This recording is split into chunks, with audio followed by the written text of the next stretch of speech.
Hey everybody, what's up? Welcome to the stream.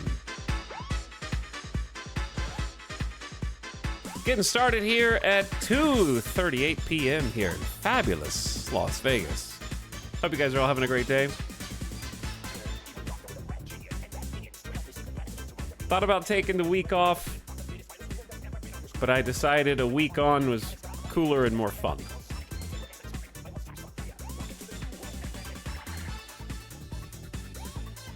We got too many video games to play. Going back to back with Stellaris because I want to remember what the heck is going on in the game, and also, I think we're on the precipice of something truly inspiring. A good underdog story. The comeback tale, if you will. Hey everybody. Thanks for being here right at the start. Hope your Wednesday rules. Do you think you're a DJ or something? I'm just playing music that I like. This is T. Lopez. T. Lopez has a lot of really banging soundtracks. You got Ghostface Killer on these tracks.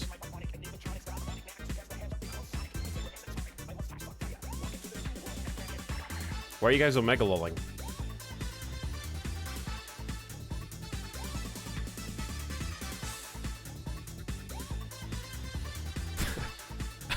I don't understand. Midas did something funny? My liege, a new sub for your collection. Why you still You know what, guys? Being a sub's not so bad. Get that guy! I think the camera moved. It's in the exact same spot that it was in yesterday. And the day before that. And the day before that. The camera moved. World is not as we know it. Chat, I haven't touched the camera. It's not the camera? Okay. Dorito gifting 5 community subs. Thanks, Murpham, Pal That Paints, Reggie Stark, Atlas, and Celery Sticks for being around somewhere so you could receive these beautiful gift subs. Thank you, Dorito, for the gift subs. And what's up? Wow, we had a bunch of subs before the stream even began, including Godfiend, Grapplehook Lemon, Cosmosian. Thanks, Cosmosian. Thanks to Frank, She Seraph, Flying Lima Beans, and Chenkos too, before, like 30 minutes before the stream even started.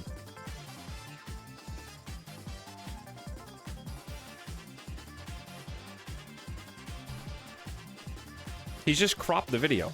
Okay, if I moved the camera at all, then when I switched to this view, I wouldn't be perfectly in the center of frame, like I am right now. Why are you guys debating this point? Look at it. I'm right in the middle. Nothing has changed.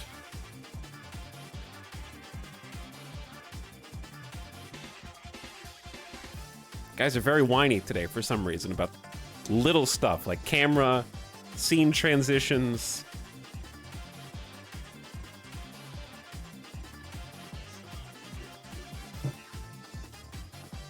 So picky. You're right as usual. There's a lot of folks in chat with one eye closed.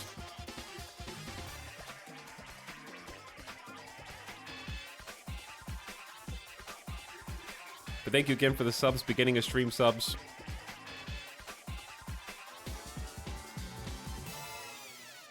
Okay. Chat. What's wrong? No thought.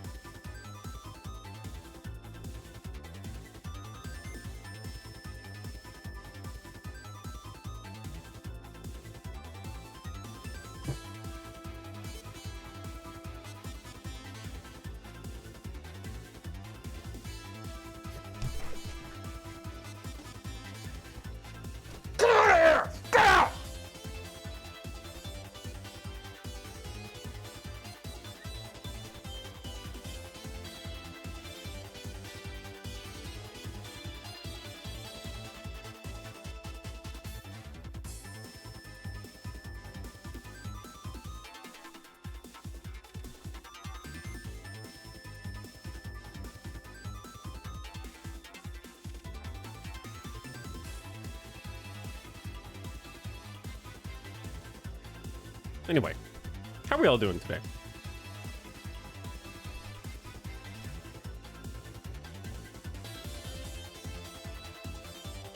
I hope we never get to Stellaris. This is way better.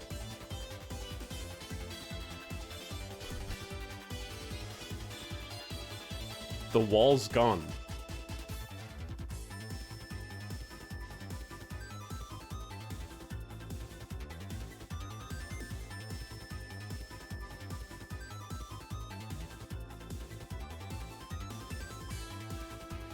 Hey, what up? So, I think I've decided on a new camera angle that I think we will all benefit from. If the intent of the camera is seeing the streamer reactions, I think we can all agree that an individual's eyes are the most expressive part of their body.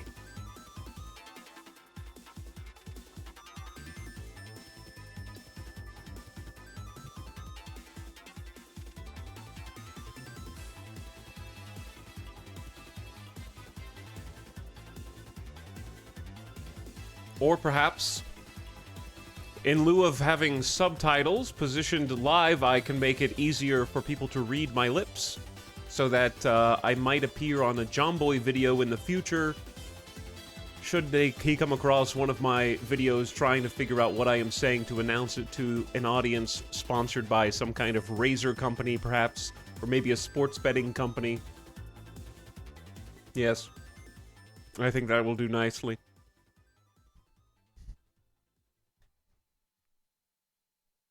I shaved today, Chan.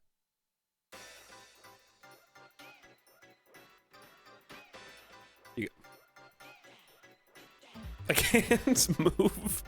I can't move. This doesn't work.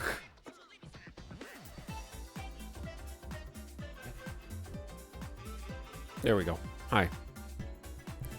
Now I can have the microphone here, very close, where it's supposed to be for the rest of the stream. I need you to be able to hear everything that I say. Emote frame webcam? Seriously, what does the lunchbox look like? It's a Lego lunchbox.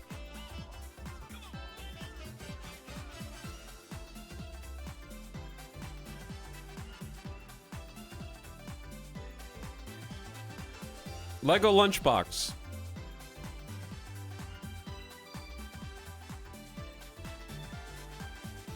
With Sonic.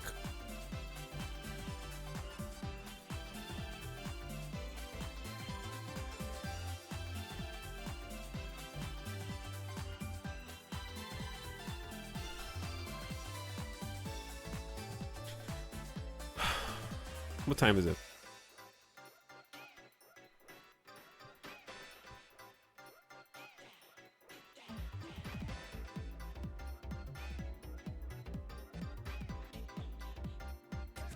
Hi. This is prime tomato time. Streamer tried to force push chat. Yes.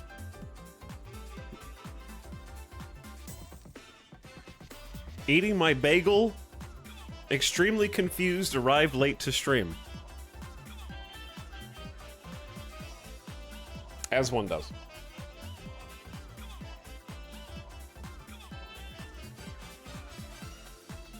Can you zoom in farther? No, that's actually as far as I can zoom in. There, are you happy? There.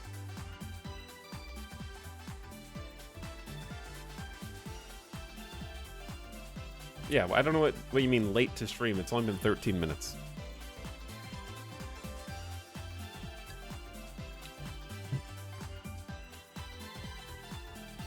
Can you zoom in on Midas? No, because I can only turn the camera left and right, not up and down.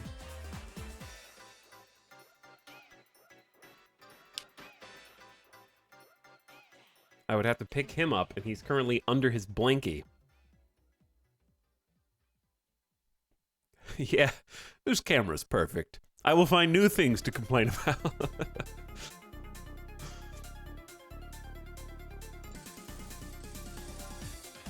Anyway, manic beginning to stream today. Let's get all of our energy out right at the beginning so I can be tired and exhausted for the rest of the stream. It's a great idea. Thanks for beginning stream subs. Welcome. Why do I see 30 people unfollowed during this last 14 minutes? I'm just kidding. I can't see that information. Chat, why? We need 253 more follows to be at 70,000. I know that means we won't be at 69,000, but we'll be at 70,000. That's got to count for something. Okay. Anyway, let's go. The joys of starting a stream early means you can do whatever the heck you want. I like the Sonic soundtrack. However, let's switch it up to space. So, we'll start the Stellaris complete soundtrack in the background. Build habitats, go tall, Scalarium. Chat, I just want to say that Stellaris runs better than ever on my computer. Like, there is no... You guys are getting a solid 60 FPS. Easy peasy. And this is true, when I play this on the other PC, you might think, oh wow, who cares about like games like Stellaris or map games with a fancy new computer? They're gonna look the same. When I played on the other computer, I'm not joking when I say I probably got 30 FPS, even paused, and when I moved the camera, it would skip. Like, it would like stutter while the camera was moving and like hang every few frames. Even when I was paused. I can't understate the difference in GPU streaming instead of CPU streaming, because that is the primary difference. I was using like 40 to 50% of my CPU just to support OBS in the stream, and then switching to GPU streaming in these CPU bottlenecked games like Stellaris. I now have the entire CPU dedicated just to the game itself, which is like a night and day difference. It's literally the difference in 60 frames per second to 144 FPS, basically. It's going 1080p to 4K. For me, it's the same thing.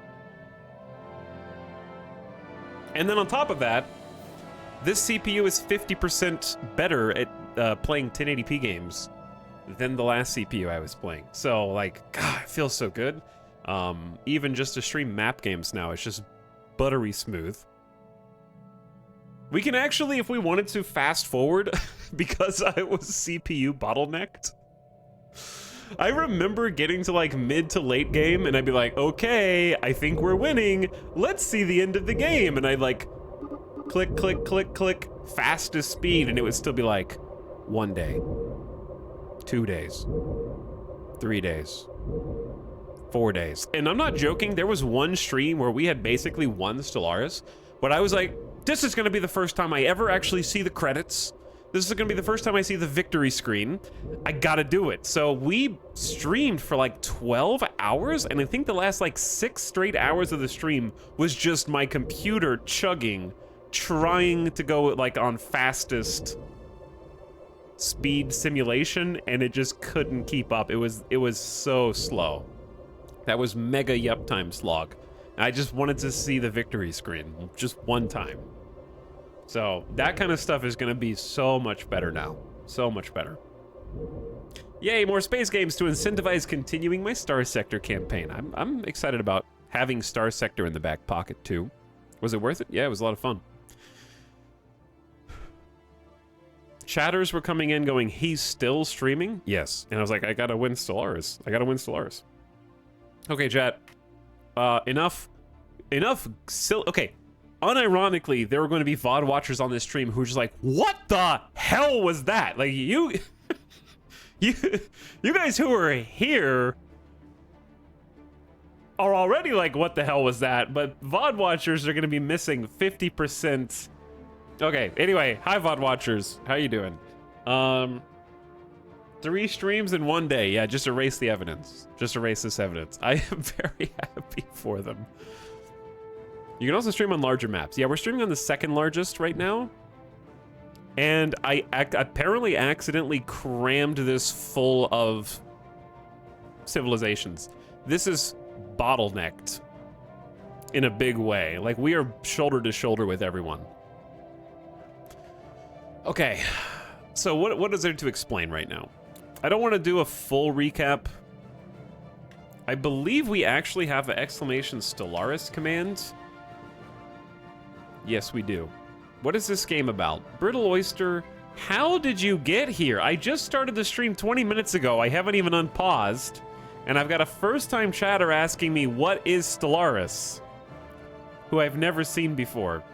And who isn't following the channel. You don't have to follow. That's okay. I'm just trying to figure out, like... You just did like a Where We Droppin' Boys, and you landed in my stream somehow. Jerma's page. Okay. How? Well, that doesn't. That actually doesn't explain anything.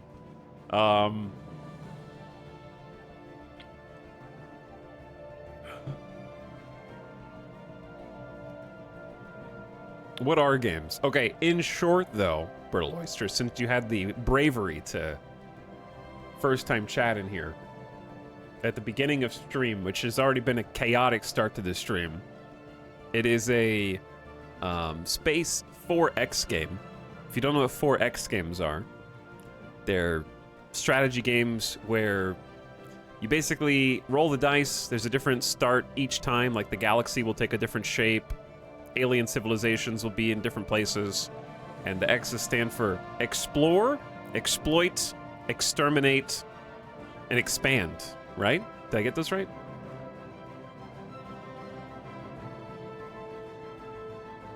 New viewer, what's this? Streamer immediately mocks them. That's also the case, yeah. Prepare to be mocked. And you can do any of those things in any out of order, but yes, there's no order. They're just 4 words that start with EX. The order is arbitrary.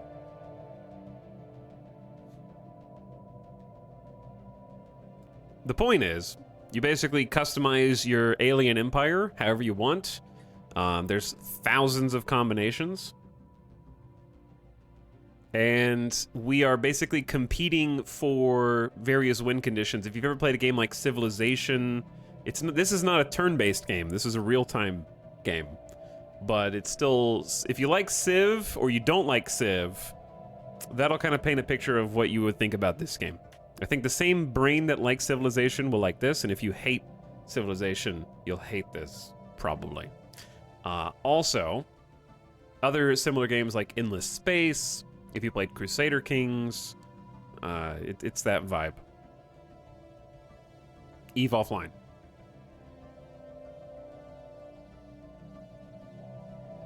I'm sorry for asking, but thanks for explaining still.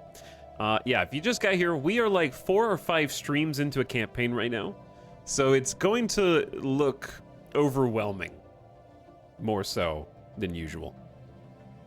Like, if you were here from the beginning of a fresh campaign, it'd be a lot easier to follow along. But you're here just in time for the recap.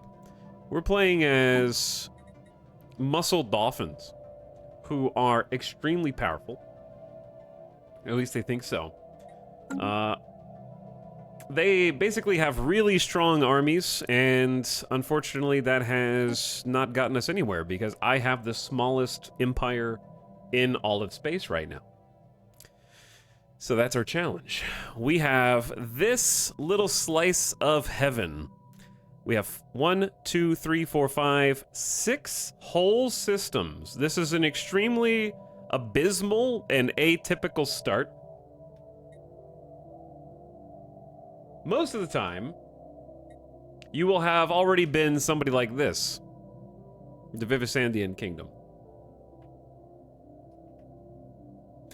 and you'll probably be close to first place in the game. But at the moment, we're got a couple of our hands tied behind our back. We may or may not have gotten vassalized by the Vivisandian Kingdom, and we have an ongoing vassal contract with them where we have to serve them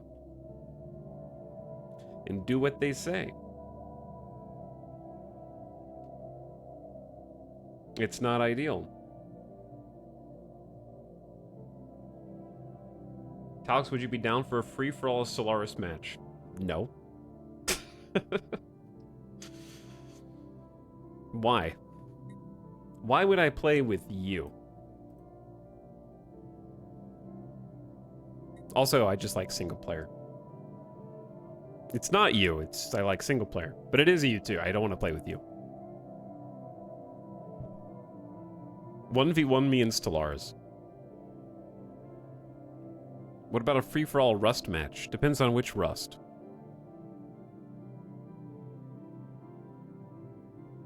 But no, I don't like multiplayer strategy games. The whole point, in my opinion, of like grand strategy games is being able to take your time and make everything just so. And I think that multiplayer strategy games rush to the point of not being able to actually enjoy them the way I want to enjoy them.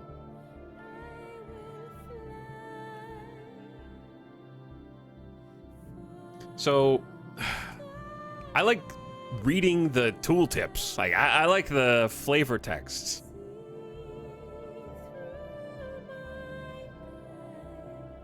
I like getting into the RP for the Empire.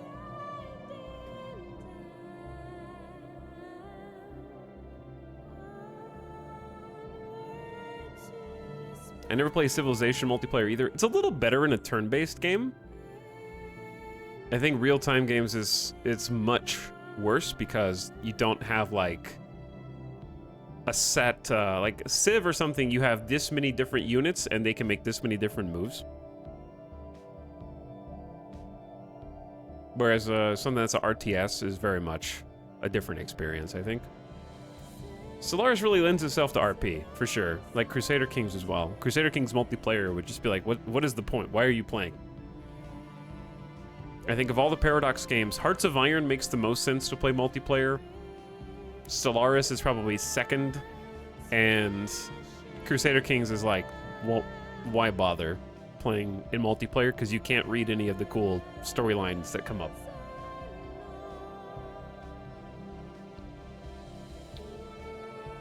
Does this streamer actually play the game? Only for people who aren't chatters who originally chatted in 2018, but at some point either never followed or unfollowed the channel and just come back every 5 years to bitch. Only for people who aren't like that.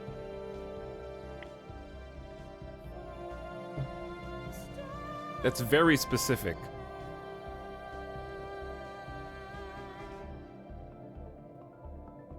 My favorite thing is like people who join the stream at random and just assume that everyone else in chat thinks the way that they think and doesn't understand that the deck is stacked against them from the beginning. Like, you're the odd one out, okay?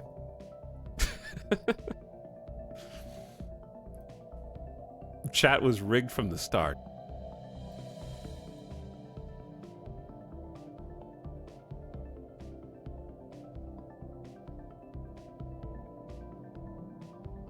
But yeah.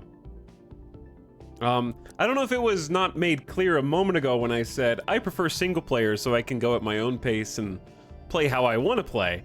This is exactly why. Because if I was playing a multiplayer right now, you would have been ignored just like you are in every other chat you type in, probably.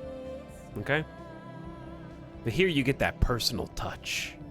Sometimes that personal touch is 5 virtual fingers curled into a balled fist.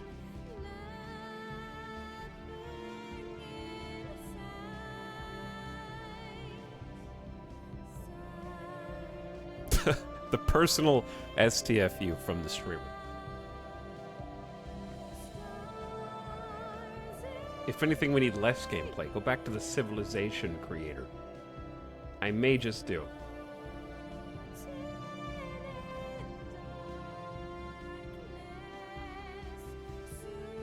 You tell you're gonna hurt your wrist twisting the knife this much.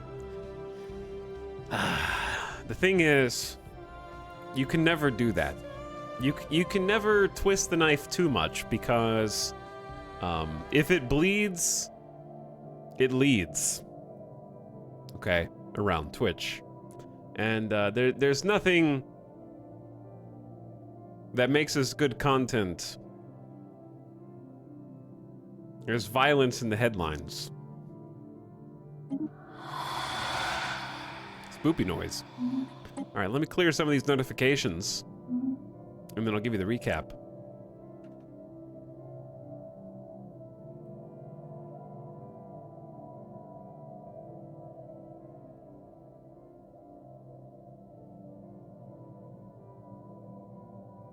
Please shut up. Taco Bell extremists, I know you don't mean that.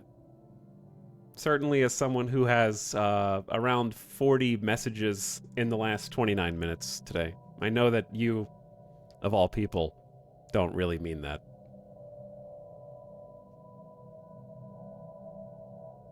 Sorry, I'm talking to myself. That's what I thought. Okay. I watch for the audits and the Kerrygold butter advertisements. Nice save. All right, here's what we're doing. We have one of the worst starts I've ever had in Stellaris, and I'm just playing it out to see what happens, okay? If you were me, I wouldn't blame you for having started over already. That would be totally fair. We don't have any space at all. We got 6 total systems. Basically what happened is, due to our starting conditions for the campaign, I enabled 2 things. Number 1, I enabled like 15 or 16 AI empires. Make it more than 2 things. Number 2, I allowed up to 4 advanced AI starts. Number 3, I disabled the safety net that typically puts advanced AI starts further away from the player. I allowed them, if random numbers dictated it, to spawn near me. That's exactly what's happened here. The Vivisandian Kingdom is an advanced AI start, and they spawned next to us, and we were their first target. So, it's been a spicy one. Number 3, are we playing on Admiral or Commodore? It was on a scaling difficulty curve, so it started out at basically even, like the AI didn't get any more advanced. I think the AI starts up to 4 advanced AI starts, and they can spawn near you, offsets the scaling difficulty. I think you said Commodore. We might be playing Commodore with scaling difficulty from 0 to Commodore. I would never play higher than Commodore difficulty. It's way too much. Commodore itself is too much. That's why I do scaling. So with all of those issues combined, we found ourselves in a situation where we were forcefully subjugated by the Vivisandian Kingdom. So they declared war on us. We tried to fight back. We used our allies, the Saival Nation, and unfortunately didn't make the cut. So with we had 1 fleet at the time. They had 1 fleet. We lost. So rather than let our world get bombarded to hell and 100% devastation and destruction, I decided to surrender. And after surrendering, we lost some territory. That's why we have this border gore here. They claimed a few of our systems, and now we have Sonaris and Far Echo as our primary hubs with planets. We only have 2 planets right now. They're good planets, though. They're good planets. And we're attempting to try and snowball by building tall, which I've never really done before, certainly not on this small scale. So building tall just means we don't go wide. We don't have territory. We don't have room to expand. So we have to go up instead. And the way that we go up is by building a host of orbital habitats. So, and also ring worlds. We've got this orbital ring on our capital planet here. And because of our origin, We have been able to retrofit this once defunct battleship that was in space that was a casualty of a war that was fought. Before our campaign even began, our origin basically said we were enslaved and we XCOM style fought off the alien invaders, pushed them back out into space, and then effectively threw off the shackles of slavery. Ironically, now we are the subject of a completely different overlord. So out of the frying pan into the fire. But we're turning this one into our favor. We're actually using the Overlord DLC in a very key way I'll get to in a second. So this was from the origin, and we had the option to refit it into either a functional battleship or a research station. So now it's a research station that has a host of research districts on it. We're gonna max this out, and we got a building slot, and we're gonna try and expand in many ways, but we can't build more of these. However, we can build more orbital habitats. We have the technology for habitats like this one that only has a few districts on it, but because of our collective unity, our people have come together in a big way. We have taken the Ascension perk for Voidborn. After unlocking orbital habitat technology, we took an Ascension perk that effectively makes our orbital habitats even more comfortable for our people, and that habitability increases their productivity and their general happiness and aptitude at working on those orbital habitats. It makes them just like living on one of our ocean planets, for all intents and purposes. It also opened up additional building slots, which is huge because the habitats themselves are very constricted. And then beyond that, it gives a research option for advanced space habitation. So that's sort of what we're going to be working toward. Now, the thing we're doing at this moment is building as many orbital habitats as possible, and we're going to try and snowball today.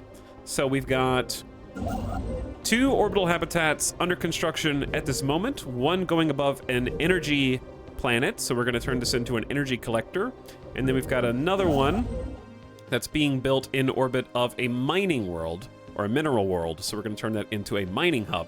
You can only have 1 orbital habitat per planet. Cannot put them around asteroids or stars or moons, so they have to be actual planets. So we do have a limited amount of space, but we haven't even come close to hitting that ceiling yet. And then once we have all those habitats, we're going to be able to upgrade them all with the aforementioned technology. So at the moment, you might be thinking, what do you need all that for? You've got a really good resource flow. The reason why we're doing so great on resources now, if you missed it in yesterday's VOD, is because we figured out how to sweet talk what is now, that's not our overlord, this is our sugar daddy, because Vivisandian Kingdom actually likes us. They think we're pretty sweet. We have positive relations, plus 467 to our relationship with the Vivisandian overlords, and you'll notice that our tech has actually caught up to theirs. So we now have the equivalent tech of an advanced AI start. They do still have an overwhelming fleet presence compared to us, so we can't fight back anytime soon, but why should we? We don't want to. Why don't we want to? Because we were able to renegotiate our servitude. We talked them into a new subject deal. We became a Scholarium, which is from the Overlord DLC. It's a specific specialty subject underneath an Overlord that focuses on research. So what we get is reduced military capacity, which is not great long term, but what we get for that servitude is kind of a net, hopefully a net neutral on the tech level. We have to feed them technology. Like, our research is so good that they were like, ooh, you giving me, the Overlord, free research? That's a great thing. So we're having to feed them. Roughly 30% of our total research goes straight to them. That's not good when you're trying to build tall. Correct. However, what we were able to exchange that for is them paying us. So we reversed our taxes. We went from like 15 to 30% taxes that we were paying to our overlord, and now because we are giving them so much research and agreeing to limit our naval capacity, they are matching 45% of our total energy credit, mineral, and food supply, as well as our alloys and consumer goods. So our overlord is paying us.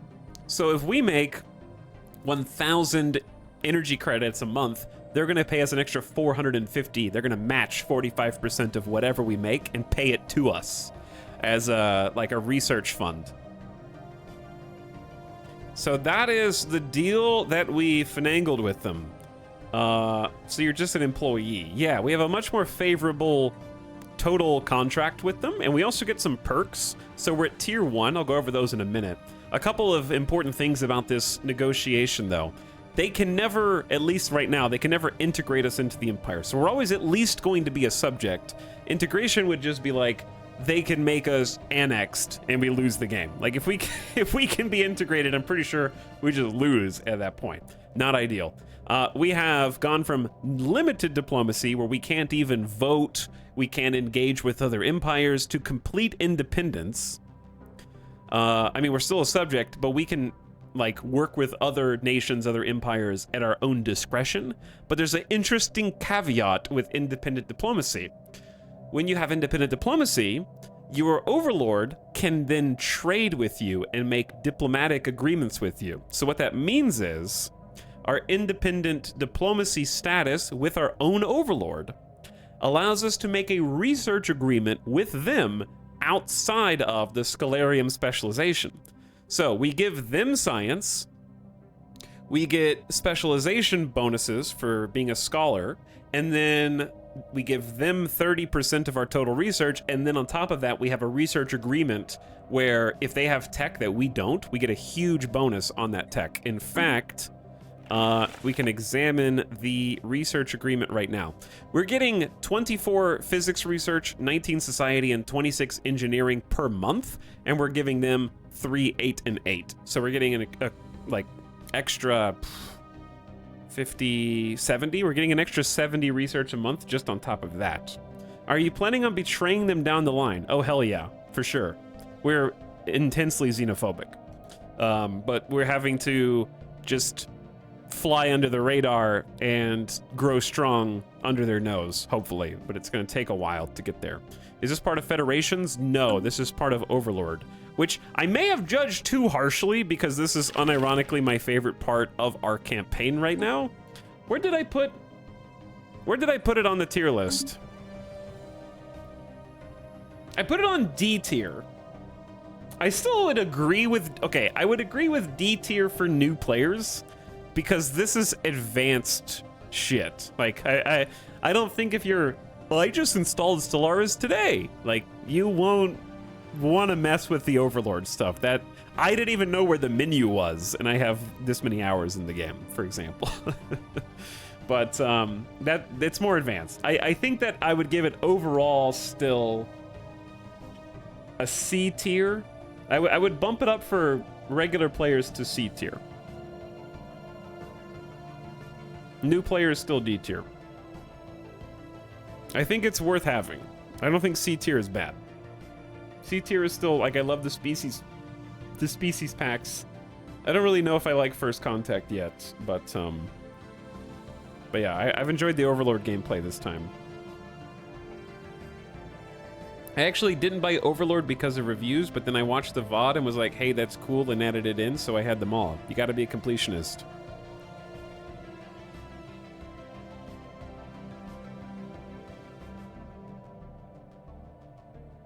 Okay, anyways, where was I? So that's where we're at in summary as a subject of the Vivisandian Kingdom. At some point, we want to negotiate the agreement to be even more in our favor, because we actually have a ton of loyalty, which as a player, I don't think helps or hurts. This is more of a thing for if you were the Overlord messing with subjects, this helps you make changes that benefit you. But things that we would want to do, right? Things we would want to renegotiate. Expansion doesn't matter. We don't have anywhere to expand, so that's irrelevant. But we would want to stop participating in Overlord conflicts altogether. Don't take me on your offensive conflicts. Don't draw me into your defensive conflicts. Like, we would just want no conflict, please. I don't want to be your military pawn. I want to be able to be at peace independent of whatever you decide to do for war, or whoever decides to fight you. That'd be best case scenario. Loyalty does help you. Mouse over the perk tree in the top left of the terms window. Is that strictly loyalty? Mouse over the perk tree. This looks like the perk tree, I think, right? Is this like... Does loyalty dictate your specialization tier? I don't see where loyalty is listed, I guess. Like, I don't know how close we are to 2.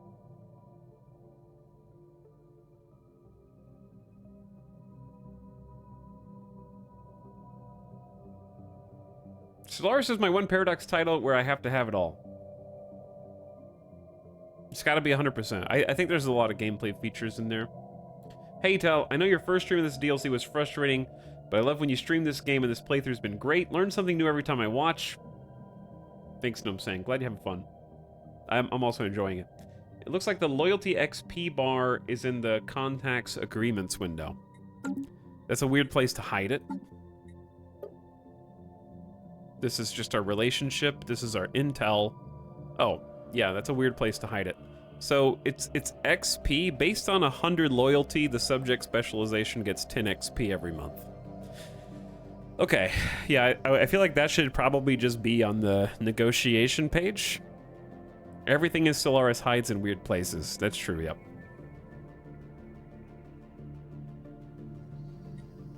Okay, that's good. That's good to know. That's good to know. Speaking of, I did say I was going to show you what we were getting anyways. Right now, we're getting a 20% research bonus to all monthly science research. And we're getting an extra research alternative. So that's our bonus. Our penalty is we lose naval capacity, and military ships cost us more to both upkeep and build, which is tricky. So if we ever want to bulk up the Navy, we have to leave this style, this specialization, right? And we're going to lose a ton of resources unless we maintain the current contract. Planetary sensors may yield bonus research caches. I'm not really sure how you get these, to be honest. I'm pretty sure that we just have planets within the border every year have a chance, 20% chance for a research cache. I feel like these are related. The Overlord gets a 10% science research bonus, and the Overlord's relay network will project the following effects if connected to the subject's capital. So the Overlord relay network gets a 10% researcher output. Does that mean we get a 10% researcher output too, or just the Overlord? Because it's their relay network. And it does reach almost to the capital. Either way, once we get to tier 2, that goes up from a 20 to a 30% bonus, but we lose more military and naval capacity. More research points and caches. What are define planetary sensors? That's a unknown to me. Scientists gain 1 random trait. Scalarium Investigator? Wow, okay. So all of our scientists will get either a free trait for research speed, survey speed, or anomaly speed. And then Scalarium Scientists. All scientists in pool get +1 level, so when you hire them, they start at a level higher. Scientists with a Scalarium trait can be traded with the Overlord. And then scientists get 20% bonus XP. Those are nice. And then at tier 3, we have the most monthly research and the least navy. And then if you discovery tradition tree completed, more research points and caches. I don't know what planetary sensors are. And then Scalarium Arctrellus adds a new ship design, any ship and system piloted by AI. Accuracy down, ship fire rate down, base speed down. I'm not sure what that is. I don't know what some of these things are, to be perfectly honest. And that's just how Stellaris is. So we can't negotiate but if we could negotiate, I think I would stay out of conflicts and give them an extra holding. And then we just have to give them 18 acceptance worth of stuff. That's not too hard. I could probably sweet talk them into getting out of all their conflicts. All right, I digress. That's where we're at right now. My guess is that planetary sensors is the name of the perk that gives the cash chance. You might be right. So, not much to keep up with, just our individual planets. Our capital is full-on industry world, which we are actively working on converting to full-time industry. We're going to institute a rule, because we're giving so much of our research as a Scalarium away to our overlord. Our rule is going to be every single orbital habitat that we build must have at least one research station on it. No exceptions. Because we're losing research right now. Like, we have a deficit of research. We're trading to get all these resources, because we were almost negative on everything. Credits, minerals, food, consumer goods, alloys. We were negative on all that stuff. And we did have like 450 to each research. So we lost like maybe 300 plus research total, which is a lot if you're trying to build tall. So the reason I traded the research for resources is resources will allow us to mass produce the habitats.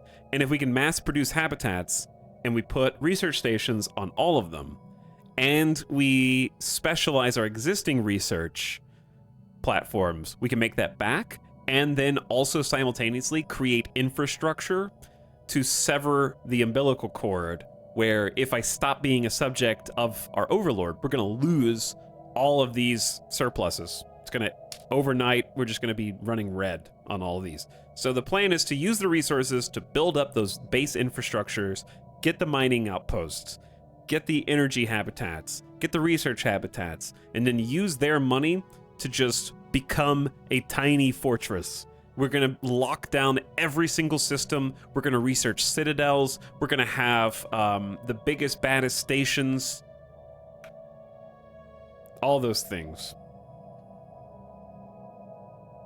Overlord conflict being none means they won't send you to fight in their wars. That's correct. We're basically like friends with our overlord. We're just research bros. We're like a little powerhouse science think tank, okay? We're like a game developer that gets bought by EA.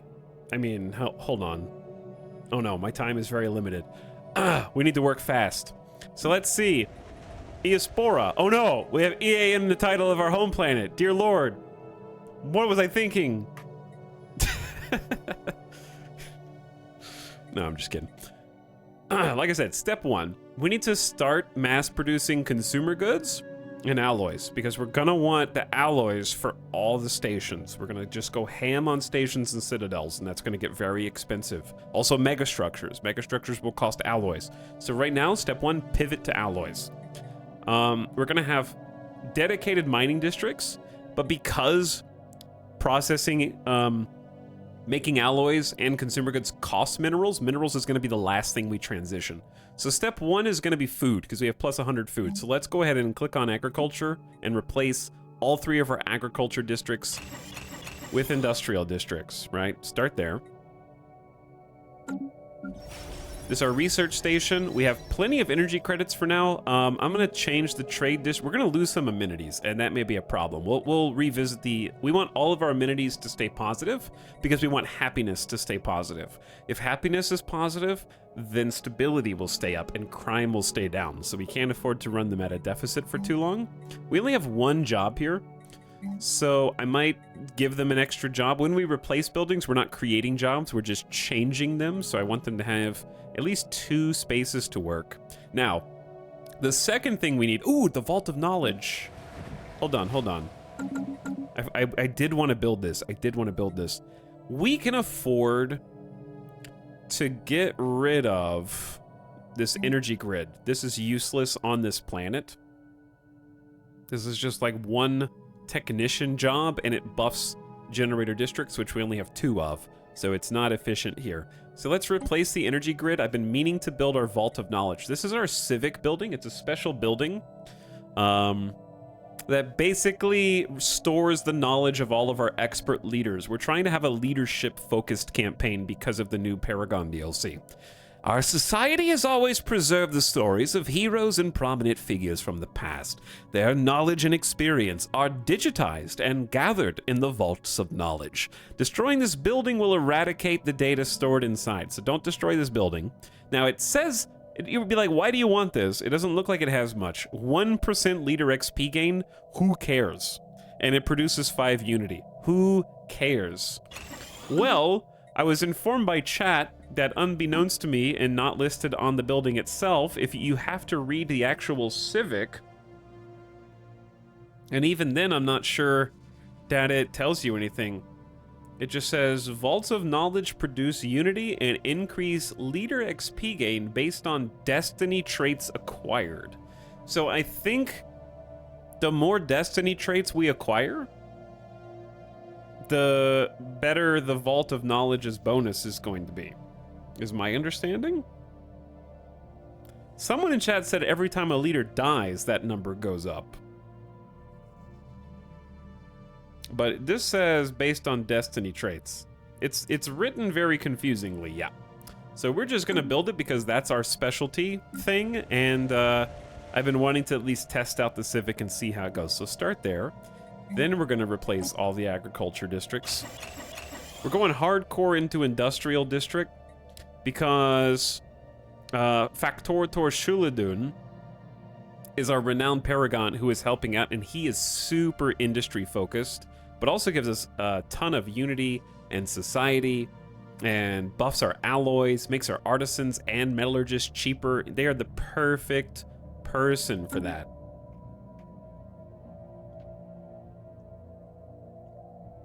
I hope this is not too much backseating, but you can switch authority to Megacorp. I am not going to switch authority to Megacorp because we're actually focusing on RP in this campaign. And we also specifically don't do things because they're meta, and that's what we put in the exclamation backseat command. But RP is a much more fun way to play, and since we were enslaved by a literal Megacorp, I don't think that there is any world in which this empire would switch to becoming like their former slave masters. It wouldn't make any RP sense at all. All right. After Eospore has been queued up, let's go ahead and focus. We have a couple of our research station and orbital habitats need to be swapped out. Trade districts. Oh yeah, I said I wanted to put a building down here and then I got distracted. So I want a research lab on every single station. That's key. But I also think I want a stronghold on every station, and this is going to do 2 things. Number 1, it fits with the RP that we're going for, which is we have the strongest defense armies probably in the known universe right now. We've been invaded as a people twice. But also strongholds do 2 things for us. They increase naval capacity. They can be upgraded to fortresses. That's already 2 things. The third thing is they spawn a bunch of free defense armies. Assault armies cost energy credits. At least 1 energy credit per army, but if they're naturally made with a stronghold / fortress / etc., they do not cost you upkeep to maintain. And they make it more difficult for orbital bombardment to be effective, which orbital bombardment has been buffed in the last patch in a significant way. And I'm actually going to use like a shield generator and a stronghold on my planets to prepare for the future. So I think I want a stronghold. I'm just going to check these real quick. We already have a research lab, and we already have the research institute, which is buffing all researchers, giving them an extra 15%. There's that planetary shield generator I mentioned that we may end up wanting in the future. The thing we need to keep an eye on at the moment is actually amenities. So if we run out of amenities, we'll need to do something. But yes, let's go ahead and just plop a stronghold down, create some soldier jobs. We have a mining station as well. called Damp Rock, being governed by KJ, which reminds me, we got some new leaders that we're going to name today because these leaders that have been alive since the beginning of the game are not going to live through today's stream. There's no way once we get rolling here. And I'm about to. So we're already making a stronghold on Damp Rock. We've got Tier 2 Gene Clinic and Robot Assembly Plants. We need Robot Assembly Plants on every single habitat that we make, and the Purification Plants are buffing the Astro Mining Bay. That's great. So, what did I say? We need a research lab on every single orbital station, orbital habitat. We have too many jobs here, though. So I'm gonna need some people to hopefully move over and start working there. Okay, then we have our second planet. The reason it's called Eospora 2, we terraformed this. Long story, but there was an accidental genocide. We may have wiped out a pre-FTL civilization on accident by introducing a virus into the water supply that affected the flora and the fauna in order to stop a biological consciousness who was snowballing into super intelligence, and we were worried that they might pose a threat to us in the future, so we tried to wipe them out and accidentally wiped out the cavemen, Bronze Age guys who were on the surface instead, and now we terraformed the planet and we use it for ourselves. It's a perfect replication of our homeworld in every way, shape, or form. It's a beautiful ocean world. In fact, it's even better than our homeworld. So anyway, don't mind all the bodies that are in the ocean, and we're currently paving over them at the moment. It was an accident, I promise. I do that all the time. We're making an ancient refinery, which is really cool. This creates 3 specialist resources jobs. I've never seen this building before. We're gonna make rare crystals, volatile motes, and exotic gases all simultaneously, and it buffs the jobs by 25% for all those specialist resources. So this is going to be our specialist resource hub. And so once the ancient refinery goes down, this is also going to be an industrial center for our people. So we're going to do that, get the refinery, queue up an industrial district, and then that's all of our current holdings, but we have new habitats coming. And then what we want to do is start upgrading our shipyards / star bases. So one of the things I'm going to do is I want to replace... I don't like having this trade hub between the shipyards visually. It's bothering me. I'm going to make... Oh yeah, we have hangar bays. I'm going to make a 3rd shipyard again. And I don't even know if we need a trade hub. The trade hub just reaches out for trade.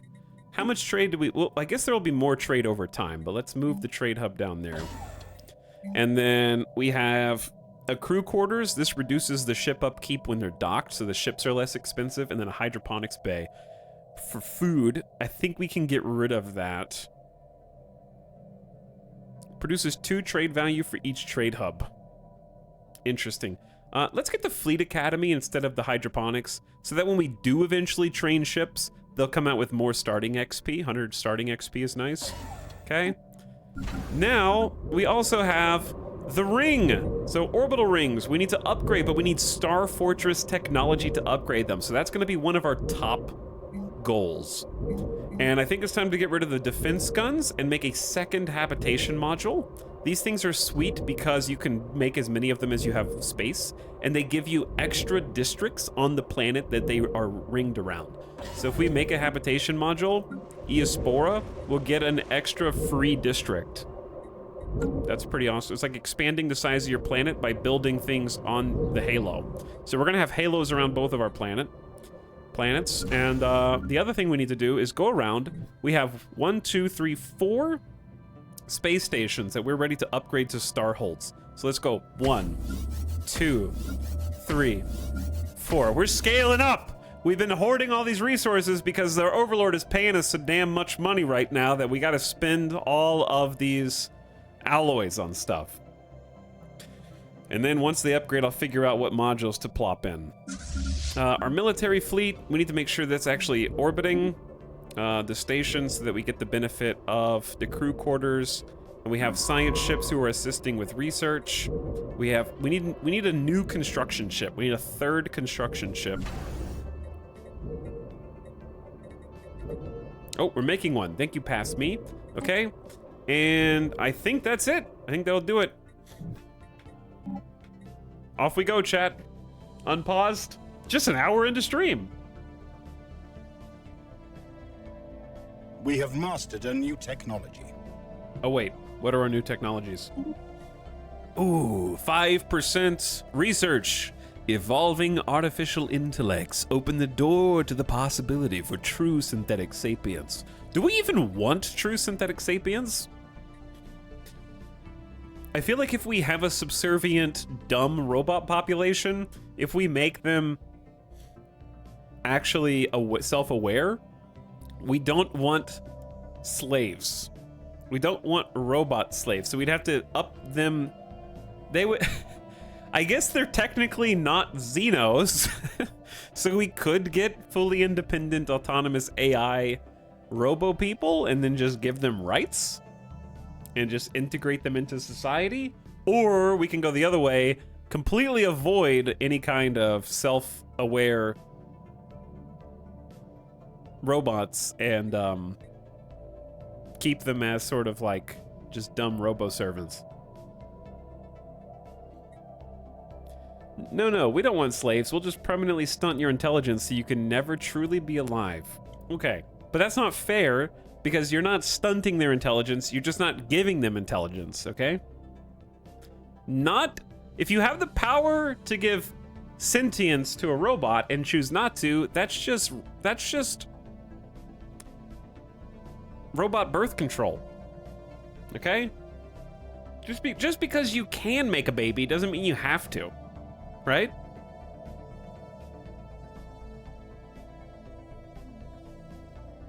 The pill, but for robots.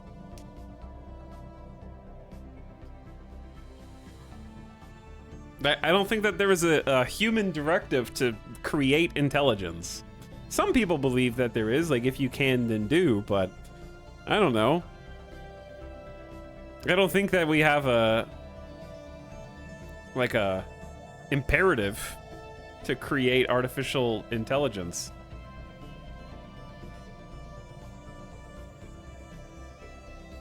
It'd be like saying any person not working in AI is stunting future life. Yeah, we're just choosing not to research full level 7 intelligence. Like, if we choose to research level 7 intelligence and then be like, well, we created sentient robots, oh well, squash them. Then that's an issue, right? But this is just like machine learning. It's like 5% research speed bonus.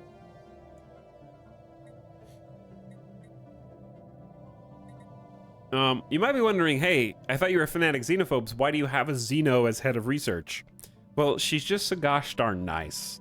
She's just so nice and gullible and easy to use to advance an entire species, and also really doesn't have any ulterior motives whatsoever. If you think we're really cool and you want to come work for us and you don't have any other allegiances, then that just means that you realize how great we truly are, because you could work anywhere and you chose us. So that's fine. You can continue to serve on the council because you're actually supporting our entire, honorary member of the Fathomless, right? Sure. Okay, we got a few things to choose from here. I think there's one that's easy pick. I think it's time to get the detection array, a high-powered suite of external sensors capable of detecting cloaked fleets. We got cloaked on in the last war too many times. What's her negative trait? She's gullible, and our encryption level is -1. She's easy to convince. Everything else is incredibly positive. She is a driven educator. Scientists get 30% more XP, and I need to stress this, the other benefit of going super big on these habitats is our population is gonna boom. I want you to note our empire size is 162 right now, with 137 of that coming from pops. I want you to see how high that is at the end of stream, because every pop that we have is 0.1 research for free. So the bigger our empire, this is free research. She's also giving us 20% to engineering and a 3% to all research on top of that. So, and she's level 6 out of 10 right now, and is how old? 52, and has at least 80 more years of life, unless something tragic happens. So, We're doing great. We're also expanding the council right now, so we're gonna have another counselor slot. That reminds me of the leaders that we do have. We actually have 2 leader capacity. We need to name, we're not naming renowned paragons because they're better than you, but we do have Secunda Sextilla we can name, and also I'm gonna hire somebody else. So I'm gonna open up channel points, 100,000 channel points per person. Don't do it yet. Wait until the option appears. I will configure it to allow 2 people to redeem name a leader. Starting now.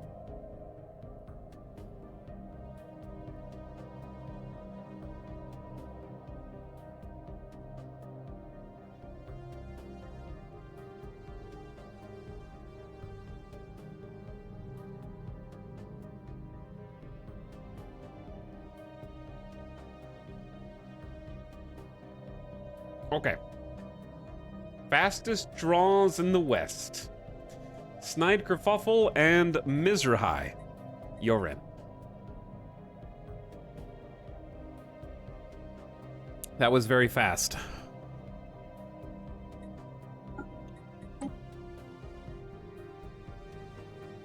It's high noon. All right, Mizrahi. Good job. Who else? Where? Oh, I need to hire somebody. Yeah, I need to hire somebody. Nobody's idle. Let's hire a new governor. Let's hire a new governor. We got 5 choices, and they all come in at level 2. Ship build speed up.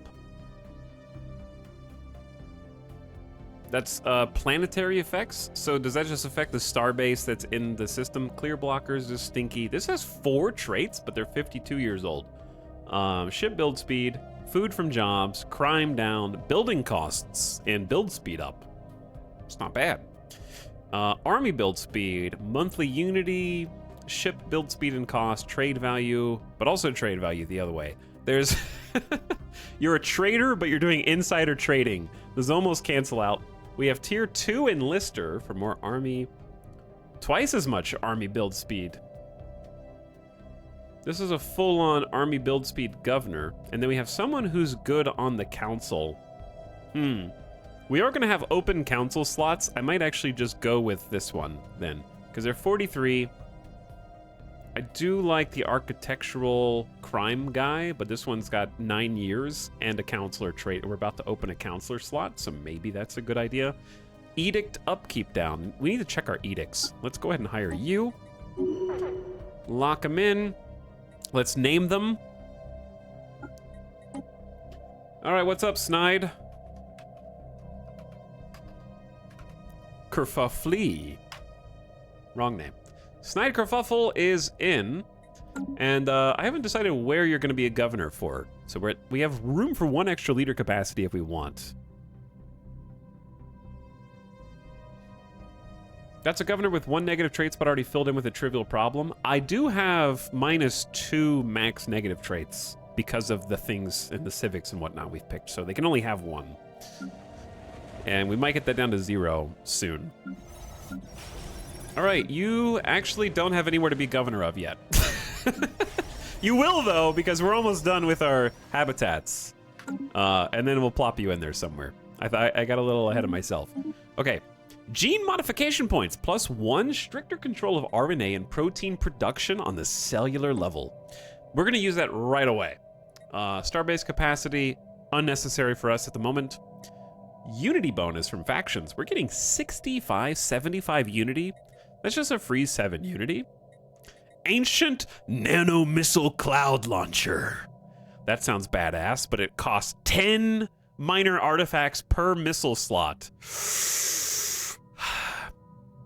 Our average Corvette has like 3 missile slots. It's like 30 minor artifacts per Corvette. That's so expensive, but I'm sure that these are nifty if you had a ton. Create a resort world.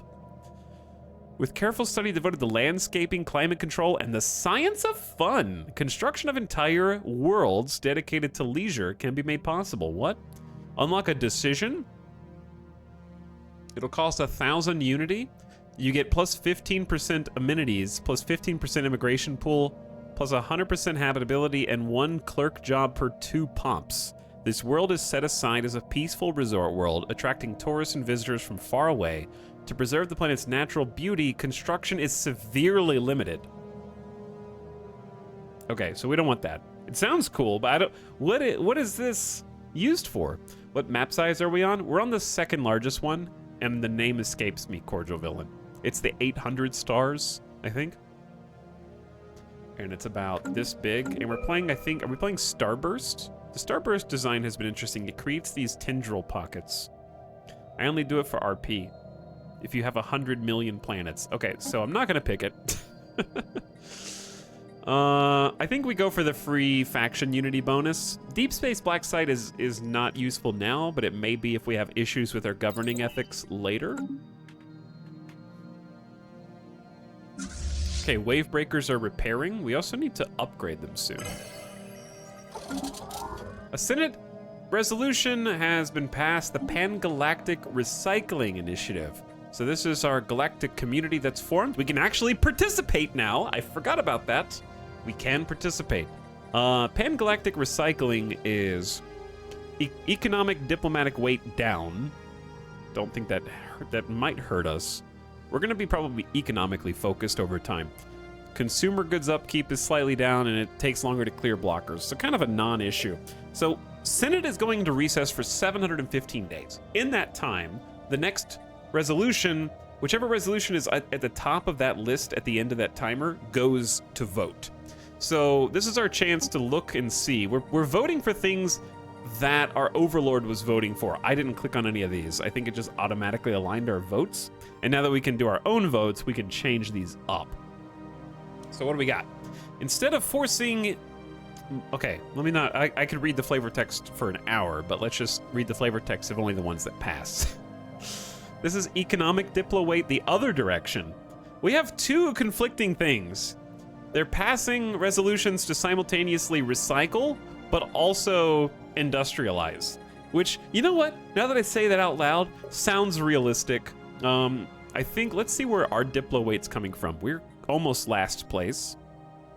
Our diplo weight is currently coming from 800 to technology, 274 to economy. So like, we don't really care. I'm just gonna abstain. The readied shield. We definitely don't have fleet power. Abstain. Security contractors. Mercenary enclaves. We don't have one of those. Abstain. Administrative insight. Subjects have ethics attraction toward their overlord's fanatic ethics. No! Oppose. We can freely vote now, which is good. Diplo weight from fleet power. Yeah, Guardian Angels. We would definitely support this. Defense army morale up. Make our, yeah. Weaken those with big fleets for sure. Comfort the fallen. Diplo from tech down. Yeah, we oppose that for sure. Research channels. We favor everything that buffs tech. Diplo weight. Tiyanki conservation. Any empire that kills Tiyanki will be in breach of galactic law. Support. Monthly loyalty change. Oppose. Actually, that's probably fine, because empire size from systems, we probably would support that, actually. Ban the galactic slave trade. They told me to thumbs it down. I'm not surprised. Yes, I very much support banning the galactic slave trade. That would be one of our chief issues, in fact. This is the kind of stuff you can do with the galactic community. It's why I value Federation's DLC as much as I do, because these are like things that you can really put some weight behind, and there's ways to manipulate them outside of voting. You can call in favors. So if you trade with the big dogs and get favors from them, you can call in favors from those who are not voting explicitly against you and buff some of these low-ranking proposals way up. And you can also go full diplomatic, get a ton of envoys, and every envoy that you assign to the galactic community increases your diplo weight by 10%. So those are some ways to try and make things happen or be voted on, and you can get really involved in that. Diplo weight from pops. We're going to have a ton of pops by the time we're done sprawling out, so I say yes. Exploitation Act. Pre-FTL worlds fall in the jurisdiction of whoever controls their system, and each empire should be allowed the freedom to treat their property in whichever way they see fit. Wow. Oppose? Don't talk about the other pre-FTL. We didn't infect them. The virus infected them. Equal standing. Each pre-FTL has the potential to acquire spaceflight and join the galactic community. We must treat any future members with dignity and respect. Increases the effectiveness of provide technology Diplo agreements with pre-FTL. I say abstain from that one. Okay, that's where we're at right now. We have a lot of stuff that we just needed to go back through and clean up. And once we get, I want to find some secrets of the Voltom once we get 750 minor artifacts. Let's try and save those. Okay, yeah, we had a lot of just kind of little things. Incoming transmission. Incoming! We are not letting Xenos establish embassies with us. we don't trust anyone anymore. The only people I trust are my counselors and my neighbors, the Saival Nation. That's it, because they were former slaves like us, and we have a common enemy with Minimar Specialized Industry. This is our campaign win condition. Our campaign win condition is going to war offensively with and defeating Minimar Specialized Industry. We don't need to win the game. That's our personal win condition, okay? Because that is an uphill battle from this point on. So now we can kind of play a little bit faster because we're not at war. We're doing a bunch of research. We're going to upgrade some ships. We're going to get some tech. We're doing a lot of building. Infrastructure's going up. We're banking so many resources. I expect to see the snowball happen today. Let me get the subs that I missed. What's up, Kazi? Sorry, I've been rambling for close to an hour now. Thanks, Kazi, for 48 months. I appreciate the 4 years of sub. How you doing? Osacat also sharing the wine with chat for a 32nd month. Hi, Osacat. And Ultralord fan says, glory be to our new leaders. May they be as xenophobic as our great leader. We're going to have some new leaders today for sure. All right, our head of research. Eyeball is hidden behind their title at the moment. Engineering 3, that's an extra 10% flat to our engineering research. Love it. 3% flat upgrade to all research. That kind of splits it over multiple things. So it's 9%. Terraforming and archaeology skill. Let's just keep specializing. I like the engineering because we have 105% to engineering. 120. Dude, our research agreement with the Vivisandian Overlords is giving us a bonus 25% here because they have this technology. So they're giving us, they're giving us star-based detection arrays, 25% bonus too. We're at plus 100% on all 3 researches. And Snide Kerfuffle, you have a habitat to govern. The habitat, we need a name for this. Well, actually you don't. We have to colonize it first. So before we colonize this, let's do 2 things. Number 1. Hit up the species list because we have modification gene points. So the Fathomless have slightly smaller brains. Is that? Okay, they just have a smaller head. We're gonna make a new template because we just unlocked a new point. You can use points to get rid of bad traits. So we're gonna get rid of Unruly because we're about to balloon our pops. And if empire size is going up from ballooning pops, empire size is going to, if it gets above a certain threshold, which, where is the threshold? I don't even see the threshold. It just says at our current size, we have 6% more expensive technology. I think it's just 100 is the base size. But the point is, technology is getting more expensive and traditions require more unity because of our empire size. And you'll notice 139 of our empire size is coming from pops. That's the majority. So getting rid of this will actually make technology research faster and make traditions be founded faster. So now we have a pick left. So if we get more modification points, we can use that pick on a positive that makes everybody like better, happier, whatever we choose. So we have to, ooh, I should have named them. Yeah, I can name them. What should we call these? These are the not unruly fathomless. Fathomless. The name is getting long. Ruly. I was thinking about Ruly. Plan on streaming Age of Wonders 4? No, not really my kind of game. But if I know a lot of people are having fun with it, so keep enjoying it. The polite whales, no. Fathomless.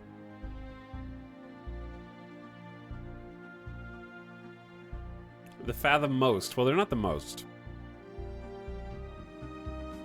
What is the opposite of unruly?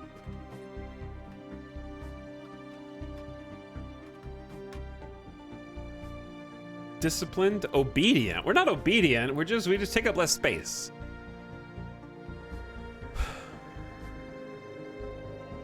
Orderly.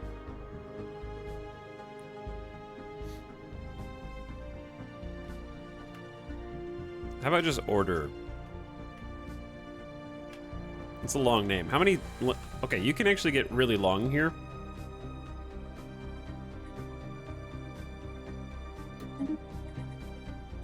So they don't automatically lose the unruly debuff. We have to apply it. We have to send them in to be genetically modified, which has never backfired in the history of sci-fi. Mandatory genetic modification has never ever gone wrong. So we're gonna apply the template and select everybody. Situation log updated. And then beyond that, you have to dedicate your society research, however long that takes. We have fantastic society research, so that'll be done in 11 to 13 months.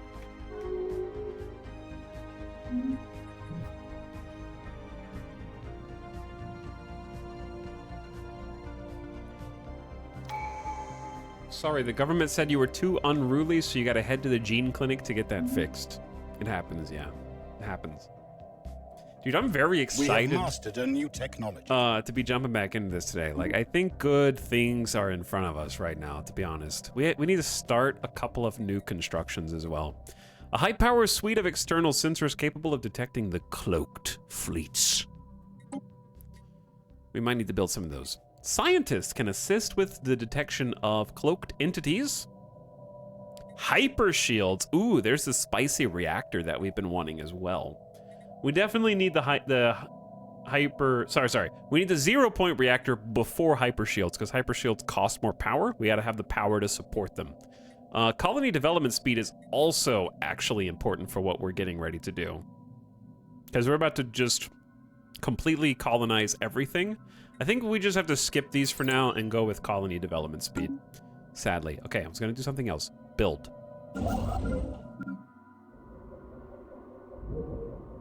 We have a construction vessel who just finished new habitats. Let's get, what kind of, we need to focus on research habitats if we have them. Can't build them around moons though. So we can only build them, there's probably not that many spots actually. Research habitat, no research in this system, no research in this system. A lot of research in this system, but it's all concentrated in one planet. What about Sonaris?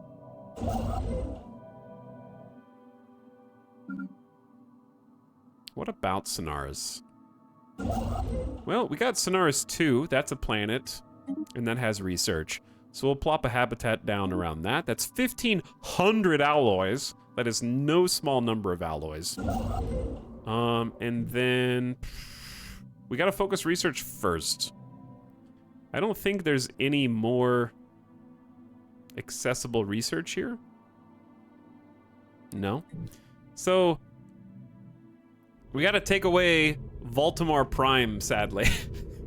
That's a thick boy.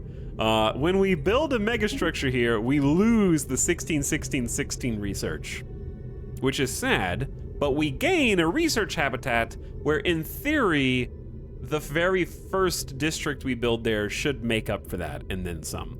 So it'll be a temporary setback. And now we have, yeah, 3 building at the same time. So you'll notice we're not colonizing the one that we just finished here. Construction complete. Because we're waiting until our pops convert into the new Fathomless Order, which we may be able to go ahead and use. No, we can't use them until they exist. So we have to wait a little longer. Ooh, our Halo built a new habitation module. So we have a little extra space. We have 1 extra district on the planet to build up. That's gonna be industrial, for sure. So we'll just queue all those up. They're gonna be busy for a while. I think there's 1 in the home system.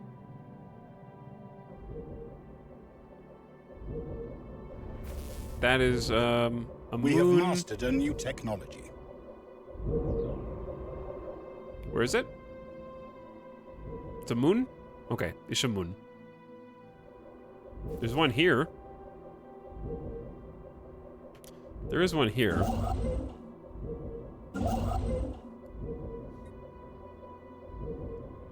Well, we're gonna do both. We're gonna do both. This one's almost done, so we'll just have them finish this habitat and then come over. We need to do both at the same time. Ooh, advanced strike craft. A further refinement in strike craft design. These advanced strike craft are a pilot's dream. Their performance far exceeds that of previous models. So this is like for hangar bays. We can actually build these onto our star bases. We're upgrading every star base right now to become a better defense platform. We're turtling up. We're bulwarking. That's what's coming up soon. So we'll look at we'll take a look at putting some hangars on those. They put the little small potato strike craft out in big numbers. Strike craft can be really powerful if your opponent doesn't have any point defense.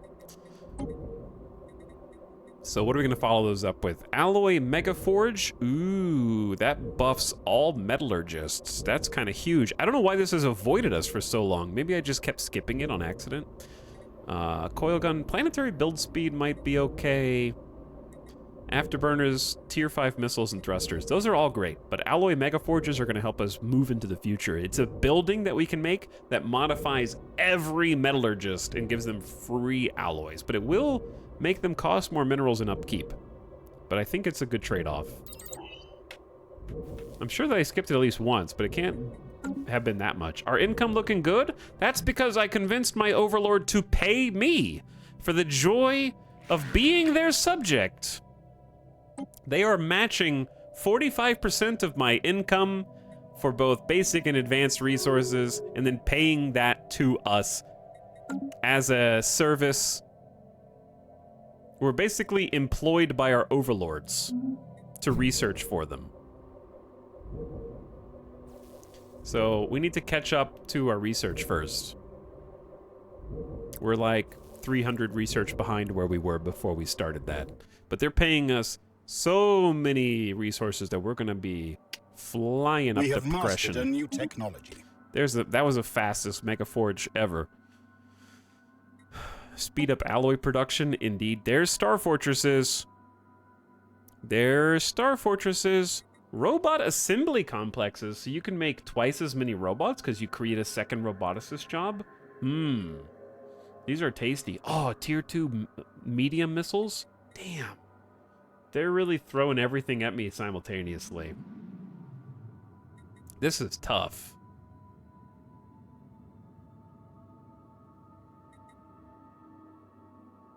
We absolutely need Star Fortresses, but robot assembly complexes will cost crystals. We make 3 crystals right now. We can make more crystals. I guess we take the robots so we can spawn in more robots and balloon our population faster to fill in all of these habitats we're making. Advanced templates allow us to drastically increase the assembly of new robots. And it is a purple tech. It is a purple tech. You're right about that. Lots of good research. And I can't stress enough how fast we're flying through these. All right, another habitat ready for colonization.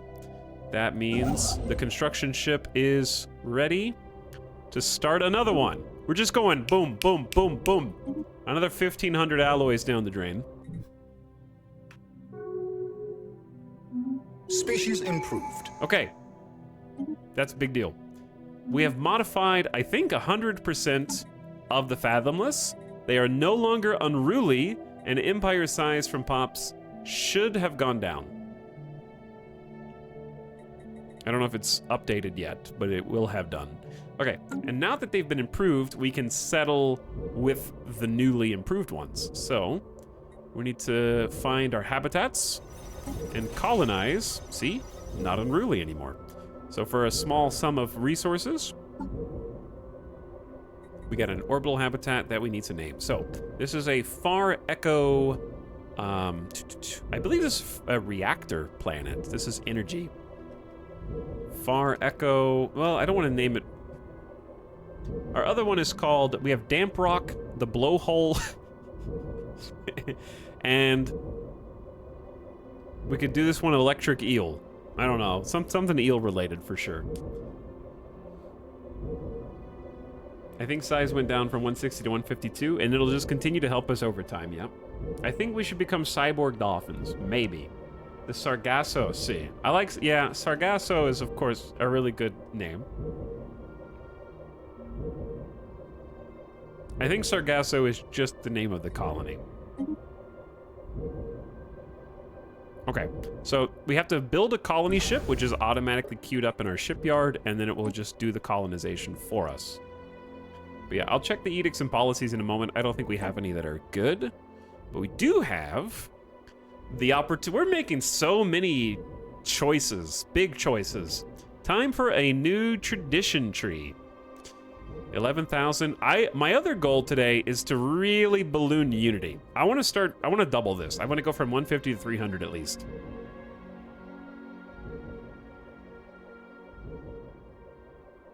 By the way, if you're not clear, Sargasso Sea is where all eels in the Atlantic, obviously there's different types of eels, but there's all eels in the Atlantic, probably majority of the world's eels, return. It's the only place that Atlantic eels are birthed. European eels, I guess they're called technically. And they go back at the end of their life to make more eels there in secret.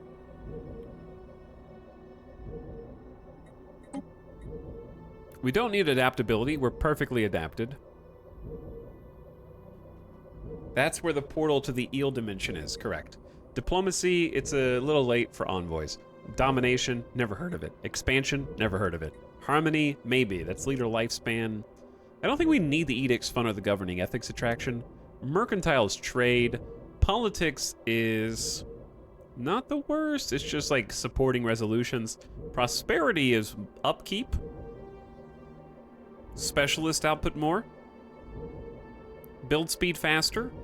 City districts have more housing. And then more resources from jobs. That's not bad. Those are good. Subterfuge. Okay, we need to actually think about doing spy stuff today because we can steal technology. We should try stealing some tech. Supremacy. We don't have any ships. Unyielding, though. We have cybernetics. We have not completed the flesh is weak. Okay, we can't adopt any of those. I say we just do unyielding. I've been meaning to do this since the beginning of the game. The galaxy is vast and full of danger. Unlocks the impenetrable border agenda. You get 2 starbase capacity. Starbase is also upgrade 50% faster. I wish I would have done that first, but we'll be able to use it later as well. Yeah. I know I want this because it has defense armies now produce unity. I am going to put a fortress on every planet, so that's going to be a huge unity bonus. Defense army health's up 25%. Orbital bombardment damage down. Defensive wars give you a ship build speed modifier and ship fire rate up 15%. Star bases and defense platforms have more hull points and damage. Hell yeah. And then even more star bases. We don't need those, but that's the only one we don't need. We might be able to use it later. I don't have enough place for all these star bases, actually. Council agenda available. Unyielding it is. And now that we have a little bit more capacity for star bases, yep, we have 7. We can upgrade Baltimore to a starport. Outposts do not take up starbase capacity. The second you upgrade an outpost, it takes up that capacity. And it's a soft cap. You can go above it at your own penalty. Colony development speed, 50% faster. Good timing on that. Sufficiently advanced systems are capable of optimizing themselves if they're made acutely aware of the purpose for which they were made. We're gonna use that right now. Code breaking +2, that does play to the science, or the subterfuge I was just talking about, and it's better than all the rest of these. We're gonna be code breakers, I guess.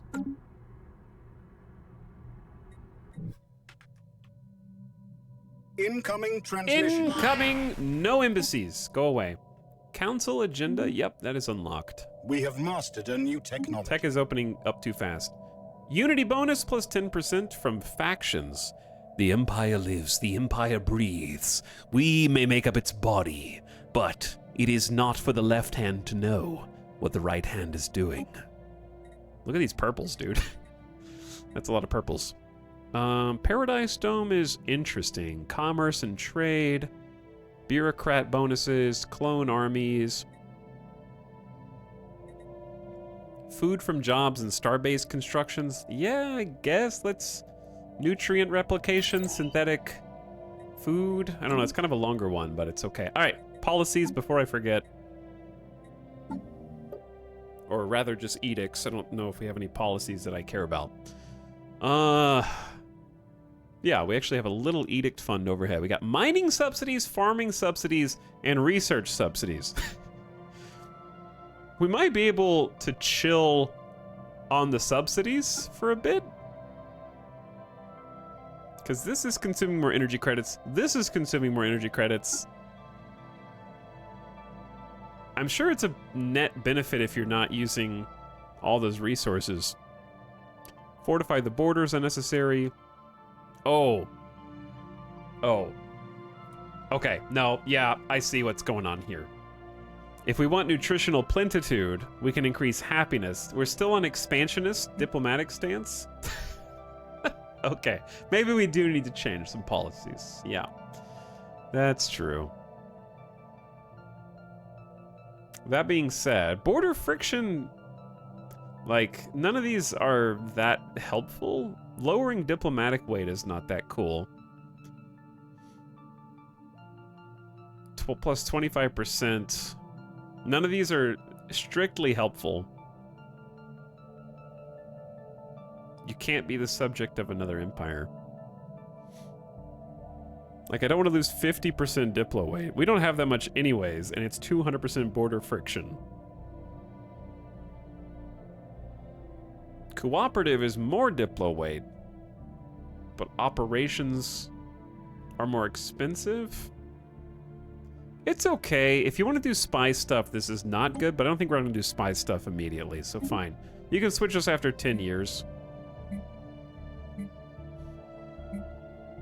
Orbital bombardment, change to selective.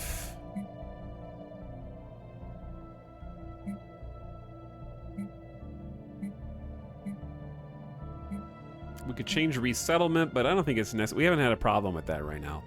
Land appropriation. Newly acquired planets should have some of their land appropriated from non-citizen species. We had selected lineage, still cautious, closed borders.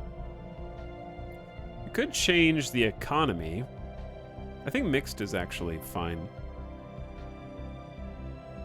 That keeps us with alloys and consumer goods right now. Trade policy is just only wealth. Artificial servitude, robot workers allowed, research debris. No population controls, no slavery, no purge. Yeah, those are all good. Okay, well, as far as edict policy goes, we need to start feeding the people. It is the fundamental right of each citizen to enter hibernation with a full digestive organ. Easy access to plentiful nutritional fare will be the fuel that spurs our growth. 10% pop growth, 5% happiness, but it costs more food and mineral upkeep. So I turned off mining and farming subsidies. I'm going to turn them back on because plentitude is going to deplete our food and mineral surplus somewhat. Actually not, just food surplus, right? We don't have mineral upkeep for pop, so it should just be food only. So I won't need the mining subsidies. We'll turn farming off for the moment, but I need to spin to the edicts. Technician output up? That has to pay for itself. This has to. You get more energy credits, but you pay more energy credits. That has to pay for itself. Bureau of Espionage. We get an extra envoy, +2 code breaking, +10 base intel, +10 max infiltration level. Sure.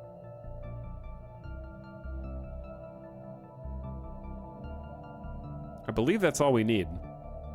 And we have a little overhead left over.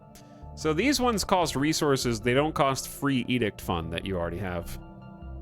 Keeping mining could be good to build a stockpile. But if you take it off, you get energy credits back. So you get I'm sure you get more minerals and energy credits, but energy credits stockpile faster when you're not paying upkeep from miners, right? Or strategic resources. Because that'll just be more cash. We'll see. I can turn it back on if I want, but I'm okay with this for now. Because if I turn anything else on, we're going to dip into Unity from our base, and I don't want to do that. Unity and Xenophobe. Fear campaign seems like a good thing right now for 10% bonus Unity. Leader XP gain. Okay, remember when I said building energy credits? What if we just spend all of our energy credits? What if we did?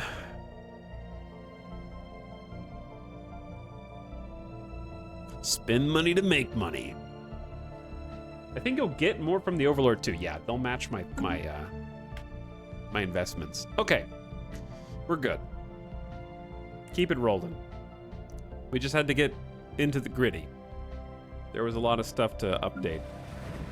We got plenty of free jobs. Yes? Why do you cover yourselves in strange textiles? Are you hiding something, or are you ashamed of your unfortunate appearance? Devouring Swarm has insulted us. Thanks. Thanks, bro. They're naked.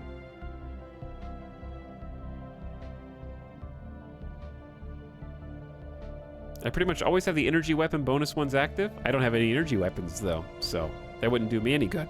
We only have missiles. And then some hangars soon. Okay, we just upgraded multiple stations. And I don't really want gun batteries anymore. I want to focus on hangars, like I said. So this is our front line.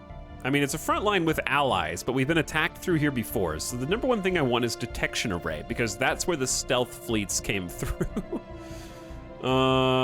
This is awkward. I really, Chad, I just had an idea that I don't think it's gonna work.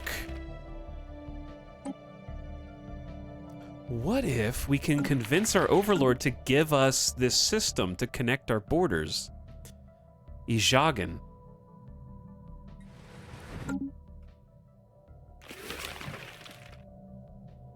I don't think it's gonna, that's why I said I don't think it's gonna work, but what if it does?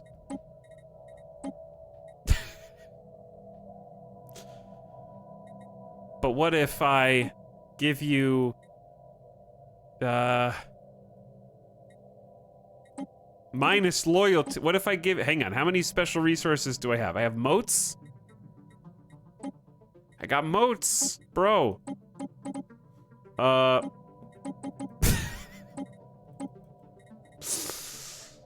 give you my fleet. I'll give you scalariums. I'll give you all the information. I got favors, bro. 10 favors. I'm just kidding, chat. I know. It's a joke.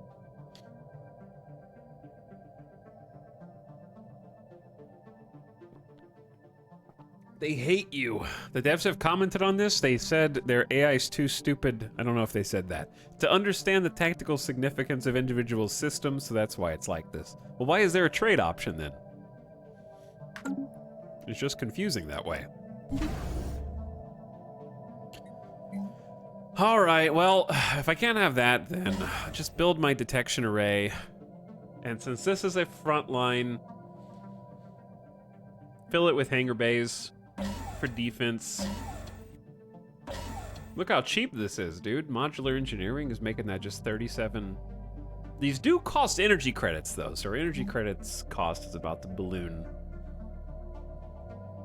And then if you are frontline, we're gonna need a listening post because that'll track what's beyond our borders there. Give us some ship hyperlane detection, sure. Okay, the one in Sonaris, this one has got a world. This one's got like a inhabited place. So some defense is obviously warranted, right? But we have anchorages there for now that aren't really doing us any good. So maybe we change the anchorages into defending the world and the other bits that are in there. So let's go 2 hangar bays.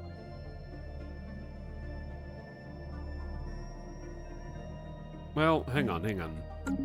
I think we need a detection array everywhere because those stealth ships were super obnoxious, dude.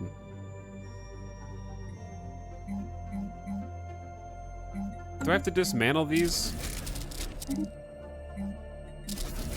Okay, sure, whatever. Detection array. Hangar bay. Hangar bay. Do we want 1 shipyard? We may want 1 shipyard just for repairs, but I'm just going triple hangar bays for now. And for the building slot, Transit Hub. Chat, it says Transit Hub is automatic resettlement to other colonies is enabled for unemployed slaves and non-sapient robots. I thought Transit Hub used to encourage regular pops to migrate, not necessarily just slaves and robots. I could be wrong, though. There are 2 paragraphs there. No, I'm looking at the system modifier. Where's the second paragraph? Automatic resettlement chance plus 100%. Okay, so that's not a well, are those mutually exclusive things?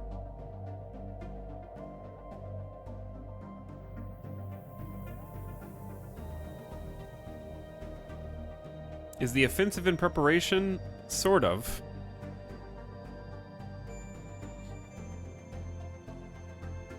Hello, DMAX Studios, what's up? You can play this game with human beings? They have a co-op mode. That's in beta right now, that would be fun. Free pops already have automatic resettlement enabled to go from 5 to 10% chance per month.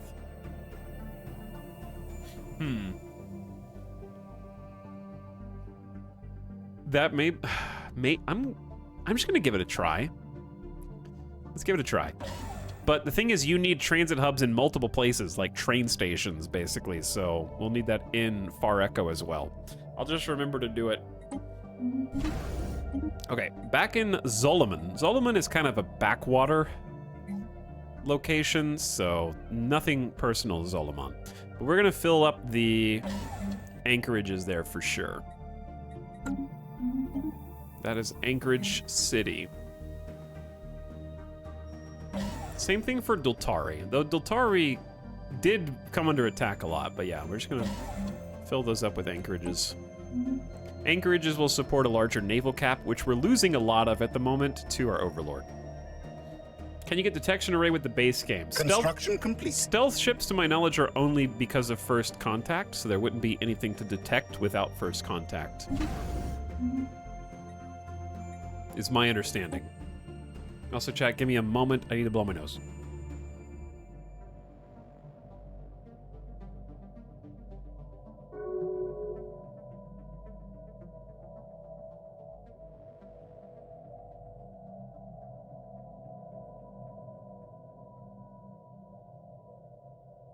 You can roleplay as human beings in this game. Yes, you can be human warrior if you want. You can be default World of Warcraft human warrior, and RP is that.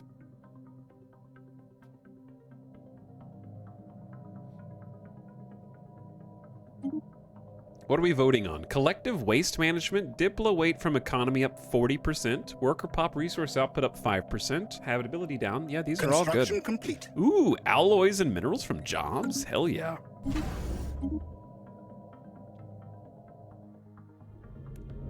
Welcome to the Voltamar system. We have found the Voltom homeworld. Why is Midas awake? Why are you awake? Go back to sleep. Why don't you go back to sleep? Yeah, you're still sleepy. You know why? Because it's 4 o'clock and it's not even close. It's not even close to treat time. He'd love you. No, he wants treats.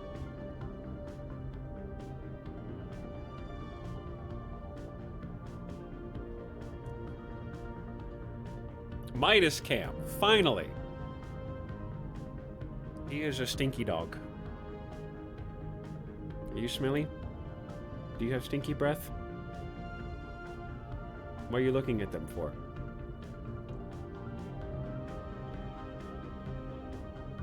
What are they doing? Are you watching chat? Are you reading chat? What do they say? Yeah? They're talking about you.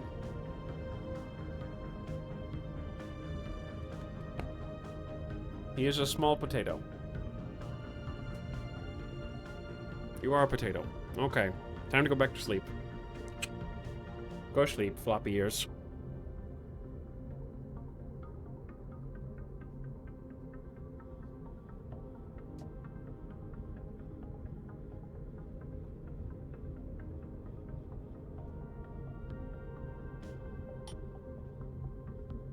Okay. Ow. My shoulder popped. Where was I? New station. I'm just gonna go ahead and straight up upgrade this to a Starhold and come back to this later.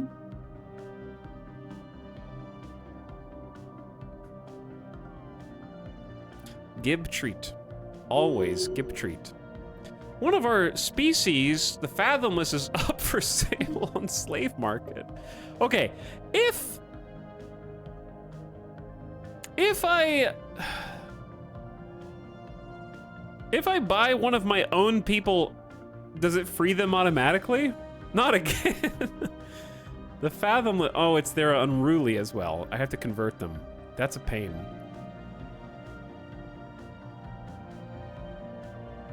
It does free them automatically. All right, you guys are being free, but you have to go work on the mining station. That's the rules.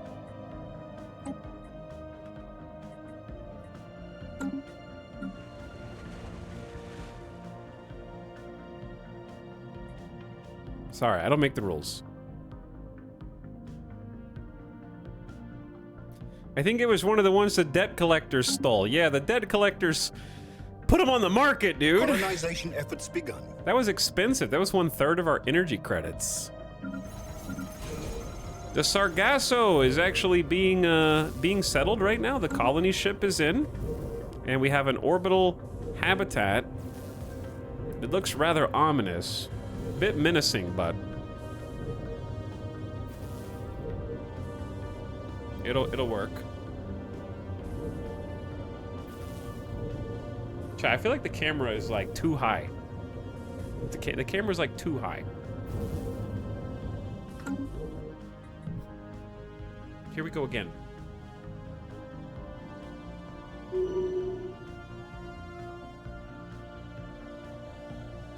Not the camera bit again. Wait. We bought them and they put another one up immediately. You're encouraging the slavers to procure more dolphin slaves by paying for their freedom. The only way to do this properly is to go to war over it. We don't even know who put them up.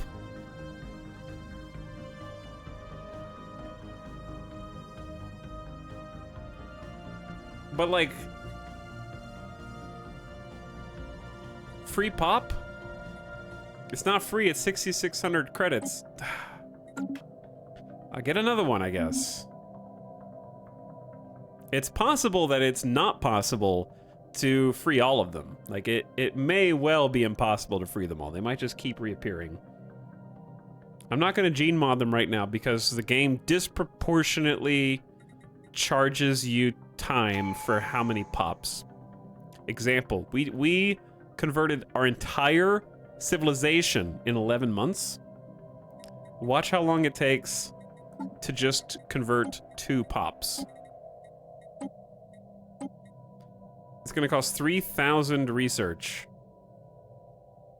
which is like 4 to 5 months to do 2, when it only takes 11 to do 116.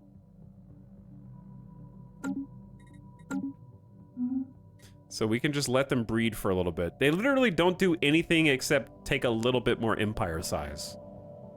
And there's only 2 of them, so that's not going to even be noticeable right now, I don't think.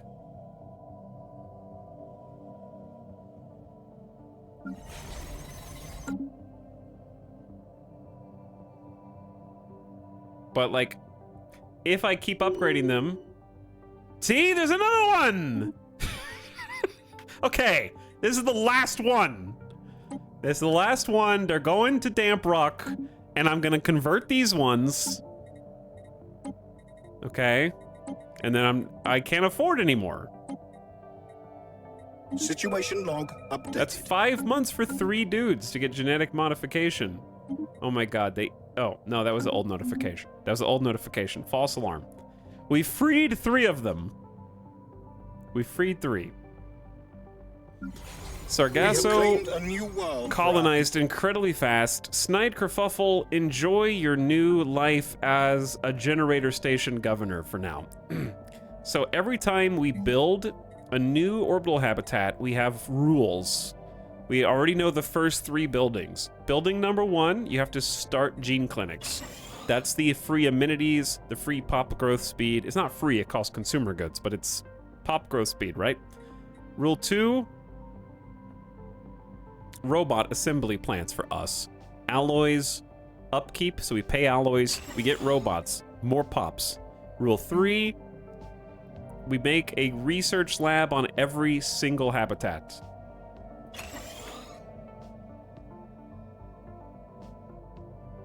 And then we're gonna be out of housing. Actually, we're gonna be out of housing before that. So I'll cancel the research labs for now. We have mastered a new technology. Because these don't create housing.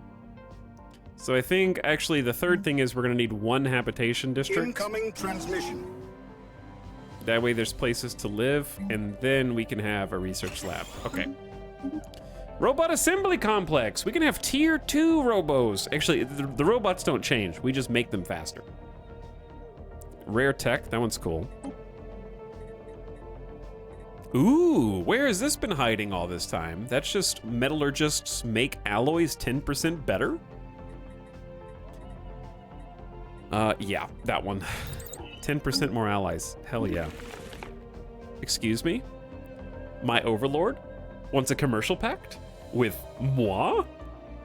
Ever feel like your life is all about the have-tos and never about the want-tos, Fathomless? Here at the Vivisandian Kingdom, we live for doing the things you don't want to, so you don't have to.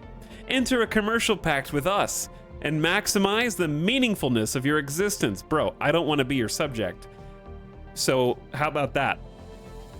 That being said, you're offering me 85 energy credits for doing nothing, and giving you 13 credits for a trade deal. Well, that's a great, great trade deal. By the way, you don't actually give them the energy credits out of your supply. Those energy credits are surplus. That may be confusing. So it's a net positive for both parties.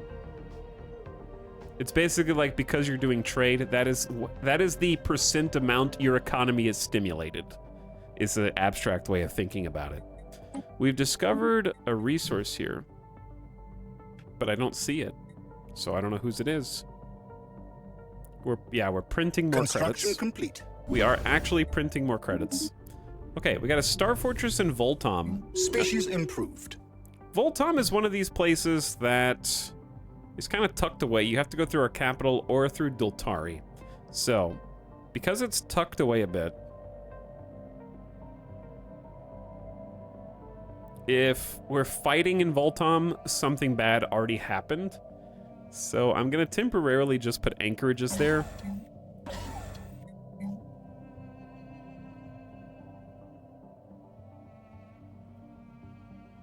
And then Naval Logistics Office buffs the anchorages with another +2 naval cap. And then Hydroponics Bay, just food. We don't need the food. Well, actually, we do need the food now. What happened? We're consuming a lot.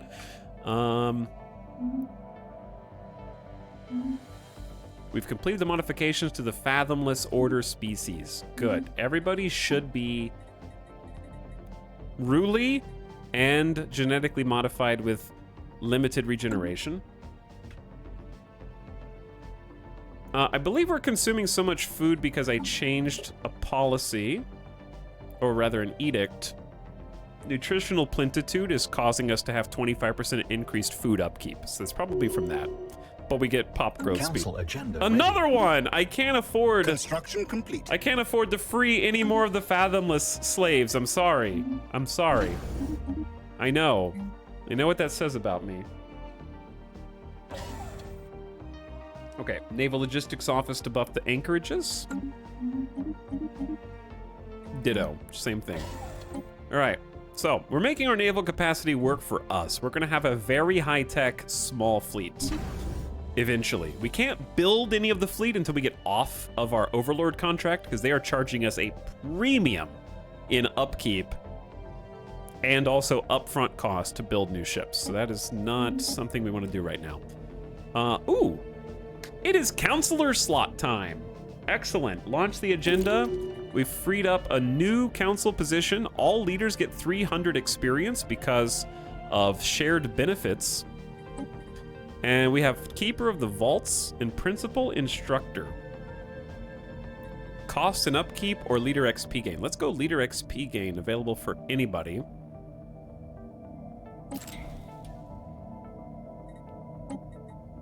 And then select a leader.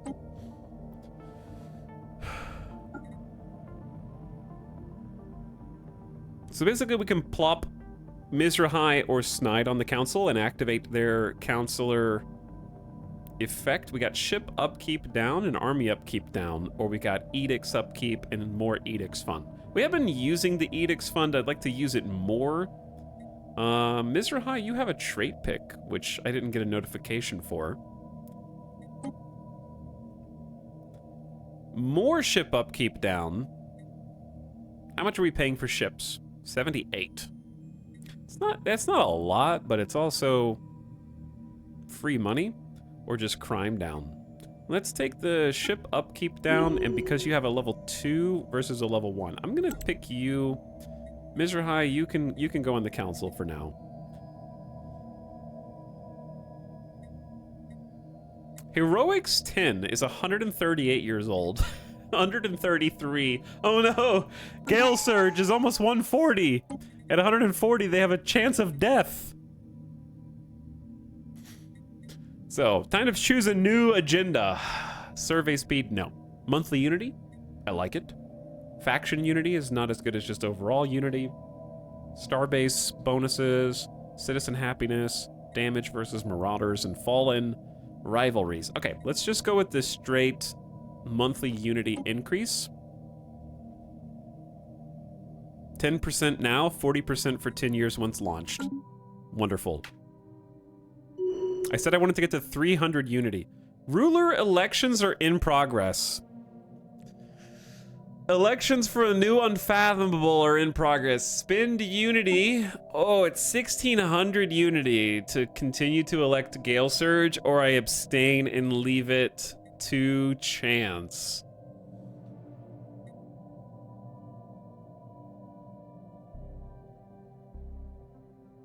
Worst case scenario is random new Governor Snide Kerfuffle gets up-jumped to leader of the Free Peoples. We're not free. But, like, in any other situation, I'm pretty sure we can just rotate the council so Gale Surge can stay on the council. If Snide gets elected, then they're currently not a counselor. The semi-autonomous peoples, yeah.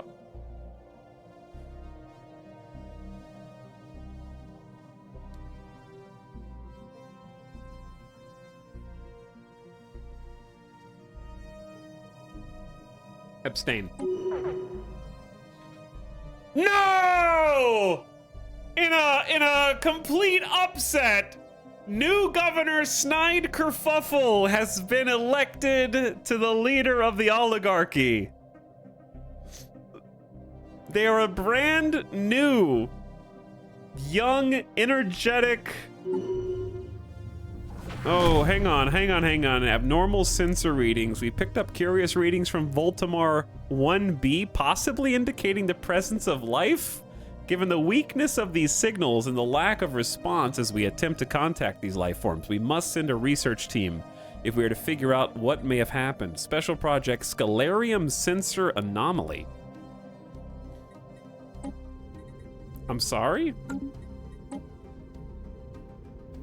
On Voltamar 1B?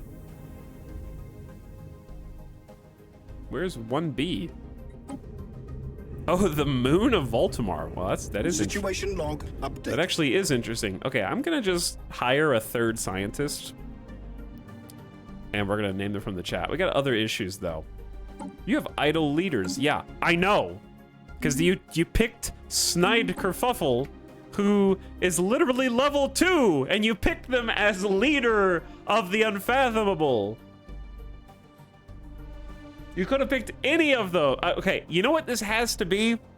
I think this is RP, because I don't know who elects an oligarchy, because it's not a democracy, but I have to imagine that the people in charge of voting for the new leader are upset with the status quo, and they're trying to inject new blood to inspire the people to pivot our current trajectory and have a new face. That's all I can come up with. He's coping. I'm just trying to reason it out. Like, I didn't pick it.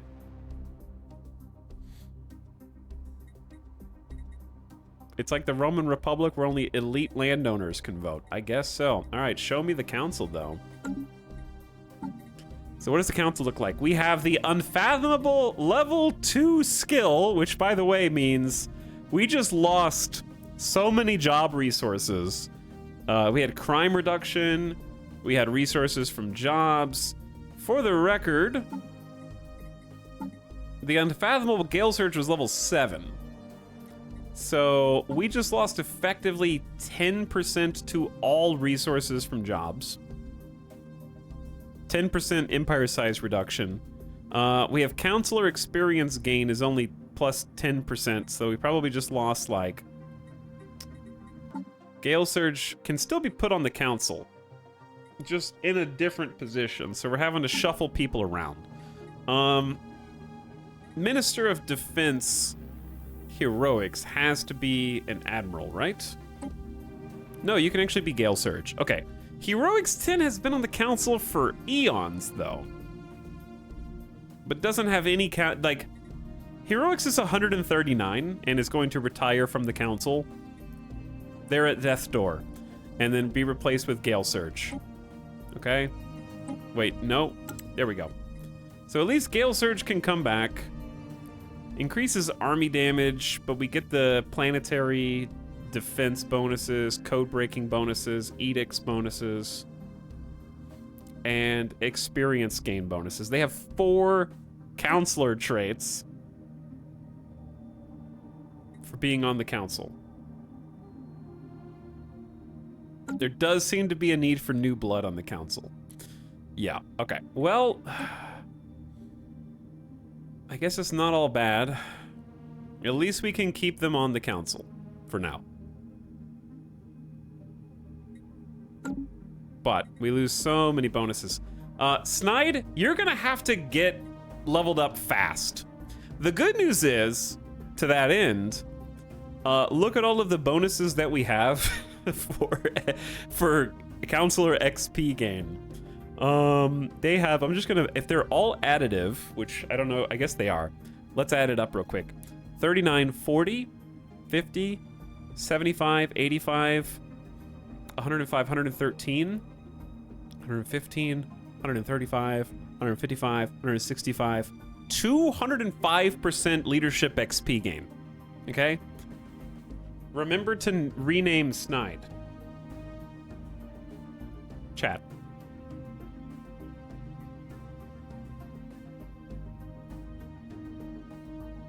Look who is chatting right under you.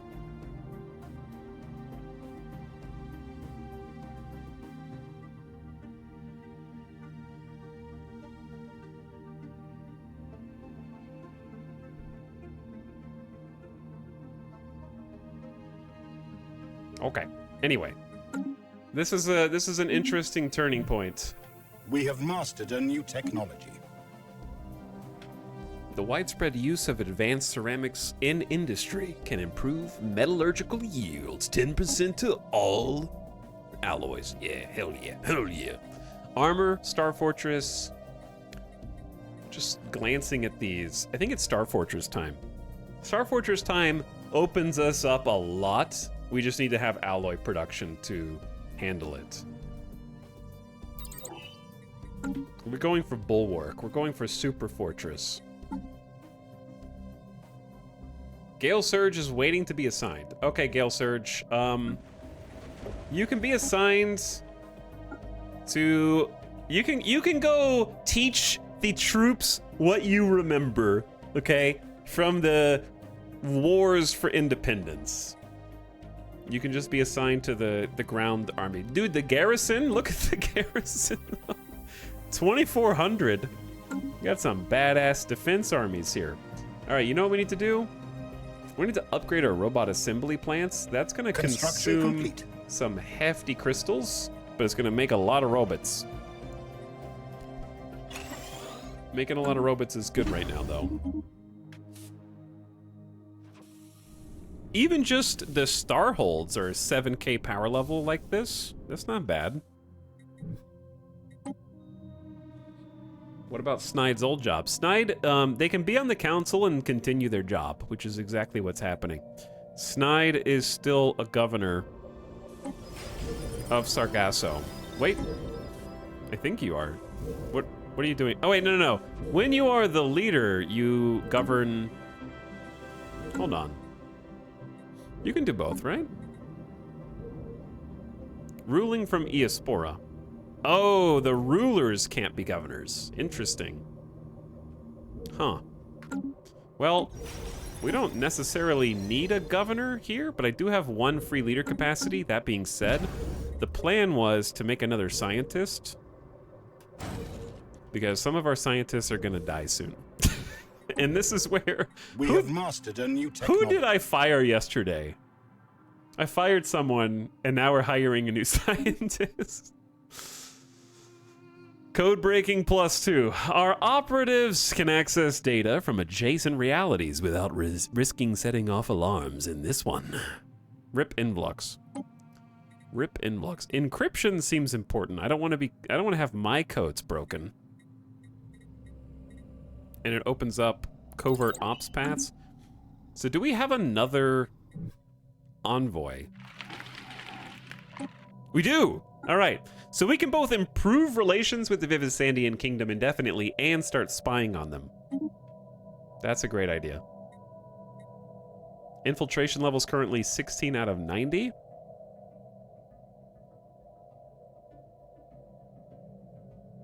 Why are we accelerating through this so fast? The we will reach the next level is taking a very long time. Construction complete. Gather information is... Difficulty is easy, -1. Our ops will compile information on the Vivisandian Kingdom, delivering an intel report. This will expose vulnerabilities that will increase our maximum infiltration level for some time. I click commence when ready, but I feel like it doesn't actually do anything, but we'll... Construction complete. We'll start on that anyway. More star bases done with the anchorages. So we actually have some naval capacity overhead now, which isn't going to do anything for us at the moment except waste energy credits because we're paying upkeep. Didn't we disavow the last spy? Yes. You have maxed out tech in it plus Bureau of Espionage. Define what's Bureau of Espionage.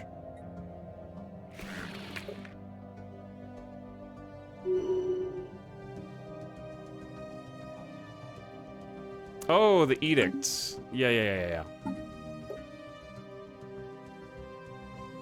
+1 envoy. So yeah, we're using that envoy specifically for this. We have +2 code breaking, higher base intel, and +10 max infiltration. Interesting. Snide is leveled up. You better level up, unfathomable Snide kerfuffle.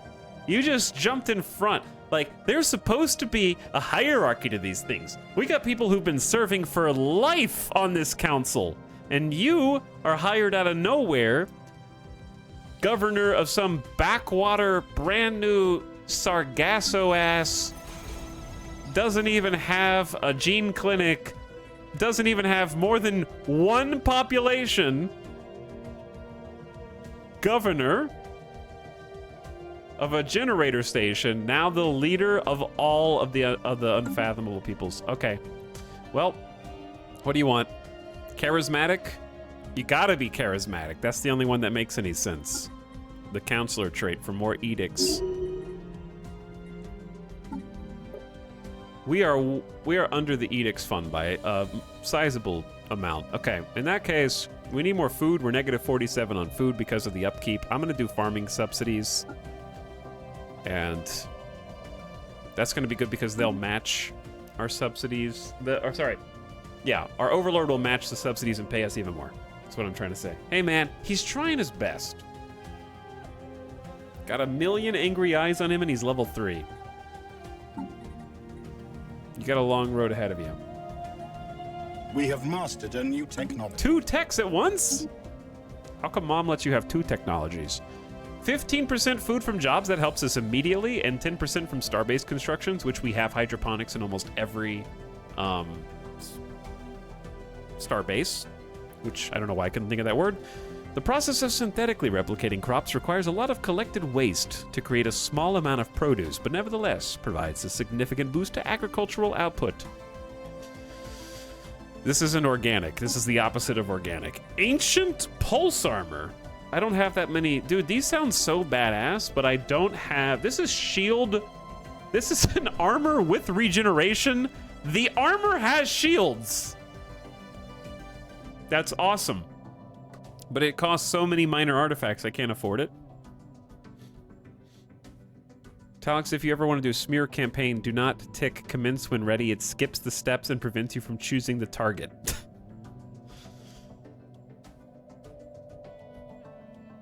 Do those edicts cost unity? Okay, so that's what the feature of... Sorry, let me go back to government. That is what the edict fund is. Edict fund is a set-aside amount. We're using exactly how much unity we're producing, which is insanely efficient. But the edict fund is a separate pool of unity. So if you don't use this, you lose this. It's use it or lose it. If you go over the fund, it starts dipping into your actual monthly unity.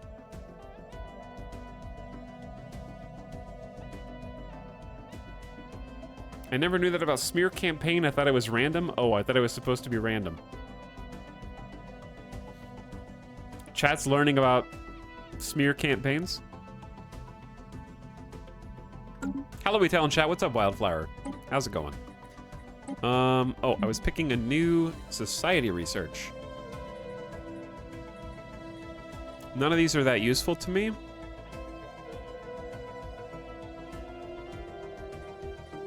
So, in lieu of anything being useful, I might just research ancient pulse armor because it's cool. Even though we won't use it. I don't know, it just seems neat and it's rare. Why not? And we just got Star Fortress technology. Upgrading the Starhold. Star Fortresses can house 3 buildings in a full complement of 6 modules. Hell yeah. And we can go straight to Citadel if we want. We are going to be the tankiest, tiniest turtle empire in the galaxy. Armored torpedoes, flat cannons, planetary build speed is fine. Afterburners are good. Let's go, chat. Let's go. Citadel tech. Do you know what it means, though, to have Star Fortress technology? That means we can actually upgrade our orbital ring. I just thought of something. We can build another orbital ring on Eospora 2. Oh, we got so much shit to do. Also, I got a science ship here. We need to hire a new scientist. We got 5 candidates, all level 2. Top candidate, free alloys. Anomaly research speed doesn't help. Survey doesn't help. Anomaly and survey, you're out. I want to be an astronaut when I grow up. Tough. You need to be a planetary researcher who just assists with research by scanning planets with your big-ass light, your flashlight, just pointed at the planet. No exploration for you, okay? Monthly food, survey speed, you're fired. Happiness for the council, energy credits and anomaly research speed, minerals from jobs, anomaly research. Dude, where is the guy? Well, this one is for the future. Spark of Genius will help us when we need a new counselor one day. But nobody here, they're also the youngest choice, so they have the most room to level up. So I'll just hire you. I like the new toast notifications. Do they get... Like, when I hire people, I should be able to give them a trait, right? Isn't that our whole thing? Or does it automatically roll them? I thought we got, like, to pick the starting traits. I thought that was my whole shtick.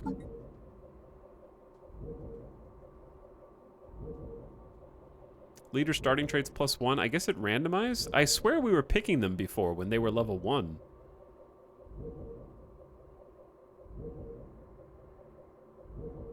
So now it's randomizing them when they're level 2. That's weird. It almost seems like a bug, actually. I don't know how to explain that any different without just repeating what I just said. But yeah, when we started the game, when we hired new leaders, we got to choose an additional trait ourselves. And they were level 1 at the time. Now they're spawning in at level 2, and it seems to have randomized their traits instead of letting us pick them. I don't know if that's a bug, but it certainly seems counterintuitive when you start by picking them and then they end up being totally random. I don't know. Anyway, I digress. Why have this science ship? We have this extra science ship with a new scientist because we have actual research. There is an uncommon signal coming from Voltamar 1b, the moon, the Voltam homeworld, actually. The Voltam homeworld is a confusing beast. They're a precursor civilization that unfortunately committed mass suicide, ending their entire civilization in the process. They believed that they were inside of a simulation, and they thought that the only way to affect the simulation was to cause a disturbance large enough that it would send ripples through it, ultimately creating a bug in the code.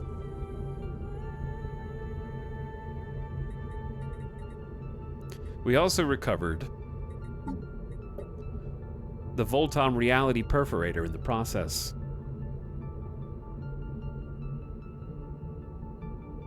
A dense and incredibly heavy orb composed of an unknown material, the Voltam claimed this device was capable of briefly destabilizing simulated reality and believed themselves trapped inside, offering a glimpse of the real world. Whether true or not, when activated, the orb makes it possible to manipulate minor aspects of reality in a localized bubble. This effect lasts only for a short while, as the universe seems to quickly right itself again, but if timed right, it could give our fleets a decisive advantage. It's passively reducing our amenity usage, and if you activate it, you get temporary combat advantages.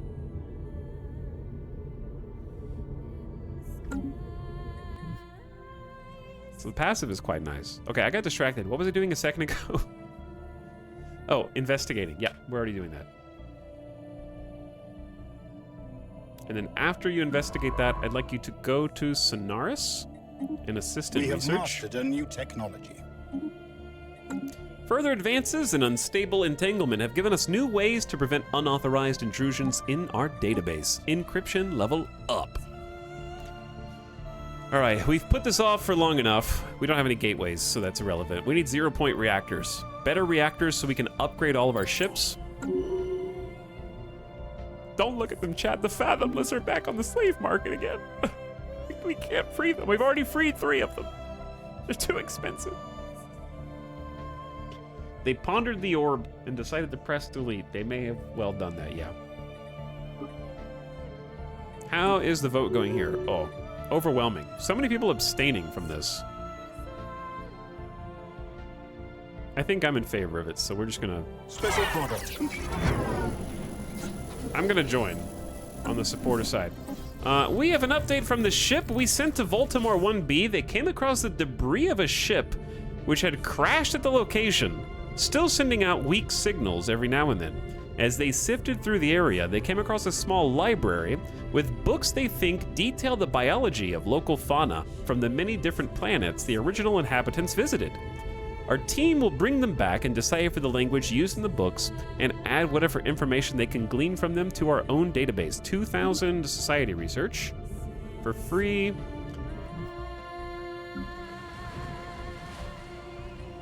We need a couple things on Eospora, too. Oh, it's planetary administration time. Hell yeah. Upgrade the building. I think once we get over 25 pops, we have 27, so that just ticked over. 3 free housing, free amenities, a building slot, 4 extra defense armies, politician and enforcer jobs. Good, good, good. Okay, yeah, go with that. Eospora has unemployed. We're almost done with these upgrades. We've been doing them since we started the stream. The blowhole has no free jobs available. It's time to convert the energy districts into research districts like I wanted. Let's upgrade the research lab first, though, because that'll create jobs. And then we can replace... Yeah, it's time to balloon our research. 0 free housing. This is tough. I think I have to convert one of the mining bays into a habitation district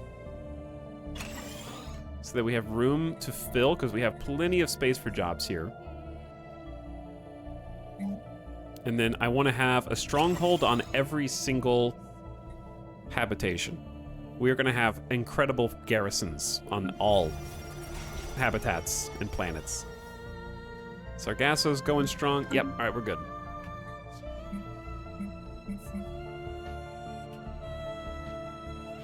How many alloys do we have? We have a lot, but we're about to spend even more on more habitats. So I want to spend them on habitats before we upgrade star fortresses. And we want to build another ring. Build a ring around Cineris. And maybe upgrade the ring on Eospora. Tier 2 orbital ring.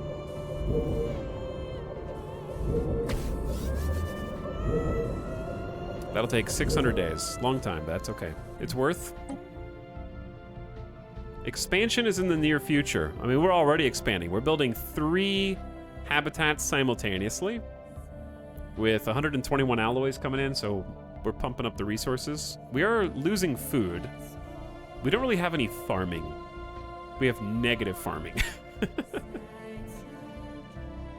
We're expanding up. What's up, Whistling Spirit?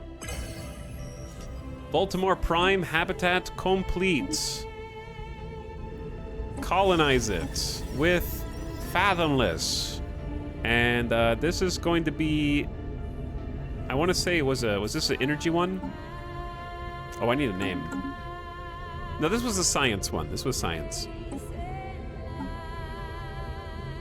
I think Voltimar Prime is fine because this is the one that's orbiting Voltom. Or the Voltom peoples. So Voltimar Prime is okay. How about we call it New Voltimar? That's pretty sweet. All right, so Construction Boy, you go to Cineris and check out Eospora 2.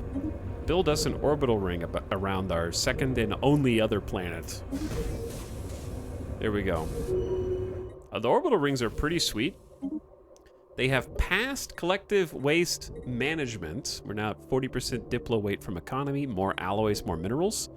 That has affected our standing. We're still very far away from the front of the pack, but we're now clearing into the middle of the pack.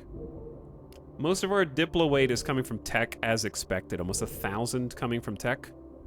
We have more tech diplo weight than everyone up to here. So we have as much diplo weight as basically everyone except the front two people, which hilariously, number 1 and number 2 in the galaxy are the Minimar Specialized Industries, our arch nemesis and villain since the beginning of the game, and then our current overlord, Vivisandian Kingdom. So that's kind of hilarious how we got sandwiched in between the number 1 and number 2 empire in the game with this start. That is spicy. All right, what's up next? The Readied Shield. Diplo weight from Fleet Power. Doesn't help us at all. I'd like to somehow maneuver Guardian Angels to go up, but I might have to call in some favors.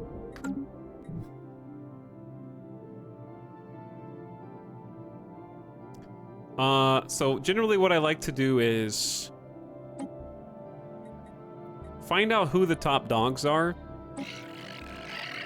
and if they like us. Authoritarian militarists, they're neutral to us. Can we find some chill dudes? I guess is my question. Can we find some chill dudes who are also have a lot?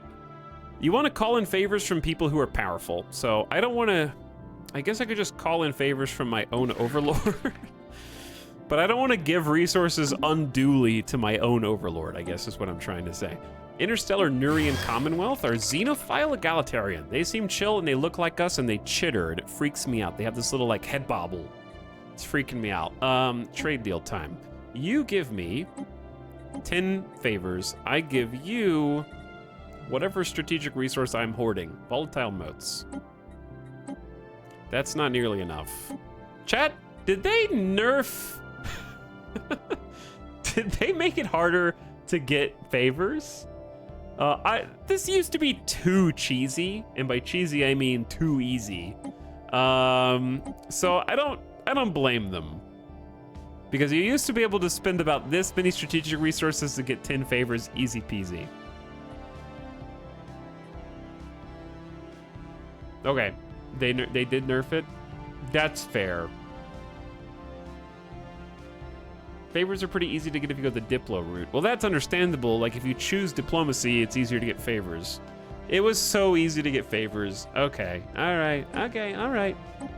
Now, if I give them favors... Now, that's a bit dangerous, isn't it? But you could pick somebody who generally agrees with you, even though they're xenophile, they're egalitarian, and then trust them to use the favors appropriately. Favor for favor.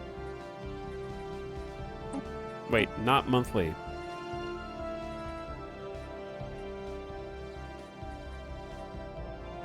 What could go wrong?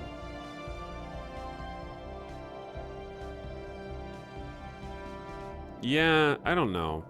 I'm just gonna go with the flow for now, cause like they're going to do Guardian Angels. Like it's already got support. We're just gonna have to wait a couple. So the Diplo weight bonus to fleets it kind of hurts us, but then we can move it back. We just have to be patient. Sure, that's fine. Howdy, Drimbus, what's up? All right. Yep, they're in recess. We'll deal with it later. Another habitat ready for colonization. The Sonaris 2 habitats. Sonaris Prime. We have Eospora 2. Sonaris Prime is fine, I guess, but I believe this is this an energy credit station? No, it's a research station. Sick. Okay, we're running out of names.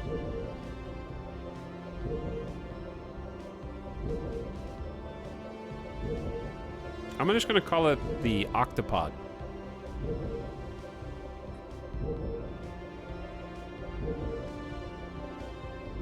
It's actually going to be almost our 8th. Is it our 8th station? C Lab. Can we name the scientist? Yeah, give me a minute.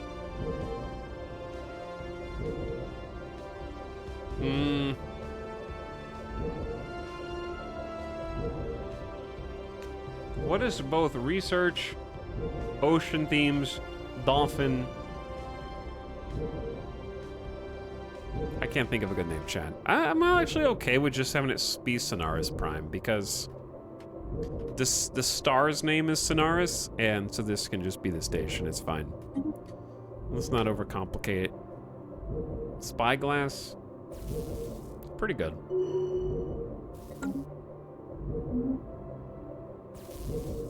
But yeah, Far Echo Station has got 2 colony ships being pumped out simultaneously. Since we did the colonize order, it'll automatically send them over to the locations.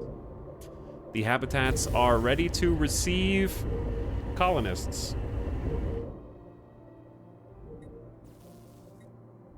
And now we have a construction ship who is not busy at all.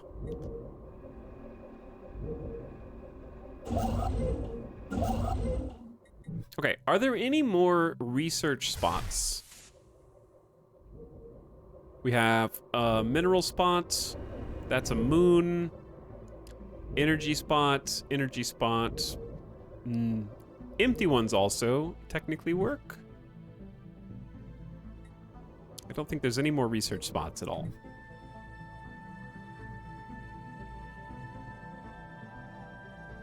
Okay, so we're just gonna have to do... I would say focusing on mineral infrastructure is also fine. We need to do just all the mineral and energy credit ones next. Minerals for alloys and energy credits for everything. So let's start with another mining outpost. Habitat or minerals, go. And that's another 1,500 alloys. That's why we need alloy infrastructure, because we're just in full megastructure snowball mode right now. But yeah, those are good names, We chat. have mastered a new technology. You got some good name suggestions. Ancient pulse armor we might use when if we have another source of minor artifacts in the future. I kind of just got it because it's neat. It is hybrid armor. It's armor and shield simultaneously, and it's really cool, but it costs too many natural minor artifacts, so we just don't make enough of them. Hypercom's Forum produces 3 unity for each ascension perk we've undertaken. I might actually try and get some of these because it makes a bunch of culture worker jobs and gives us plus unity from jobs. Culture workers turn consumer goods into unity, pop housing usage reduction, citizen pop happiness, and governing ethics attraction. Seems okay.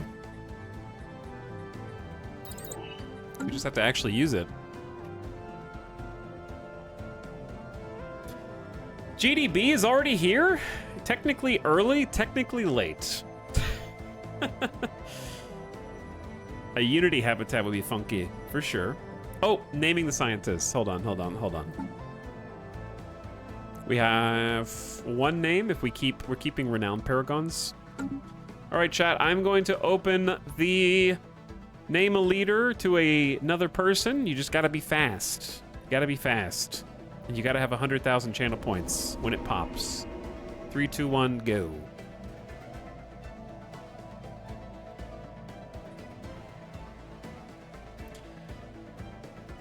Another habitat. This is a science outpost. Excellent. Colonize that one as well. Not Far Echo Prime.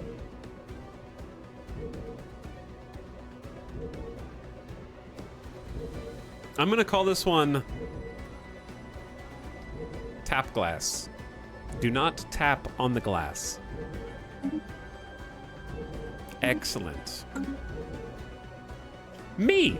All right, Kina Kunai, you are our latest scientist.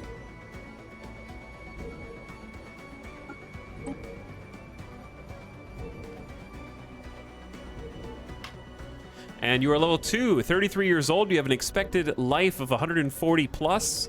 You have a spark of genius, which is good should you serve on the council during your life, boosting our research speed. You get free monthly energy credits just for existing, and your survey speed is faster, which you won't be using. But you will, however, be assisting in research on Eospore 2, which currently doesn't produce any research, but it will. But it will. I also want to increase the speed with which we build robots if we have enough exotic gas. Or no, actually, rare crystals. Yes, rare crystals +3, sure. After the planetary capital upgrades. You might be the next Unfathomable. Backwater assignment. It's not backwater.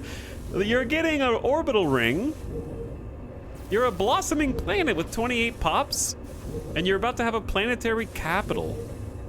Also, you are in charge of any abnormal sensor readings we come across, such as this one. We have picked up some curious readings from Saddlebari 2, possibly indicating the presence of life. Given the weakness of the signal and the lack of response, as we attempt to contact the life forms, we must send a research team to figure out what could have happened here. Situation log updated. All right, Kina Kunai, go figure it out for us.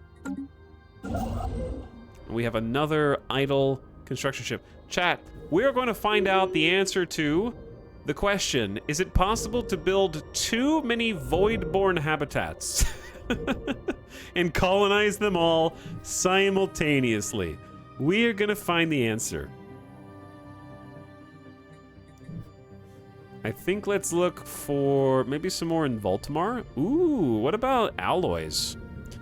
If you build a megastructure on top of alloys, can you get alloy districts? One would hope.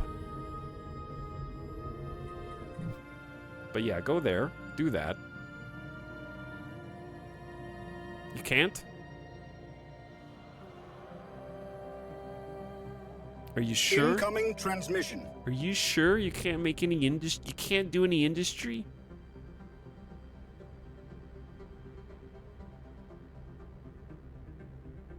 My stream buffered when he counted down Peepo sad. Gotta have a faster trigger finger. Gotta go faster.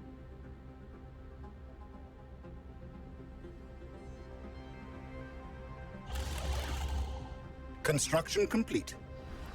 I'm gonna build one there anyways. It's only a matter of time. The pious Mikonan are apparently psionic. That's a different faction, not us. Our mirror image wants to establish an embassy with us. They're xenophile authoritarians. Equivalent fleet, tech, and economic power. That's really bad. We're a subject of another nation and we're equivalent. Go away. Go away. You can't be us. You can't be like us. They're like a reverse of us. Yeah, we're xenophobe, they're xenophile. Once we research the 0-point reactor, we're gonna do a full sweep of all of our ships. Incoming transmissions. They really want to establish embassies with us. No. Are they the same species? I don't think so. We have mastered a new technology. I forgot what they were called. That's us. They are founder species Yarrow Reacher. Different. Yarrow Reacher. That sounds like a Kenshi name or like a Crusader King's name. Not all research into FTL communication channels produces useful results, but some outcomes may find new purpose in bringing people together. So, Hypercom's forums is something we're going to look at doing when we get some free time and free space, but not yet. Food centers, Paradise Stone, Fleet Command, Naval Capacity. We don't have Zhro. It's like psionic resource. Let's just start upgrading Naval Cap. Construction complete. That'll help us when we actually want to mass produce a navy. Special product. Ow, my ears! Why is that sound effect so loud? Good lord. Science Officer Kino Kunai on... Oh, I have to name your science ship.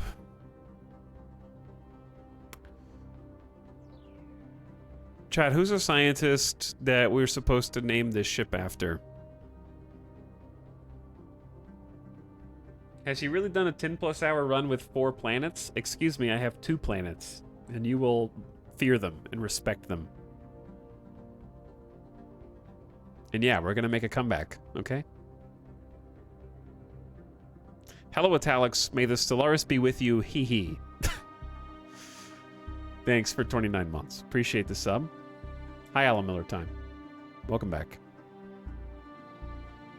Chat, there was a dead scientist that was from chat, from you, and I don't remember. We were gonna honor them by, they got blown up by the debt collectors. Dragobot. Yeah, it was Dragobot. Chat knows. We have an update from the ship we sent to Sadabalri 2. The hunt for the weak signal led to a small empty outpost. Yet, there were signs that someone of a similar tech level of our own had been there recently. As they sifted through the area, they came across a small library with books detailing biology. We're going to try and decipher their language and get free society research. Good job. That's just like a bonus research. We have mastered a new technology. Just a little injection. Citadels. Plans for immense battle stations capable of holding its own against several strike fleets are being drawn up. If realized, these citadels will become monuments to greatness, as much as system hubs. Oh, we're gonna... It's here. Rare technology, advanced space habitation. Years of improvements to our orbital habitats have led us to create new, more effective designs. Station upgrade, habitat worlds. Oh, it is time. 43,000 of 58-month research, which is a long time for us. Lock it in, chat. Lock it in. Because we can start upgrading our habitats to tier 2 now, baby. Don't forget to save. Tier 3 God habitats. We just need 1,000 alloys per habitat. That's a lot of alloys. I'm working on it. I'm working on it. The mega is based yet.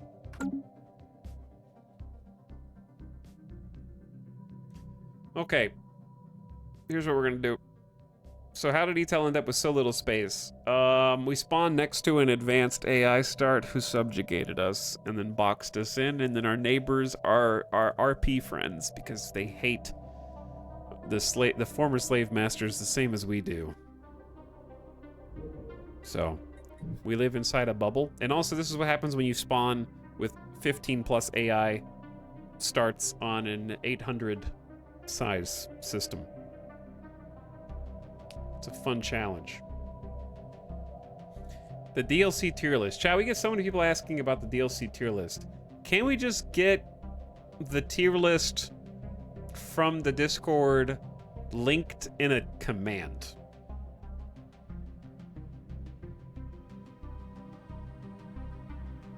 Because we have, like, surely there's a link to that tier list that we can just do. All right, I need to take a gamer death break. It's been over 3 hours. Well over 3 hours. So why don't you watch we have a level 2 orbital ring being developed. We're gonna be able to upgrade the battleship turned research outpost, and we got more habitats forming in systems, so.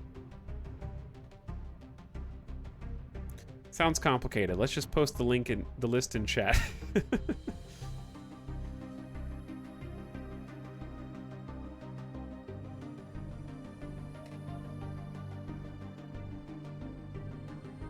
All right, I'm going to append this to the exclamation.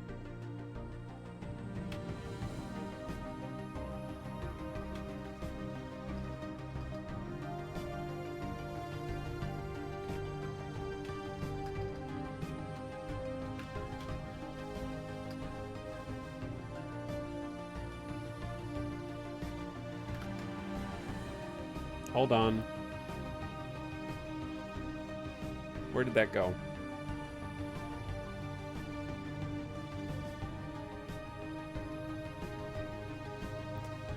Okay, found it.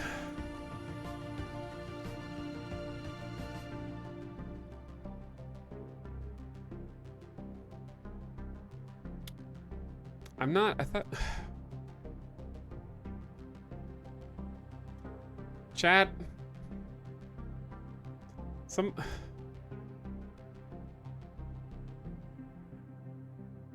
been 2 hours and 51 minutes. WPG guy, it's clear you weren't here for the beginning of stream, so... this is a case where chat doesn't know. Shh. Uncle, shh. Chat doesn't know.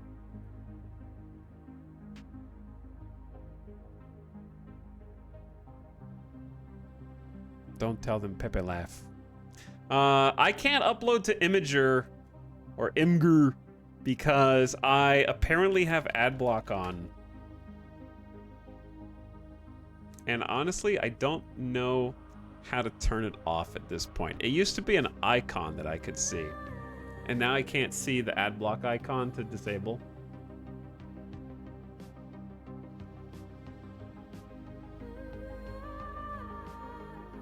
So I am dumb old streamer who can't use technology. Imgur sucks now. That's also kind of true. Oh, hang on, I think I found it. There we go. All right, I figured it out. I'm old, but I'm not that old. Solved. Has it ever been good? I mean, it's been good. Okay, and with that, we have updated the command. If you do exclamation Stellaris, that will link to the new player DLC tier list as well.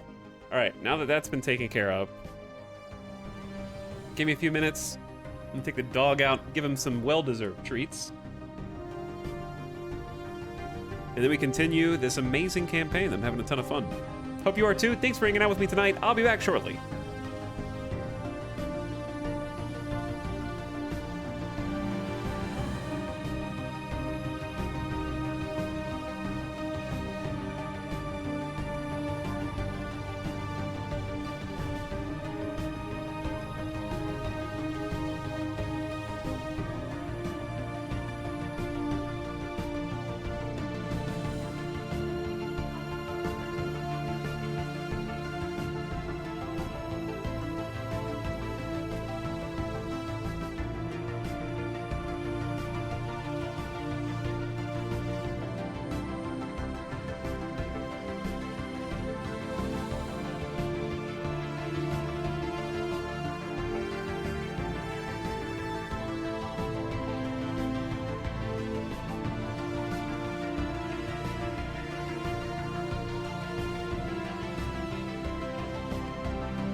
Yo.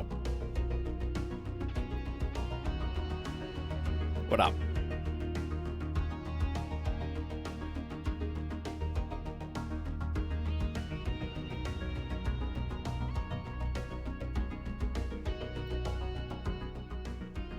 Hi, everybody. Talix, you have 2 gamer death bot. I must be dying right now. 10 squats.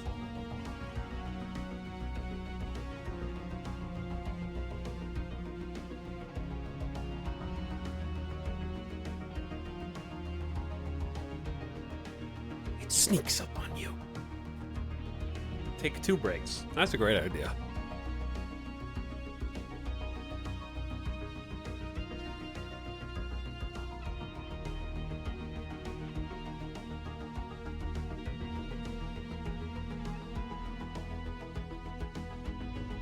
Okay, we're ready.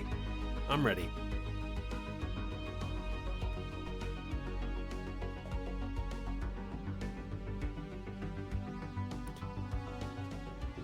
Oh, thanks for waiting, everybody.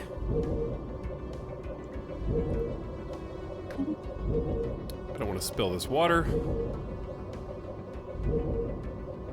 Hello? Oh, there we go.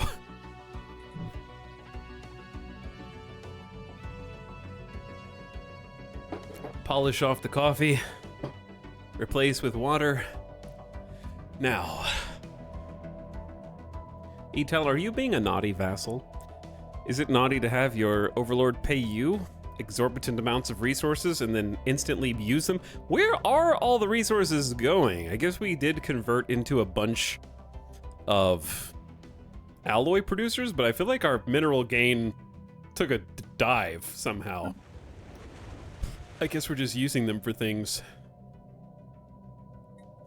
What could it be? Could it have anything to do with the quantity of industrial districts we have here?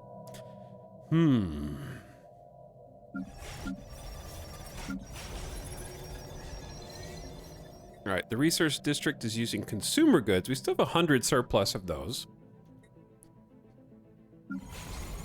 Damp Rock is actually out of jobs because we had to create a habitation district because there wasn't enough space for everybody to settle down. We're gonna give them an upgraded mineral purification plant that's gonna take 1 moat per month. We have 6 free. This is plenty. And it's gonna buff all the mining jobs here. And then we're gonna upgrade. We have 4 exotic gases extra. Okay, plenty.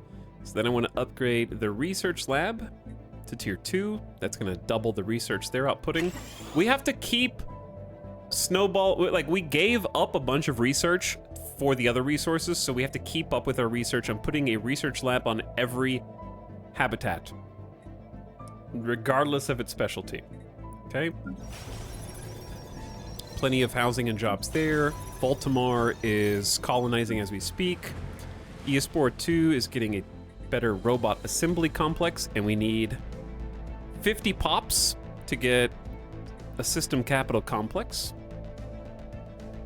That'll be nice. This isn't really like this. We have 12 free districts here, so we'll just probably leave the building slot open for now. Wait a second. There's no research here. Research on Eospora. Okay, research lab coming in. And we're golden. Colonization efforts begun. More colonies. New Voltamar, Sonaris Prime in the frontier sector. Chat, I want you to be 100% honest with me, okay? Do you think a comeback is possible here, given that I may have accelerated the mid-game and end-game points by 50 years for end-game and 25 years for mid-game?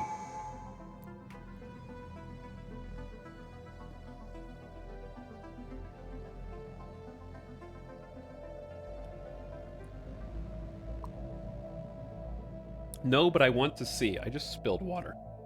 Good thing it's just water. Game, Eospore 2 is not a mining world. You're kind of right.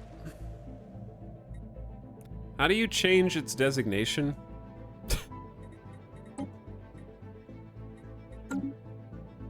I remember doing this.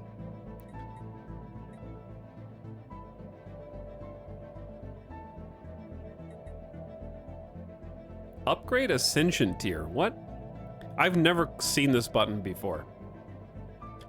For 2000 Unity, ascending a planet reduces its effect on empire size by 5% and increases the effect of its planetary designation by 25%. Unlocking all ascension perks increases the planetary ascension cap by an additional 4. What is planetary ascension cap?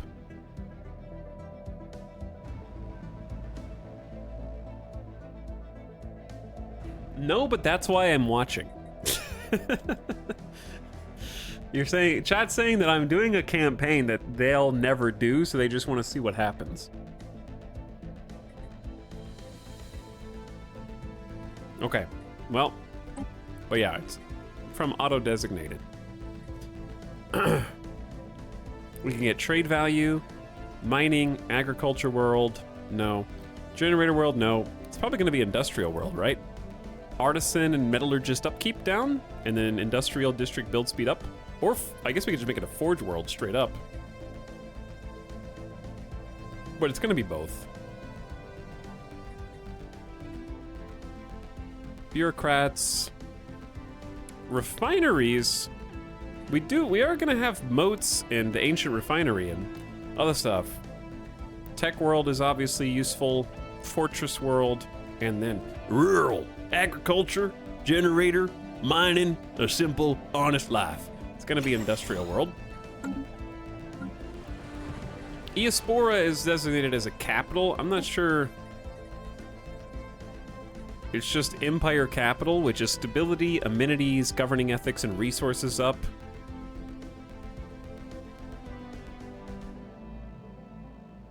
I think all resources up is better because we also have science. But you can specialize it even more, I guess. I don't know if that's worth it. These ones are automatically designated just fine. Okay, new tradition available. So our first actual perk for unyielding. Defense armies now produce unity, and defense army health is increased 25%. I'm curious to see how much unity this results in. We're at plus 179 right now. Our people take great comfort in the strength of the bulwarks that guard our planet and view them as vital to ensuring a prosperous future. The capital designation is new with this patch. It can be nice, but I wish there was a research one. Yeah, that is kind of odd, huh? Resistance is frugal. All right, what is 179?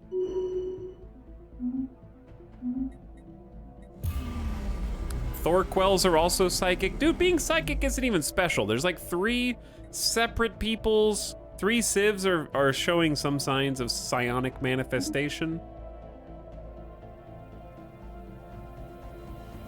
Cyborgs are cooler. Maybe cyborgs are cooler this time.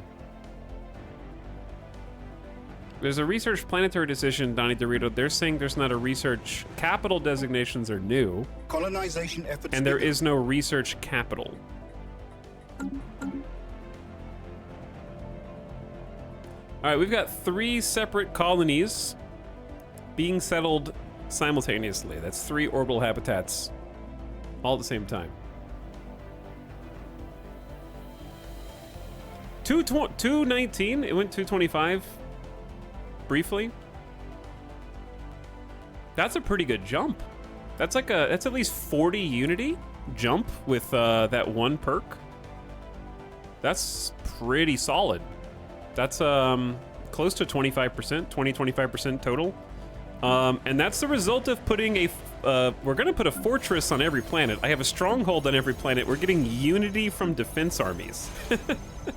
Sargasso doesn't have one, do they? Nope, but we did get them a research lab. Let's get them a stronghold. No stronghold here either. We don't have room for it yet. Senate is now in session voting for the Ready Shield. Diplomatic weight from fleet power and naval capacity up. The opponents are very small in number. We have claimed a new world for our people. We have established the colony of New Baltimore. Congratulations. There are no governors available. You're not supposed to have a governor of every single spot. That's sort of the whole point of the leader capacity. You choose things that benefit you, and the others are just like being governed by the sector governor. These are small outposts anyway. So this is a research station orbital habitat. And we do the same things. We're gonna be doing this a lot, chat, so I'm just gonna keep explaining it. Gene clinics for amenities and pop growth speed. And we follow that up by building robots, and those robots will crunch some alloys to be made. And then we're gonna need a habitation district after that. And then we can start specializing in research. But we're gonna be doing that repeatedly. We have mastered a new Sector governors still give some bonuses. Mizrahi, principal instructor governing Eospora 2, our second planet. This leader XP gain, plus 50% pop growth speed up. I like. Resources from jobs up, or upkeep and trade value. I think we're gonna want resources from jobs because this is gonna be an industrial world as well. So we'll lock that in.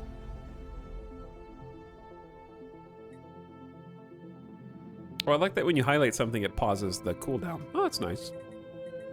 Good little feature for the toasts. Because, yeah, Mizrahi, you have ship upkeep down as a counselor, which is helpful right now. Trade value up, which will be helpful long-term, and your veteran class is industrialist. It's a separate trait. That'll buff... specifically, Eospora is going to have a ton of industrial districts. Eospora 2. I gotta remember to call it by its name. 0-point reactors using vacuum energy provide an almost limitless supply of ship power. There is no more efficient way to generate energy. That's a lot of power, dude. Sorry, I'm answering a question from 10 minutes ago. Planet ascension cap is a limit on how many times you can ascend a single planet. Yeah, but what is it? What is the natural limit? Hyper shields. Assist cloaking detection's fine, but let's get Hyper shields. I don't want any of my ships to ever blow up. Okay, main thing is, now that we have the good generators, you know what time it is? It's ship designer time. So, our baby corvettes are about to be upgraded. The Wavebreaker is a small fleet that's almost 10k power level. Let's see how much this goes up, because we haven't updated these designs in ages. Number 1, we're going from tier 2 to tier 4 quantum missiles, which doesn't quite double their damage. It's like 60 to 80% more damage. The tracking and accuracy is the same. The range is the same. The average damage is 3, and it goes to 5.41. They have, each individual missile has 30% evasion, so the missiles are harder to shoot down with point defense. That's funny. Okay, we go boom, boom, boom. All 3 missile slots. Just missile boat city. Afterburners still. I guess we could add fire control for a chance to hit, but afterburners are just so good on these little guy corvettes. Tier 4 shields. These are 8 apiece. That the pulse armor is so cool, but yeah, it's tough. And we still only have tier 3 armor. Oh, I thought we had tier 4. We need to get better armor. We can get tier 3 hyperdrives for faster jumps when we get to the edge of each system. We got level 3 thrusters for evasion and ship speed, level 4 sensors, picket computers. Oh, this isn't as big of an upgrade as I thought. We have plenty of power overhead, but it's still, I mean, the missiles being upgraded is kind of the main thing takeaway there. And then our bottlenose destroyers are gonna get an upgrade too. I need to get tier 2 medium missiles. Until we manage that.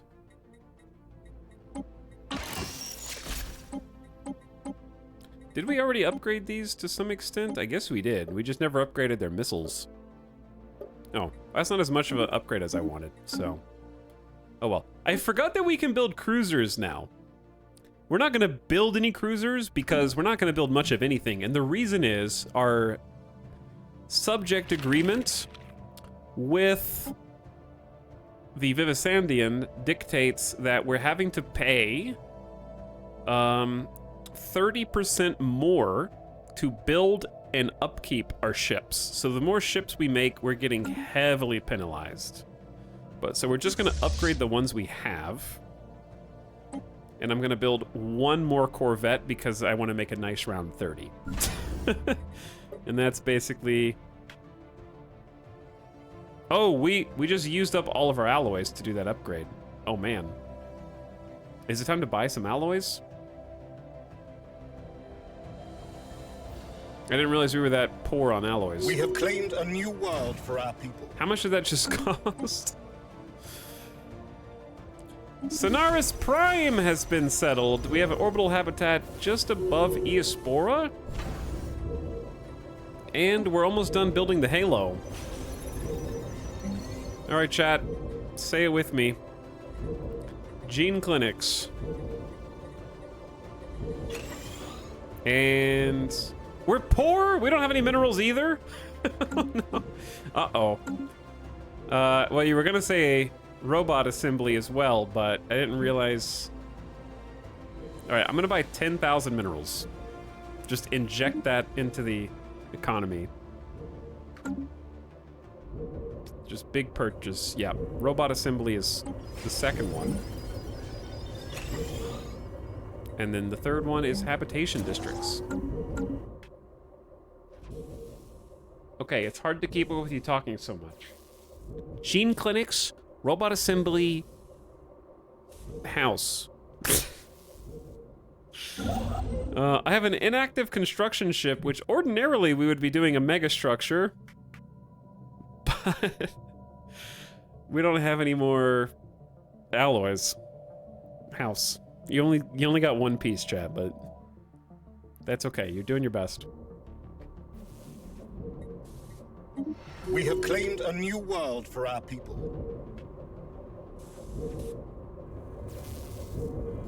Wait.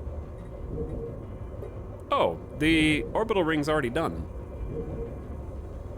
Tier 1 orbital ring's already done. Very cool. So right now, I mean, we're basically gonna get some habitation modules to increase the amount of districts we have, but we don't need that at the moment. I kind of built it a bit prematurely. I was a little excited. And our third colony, Tap Glass, is ready to go. Say it with me, chat! Gene clinics. For pop growth and amenities. Robot assembly plants. Habitation district. That is our blueprint. And now we put a pause on new orbital habitats because we're broke. If I wanted to buy more from the market, alloys are one of the most expensive things you can buy, and that would cost us 16,000 energy credits. If we wanted to trade, let's see what we could get.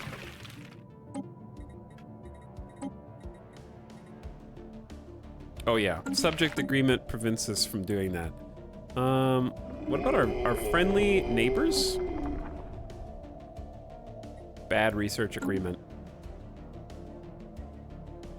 They have pathetic tech, pathetic economy. Wow, that's bad, Cyball. What's wrong with you? Does anyone else like us? Liking us maybe doesn't matter, but... Equivalent tech, equivalent economy. Okay, these are spiritual, fanatic egalitarians, so I don't have any problem giving them resources if they have alloys to give me, which they don't.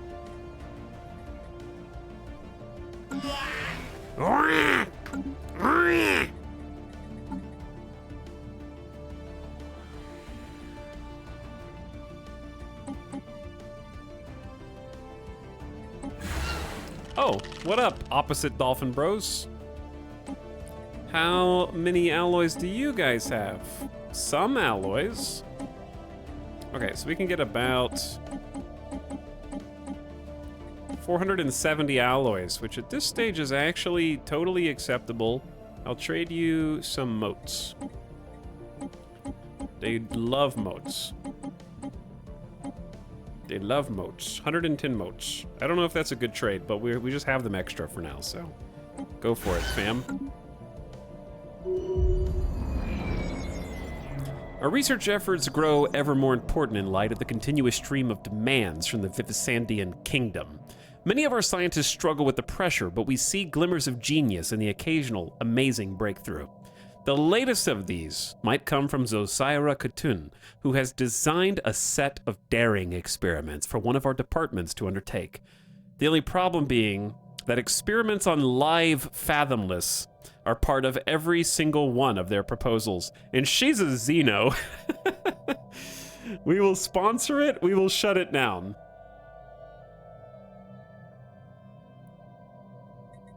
She's been with us for decades, though.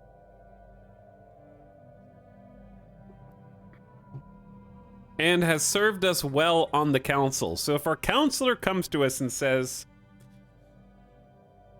that they can make us better, we've already done some genetic modification, why not more? I will sponsor it. I believe. All right, they agreed to the trade. Got a little injection of alloys, because we were just broke. Our ships have been upgraded. Okay, we need to do a little check. Two things. Number one, how big is our fleet now? We went from 9.8 to 14.4k power level. Just a casual 40 to 50% upgrade in fleet power with one upgrade, without increasing the size of the fleet at all. Not bad. Okay, capital has some room for activities. Let's give them a fancier tier 2 research lab here. More research. You know the drill.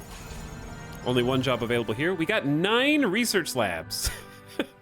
Dude, the blowhole is making 1,200 research right now. This thing is killing it. Let's upgrade, how many crystals do we have? We have 0 crystals, so maybe hold off on the extra robots. We still have exotic gas, so let's do the research complex. And then maybe the stronghold is what takes motes, and that'll be unity. Sure. Damp Rock is upgrading a research complex. Sargasso's got a bunch of jobs.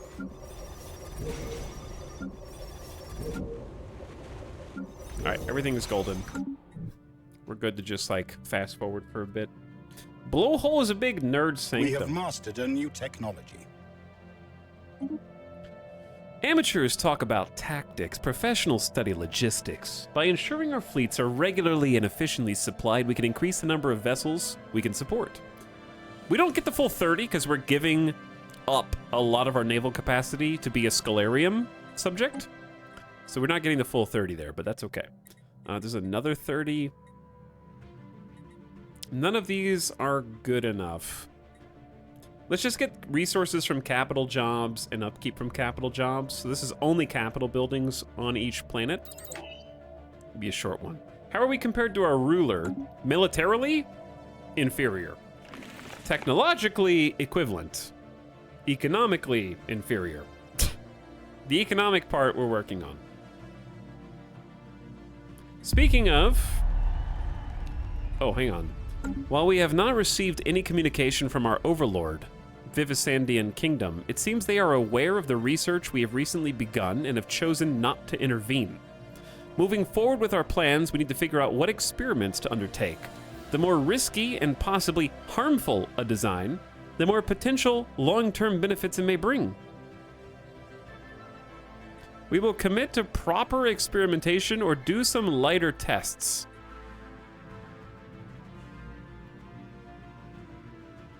The more risky and harmful the more benefits. Is this Gamba experiments?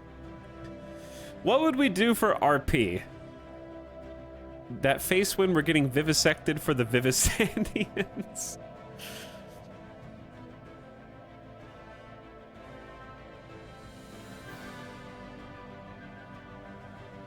Experiment is RP. It's RP, but we're also I don't know if that fits into egalitarian playstyles, but and we're also letting a Xeno experiment on us, which has to have some connotations. But we've also maybe learned to trust her since she's been on the council for like a few decades. She's 62 now. She came to us when she was like 23. So it's been like 40 years. You're not testing on the oligarchs, though. Yeah, but we want egalitarian, utopian living standards. I still think our thirst for science, we're getting desperate. We've been subjects for a long time, and we need to get riskier if we want to break out of these current bounds. We'll commit to proper experimentation. Okay, beyond that, speaking of our overlord, we need to renegotiate.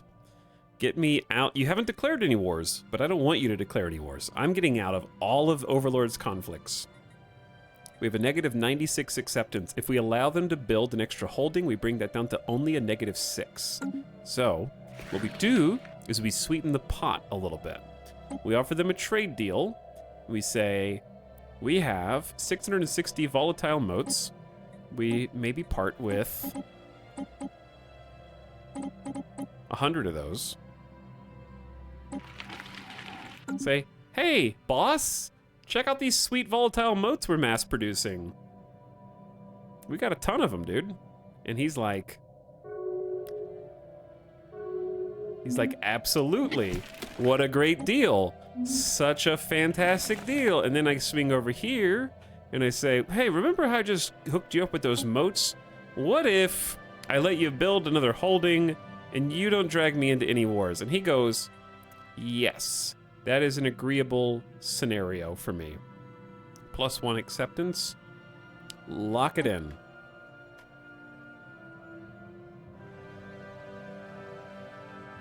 Sucking up to the boss, an age-old tactic. We see the potential value of your proposal and accept these changes. All right, hopefully they don't build a nasty holding. But now we don't have to worry about being dragged into war with the Vivisandian, and they still have to defend us. And ultimately, the many experiments we conducted resulted in nothing but failure and disappointment. If nothing else, we have learned what not to do in the future. A fathomless order pop on the capital dies.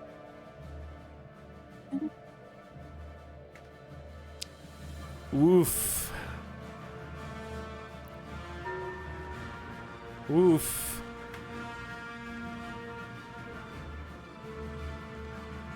There goes my re-election campaign. Tier 2 Scalarium.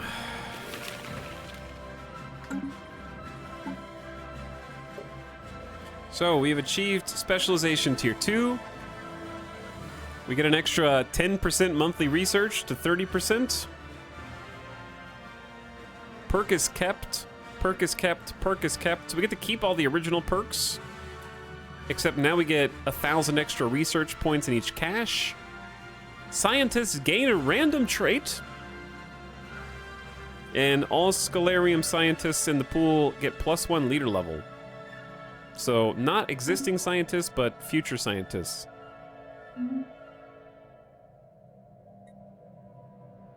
So let me see. What did you get? Our existing scientists, Mr. McDurp got survey speed up. That's too bad.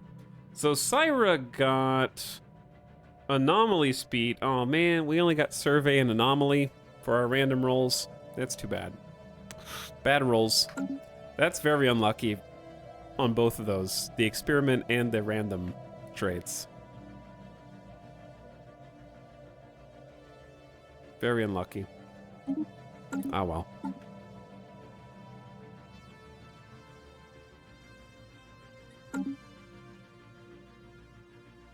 Okay. Meanwhile, time to reset. We have mastered a new technology. Okay. Capital buildings give us 10% more resources. Ancient defensive web slinger. That's so many. There's such cool tech locked. We only have one archaeological dig site. That's probably why we can't afford any of these. But they're really cool technologies that we just can't use. Do the same thing that we just did. More resources from capital jobs, but more upkeep from those jobs, I guess. So you might be asking, what is a capital job? A capital job in this case, we have 3 enforcers who lower crime and spawn defense armies. We have 4 politicians who produce unity and amenities via consumer goods. Those are the jobs right now. So it's just making them more effective at what they do. And I think some more bureaucrats. Chat, we're almost up to 300 unity. We started at 150, we're at 260. Quite happy with this.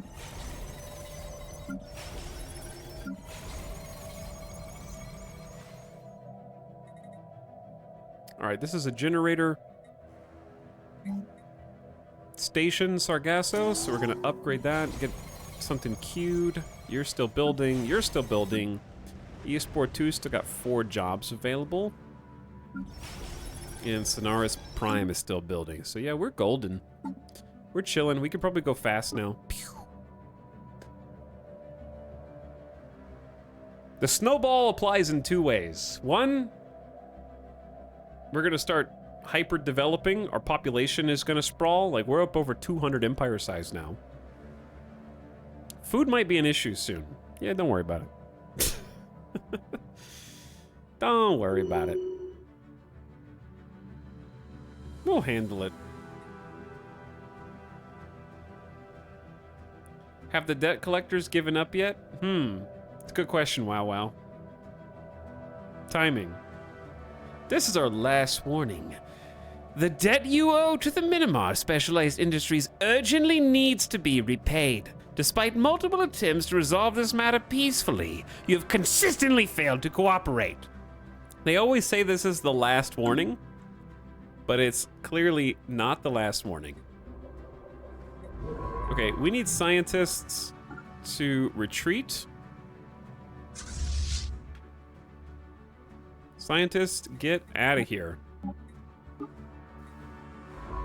Go to the next system.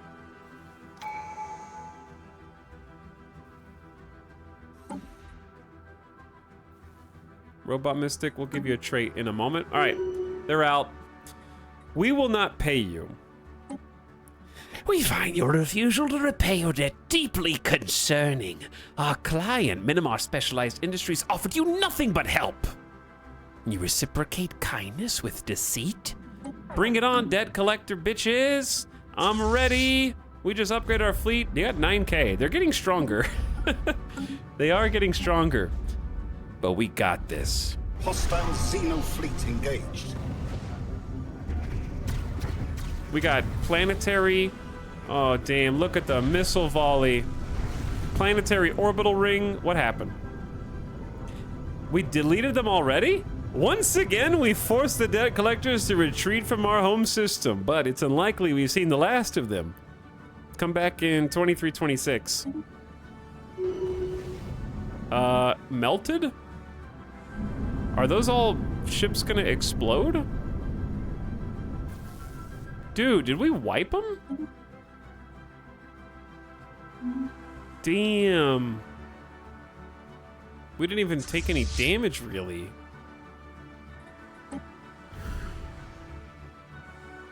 They're wasting a lot of money losing those ships. What are we in debt for? You know, the usual. Oppressive, intelligent, alien megacorp talks to pre-FTL civilization, convinces them they're there to help, but actually wants to train them to be good slaves. When the pre-FTL civilization rebels and revolts against them and ultimately defeats the alien oppressors, the aliens hire debt collectors because we signed a contract with them and they want to have us pay for all the losses they incurred as part of our rebellion. You know, stuff like that.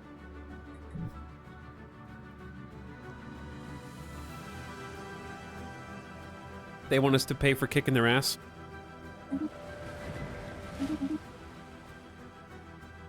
Overlord holding construction complete. Oh, they already did it. Ministry of Truth. Uh-oh. Overlord propagandist jobs. Overlord propagandist turns subject unity into influence. Okay, we just pay them 2 unity and they get influence. That's not good, but it could be worse, I guess.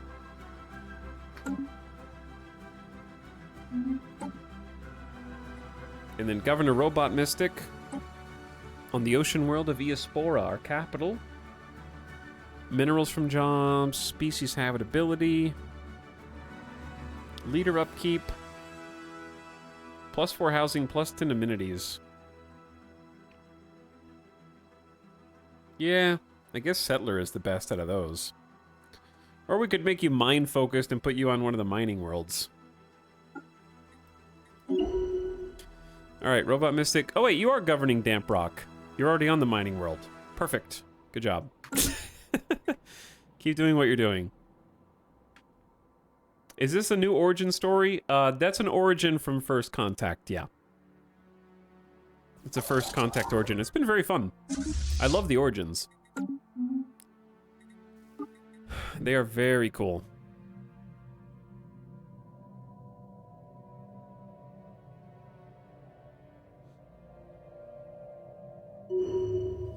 More abnormal sensor readings. On Saddlebari. Okay, 2 things. Number 1. Dracobot. Situation log updated. Dracobot investigate. Number 2. We need to go back to assisting research. Mr. McDurp was assisting on Eospora. And our counselor was assisting on the research station. All right, we have 4K alloys. So at this stage, we need to work on upgrades.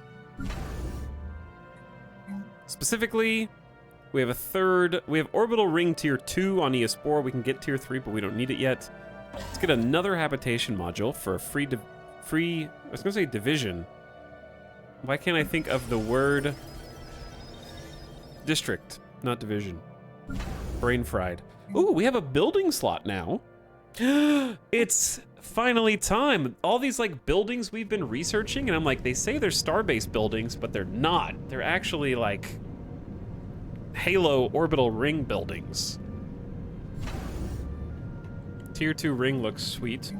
So like low gravity mega refiners, minerals from miners up, unity from bureaucrats, managers, priests, and telepaths up. Shield hit points for Starbase. Available envoys +2. None of these are inherently that useful to me, actually. Maybe hydroponic bays for now, since we're so low on food. Good day, Mr. Tacos the Solaris playthrough. We just beat the debt collectors again, kicked them out of our system, so that's good. And we have already gone from 2 planets and 2 orbital habitats to 2 planets and 6 orbital habitats. So we've effectively doubled our... Well, we're working on doubling our empire size right now. Okay, I was thinking how to best spin the alloys. How to best spin the alloys.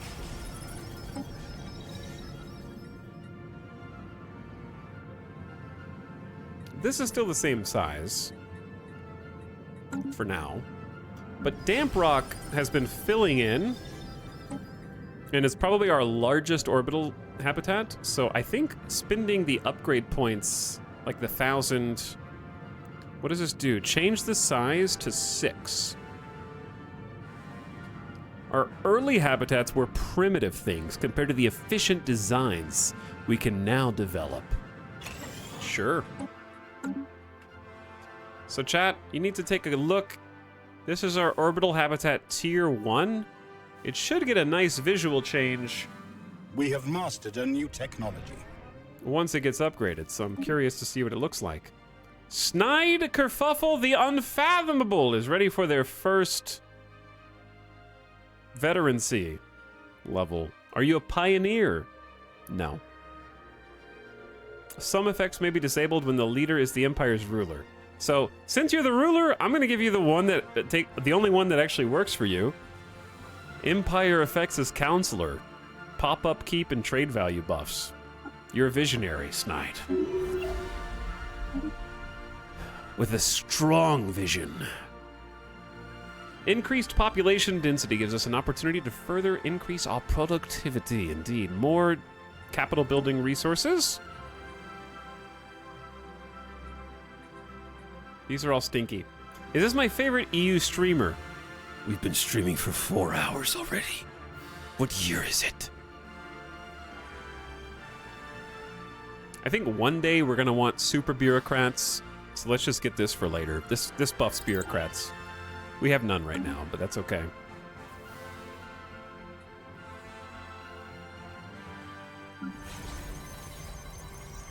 How do you see how long a decision takes? Oh, that's the blowhole. Oh, 600 days. Okay. Gotcha. So the other thing we're going to do with alloys is upgrade every single starbase. We have mastered a new technology. But there's no need to upgrade them if we don't intend to go to war yet, and if we don't have any cool buildings to put in them anyways. That being said, hyper shields. These reinforced hardened energy shields are incredibly powerful. The protection they offer is second to none. Sick. Shield hit points plus 5%. Oh no! Is this only available because we just hit the end of shield tech? Are these the 5% repeatables? Oh boy. Well, I think this is as good an opportunity as any to get defense grid supercomputers. We're gonna actually do all in on defense platforms because we're gonna be a bulwark. We're gonna turtle. We're gonna become an incredible turtle. Yeah, let's get the home station to be a star fortress.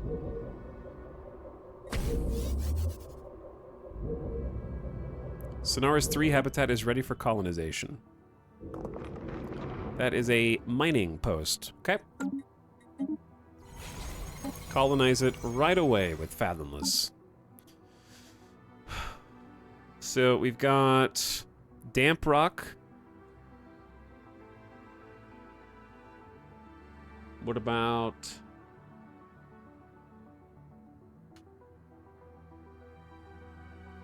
Chat, give me another word for damp.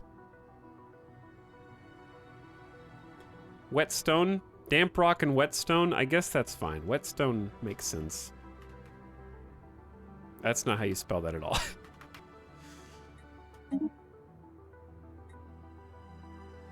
Whetstone does make sense. Council Now, agenda ready. we have one more. Special product complete. We have one more orbital habitat under construction. I think we hold on orbital habitats for a bit. We'll have 10 total regions under our control, and we need to grow them all because we're starting to run out of resources. Our specialists of Saddleberry 2 have sent news of their findings. All across the signal beacon site were pieces of hull and detritus which have come from a larger starbase at some point, yet no other signs of the structure remain. It seems a fusion reactor was what was left of the place still running. Oh, a fusion reactor was keeping it still running. 3,000 physics research. The council agenda is ready to send us into 10 glorious years of 40% bonus unity. Be prepared to become unified, chat. We're at 266 right now, okay? 266. Think about it. For our next agenda, leader XP gain might be relevant now because of Snide Kerfuffle. Or we can just trust you to rank up on your own. You're 55 years old, Snide. I think it's either that or just go all in on Unity. Let's just go all in on Unity. Give and take is... No, that's egalitarian. Oh, but when we launch it, we get 25% bonus faction unity. No, that's too long. I was hoping we could stack that with the 40%, but no. In that case, let's help Snide level up. Leader XP gain bonus. You need some training. Some conditioning would be good. Kino Kunai. No orders on this scientist, so I need to send you back. You might be on the council one day, so Spark of Genius 2 is a good trait to have for that purpose. Go help assist in research on Sonaris. I was gonna do something just now and I totally forgot what it was. Maybe just spin some more alloys.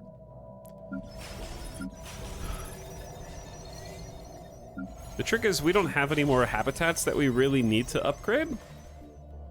So we can kind of just save them for now.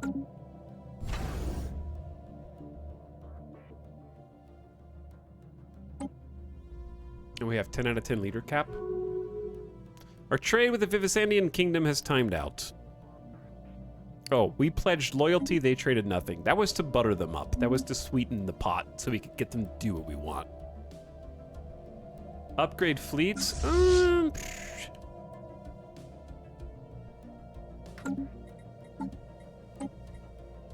With hyper shields? Hyper shields would be the best thing. We have mastered a new technology.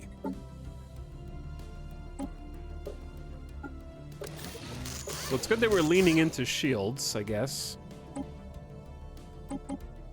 So, we're going from 165 to 220 shield points with good regen. They do cost some more of the exotic gas, but we're actually like quite formidable at this point. We need better combat computers, I think, is like the next best thing we can get. But yeah, just having like tier 5 shields at this point in the game, it'd be nice to be able to leverage that. We finally hit negative power on the destroyers, but we have a full reactor. Destroyer reactors are just more powerful than Corvette reactors. So yeah, now that we got those, we can do a full upgrade. That's almost 1,000 alloys, but very worth. Hello, Pokenurse. I enjoy your approach to gaming. Reminds me of being in a classroom, only a fun one. A new technology. That's a fun class. Fair enough. Also, War of the Worlds, thank you for the gift sub to Nooblet, who's back for 3 months. Are you learning? Chat, are you learning? Also, we went from 266 Unity to 334 or 333 with that plus 40%. We're gaming. That's a lot of Unity. Are you winning? No, absolutely not. Are you learning? Hopefully. I learned the smear campaign thing. That's true. Thanks, Pokenurse, for the resub, and also Dandy Donuts with the alien sub. Thanks for slubbing. So, the goal long-term is to get all of our habitats up to tier 3 habitat worlds. This was a rare tech. Most of them are tier 1. One of them is going to become tier 2, and that is Damp Rock. And we'll see how much space for activities that gives us. Very exciting.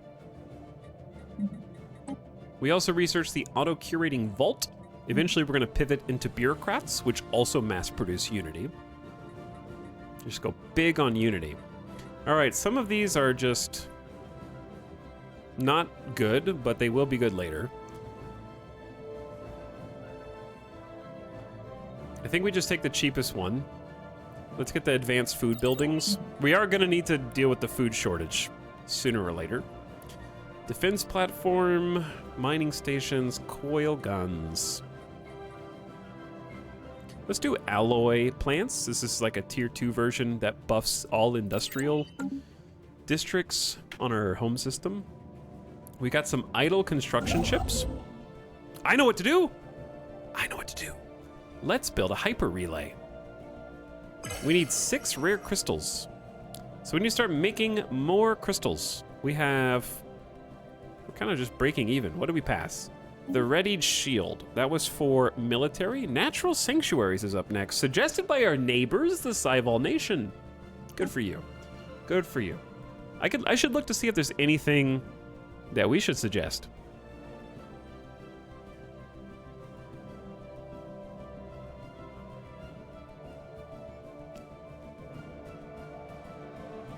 Natural sanctuaries. We should preserve natural spaces as parks where citizens can escape their troubles. Minor restrictions to heavy industry are required. It's a low price to pay.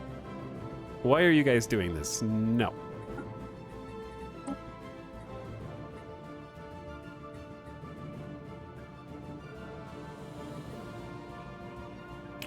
that's actually just kind of bad for us. Our economy is 435, which I guess isn't that good. So maybe it's better than all these nerds. These guys are all 150, 220, 190, 270. Ours is 430. Theirs is 365, 244, 582. Okay, so we have about as good as an economy as the middle of the pack here.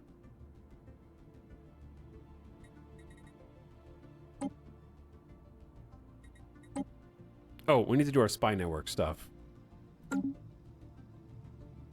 Do I really want to call in favors? How do you see if somebody is supporting a bill or not? How do you see if someone is actively helping propose? Is it the green score at the top? Score below 5.5 will be opposed. Score below 5.5 will be opposed. Score needed to abstain so that if they don't have a 7, if they have between a 5, and a 7, they're abstaining.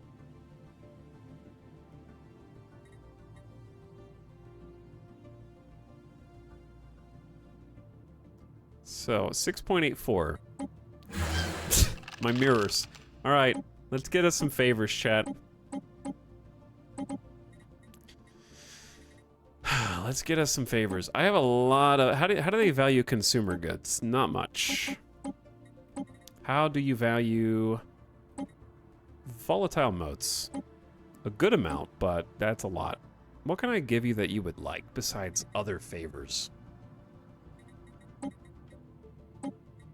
There's actually a lot more use cases for motes and gases. These used to just be freebies to trade away to whoever.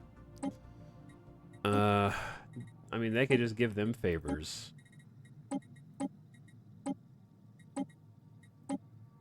And then God knows what they'll use them for.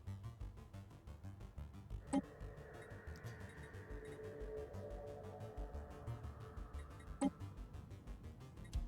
you guys want food? No. It's hard to bribe you. Yeah, it's really, that's not moving the needle at all. And then energy credits is like moving it by 1. Why is he so twitchy? It's a bug. It's a bug.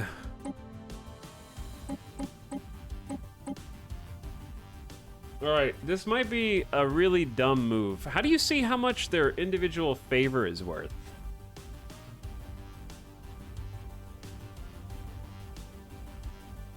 Tox, if you had to give a Spark Notes version of the story of Stellaris, how would it go? You talking about, do you want me to derail the stream and do a 20-minute introduction like I do at the beginning? Is that what you're asking for?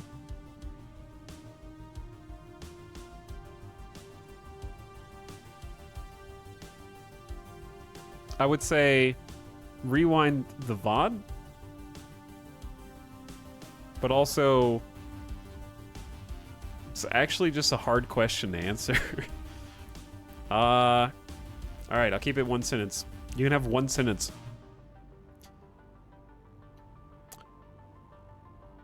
We're playing as musclehead dolphins who lost a war of subjugation and are now the subject unwittingly of the second most powerful empire in the galaxy.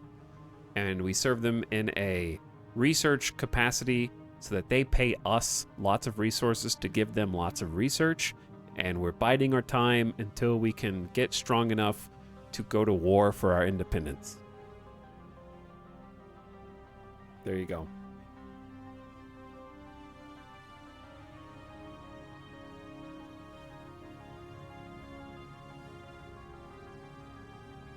Okay, I don't know if this is gonna be worth it at all, but I'm gonna let's just experiment.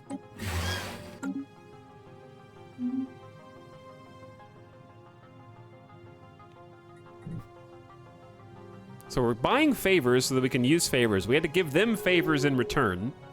They said yes. The way that we can use those favors, hopefully, means we can call in favors on the Guardian Angels. They're already supporting this resolution. Okay, so it was completely useless. I just did the math on this, dude. They changed their score. We just looked at this and they were not a 7.4. They were abstaining. It just goes up and down too much. We'll be able to use their favors later. It's fine. The Voltimore habitat is now complete and ready for colonization. All right. This is the last habitat we're making for a while. We already have a Voltimar. This particular place, we built it over alloys, which may have been a mistake.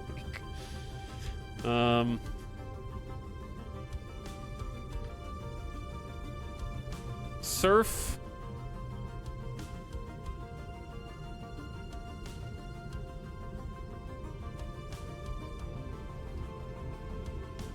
I feel like a good name for a fleet is like Riptide or something like that. Surf, no turf. Surf and no turf.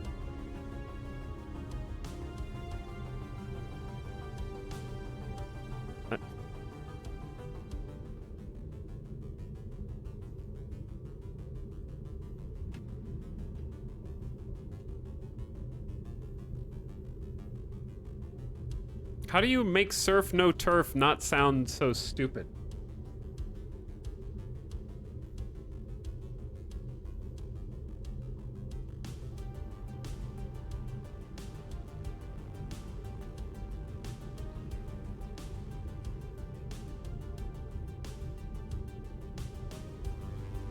Use Latin. Just surf. Don't read it. How about we just call it like Sky Surf? Or actually Cloud Surf. I like Cloud Surf. That's a cool name. We got there in the end. Use Latin is the correct answer. I think it is the correct answer, yeah.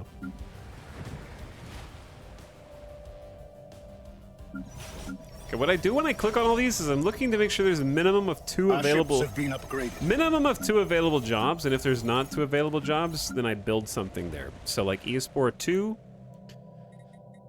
needs more jobs, and we still have 1 exotic gas. So I'm gonna upgrade this research lab, and then that's gonna be the last research lab that we upgrade until we get more strategic resources. It's Unity time. Dude, our Unity is insane. We're just gonna power through these and get another Ascension perk. Never surrender. Minus 25% to orbital bombardment damage, war exhaustion gain, and hostile claim influence cost. So it makes them spend more influence to claim our things, and I just remembered we have spies with good level of infiltration here. Okay. What do we do with all this power? Ideally, I want to try and steal some technology, but that's hell difficulty. And what is the best way to set up to steal tech? I think I need to acquire assets, and then we can get assets to buff our campaigns. Is that right? We can tempt or coerce operatives and assets who would be of use to our intelligence operations for a price. Assigning an asset to this operation may skew the result toward their interest. That costs us some influence, which... Chat, why do we only have 192 influence? We haven't spent any. We should have 1,000 influence. Have I been spending it all on orbital habitats by chance? Does it just cost influence for orbital habitats and I just blew through our entire reserve?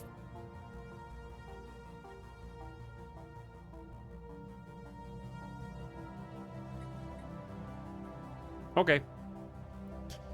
Well, we'll just turn that off and I'll check on it. I'll check on it in a bit. Back to work. Construction complete. Ooh, orbital ring tier 2. We have mastered a new technology. Has habitation districts, hydroponics bays. We got an extra district. Got the building slot. We are running out of raw materials here.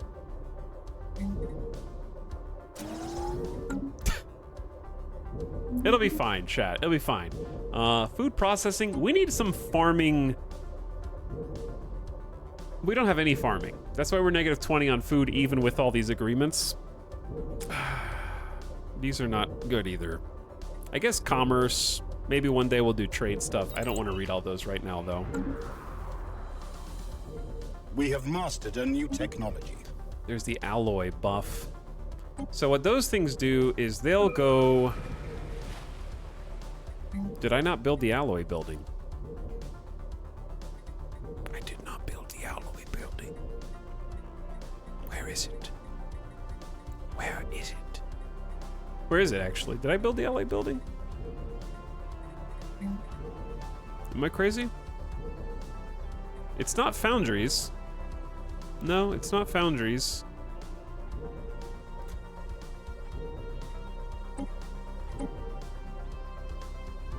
It's the one in...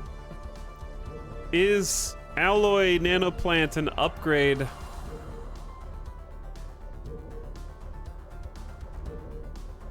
You have to upgrade it? Maybe you have to... You might have to upgrade it. Okay, we're about to run out of minerals. Which may be a problem. Armor torpedoes. Ooh, Durasteel armor. Yeah, tier 4 armor. Now we'll be gaming. Yeah, I might be Colonization efforts begun. I might be double dipping on the industrial district plus the alloy foundry. We require more minerals. We actually do, though.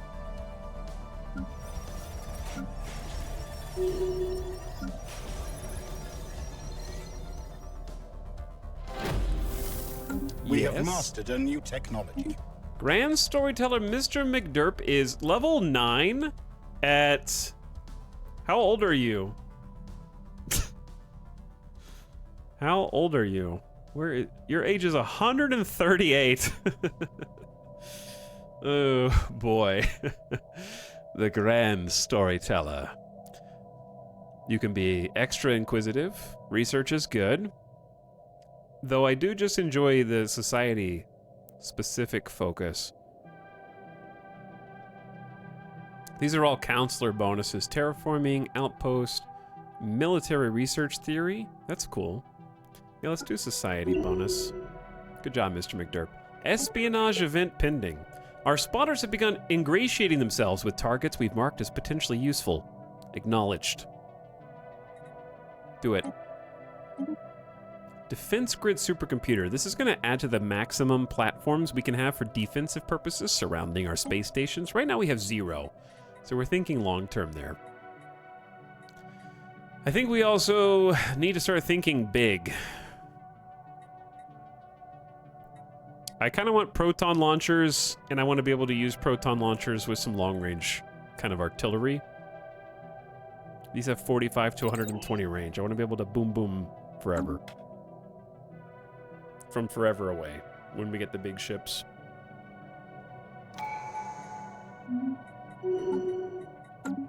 Goodbye. Sorry. Do we still got a Papa Overlord? Yes, and we will for some time to come. We have mastered a new technology. Commerce Construction megaplexes. complete. Those may be useful later. Just kind of doing that as a get me over. Create penal colony. This entire world is set aside as a massive penal colony. I don't think we need prison communities. Largely self-managed by the prisoners. Punishment also often means exile into the unforgiving wilderness. Ancient Rampart. What dis? Defense platforms are a cost-effective way to ensure our safety, but they need to be monitored from an op center. Fortifying our starbase to ensure its survivability in the event of an attack and maximizing our capacity to network independent orbital defense would give us more time to dispatch reinforcements. Unlocks a new starbase module, Ancient Rampart.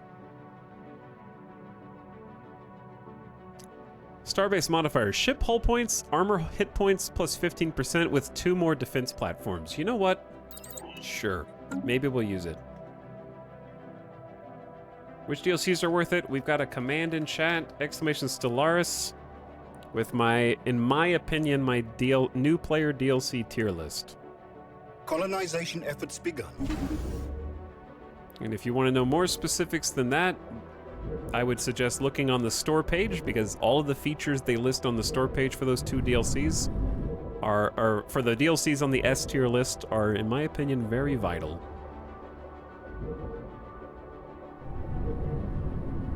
Okay. Far Echo Station. This is our home system, first of its kind Star Fortress, and it actually kind of has a nice star burst. Looking good.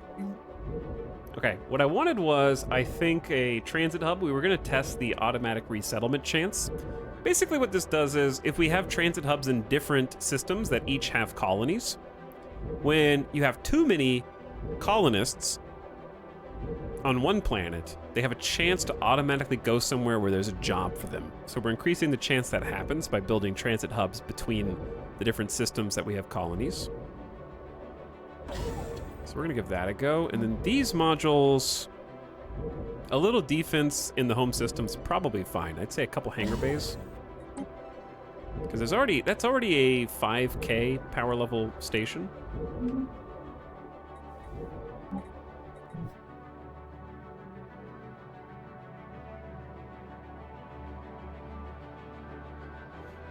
Looks more like a snowflake. We have mastered a new technology. Chat, I believe the new telescopes have 6-pointed stars.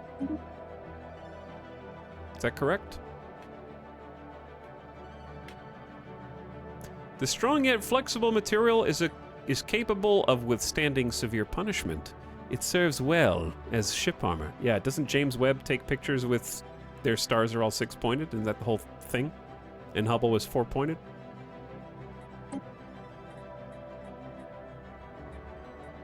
Sick armor upgrade. Gotta go for the just flat 10% bonus to all metallurgists making alloys for us. Easy pick. All right, gonna do a little check for jobs. We have claimed a new world. We have claimed a brand new world. No jobs here. New Voltamar. Filling up fast, huh? Okay, so once we get Gene Clinic's robot assembly, I said every habitat needs to have, for us, 1 research lab. That'll be our next job for you. That's 2 jobs. So let's fill a little bit more in besides. This is supposed to be a research station anyway.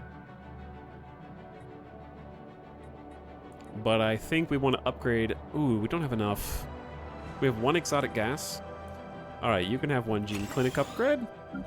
Tap Glass only has 1 job. We're gonna do the same thing. Research lab for you. Research complex going in. Sonaris Prime. Research lab for you. Goodbye, consumer goods. Hello, research.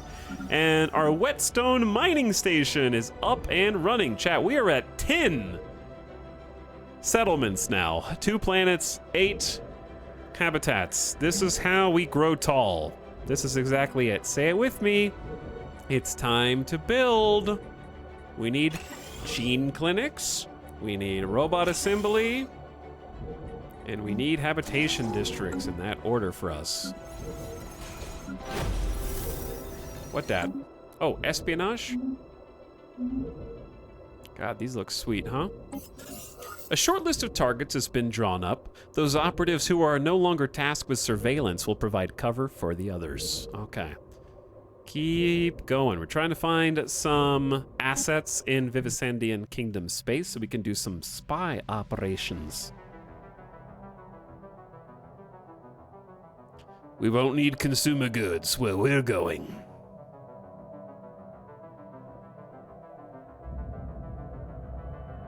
Star shouldn't have any points. That's not the issue. The issue is that it's Six-pointed star is distinctly associated with science now because our best telescopes are taking pictures that the common person will recognize as a star. We know that's not how they actually look, but that's beside the point. It is an iconic appearance that we are going to be studying for a very long time. And they will advance the fields of science considerably. Symbolism. Look it up. Thorquell Holy Assembly has vanquished an ancient threat in the distant Ennui system. Ennui. That's beside the point. All 6 of them. All right, Senate's in session for natural sanctuaries, unfortunately. Now I could call in favors, but that's not gonna move the needle enough. This is reducing Diplo weight from economy. It's honestly a non-issue at this point. Like, it's not gonna hurt us that much. I don't need to throw on all the brakes to try and stop it, so it's all good. All right, has Damp Rock leveled up? Look at our level 2 habitats. Oh, those look cool. They're growing. So a level 2 habitat has what? 2 extra districts. We have mastered a new technology. A simple change, but a meaningful one, because now we can cram some more mining, 6 more mining jobs in there. Energy projectiles that consist of tightly concentrated protons capable of causing immense damage to the hull of enemy ships. Those are going to be some big artillery for us, basically. Learn how to exploit dark matter. We'll need that sooner or later, so sure, why not? Now build them in X4. Don't tempt me. Do not tempt me. We have claimed a new world for our people. Wait, we were doing another colony? Oh, we were settling Cloud Surf. Okay, we're not building anymore. We're just settling the ones we've got. And one more time, gene clinics, robot assembly plants, habitation district. Okay, we got 10 habitats. Let's leave it there for a bit. But I have another idea.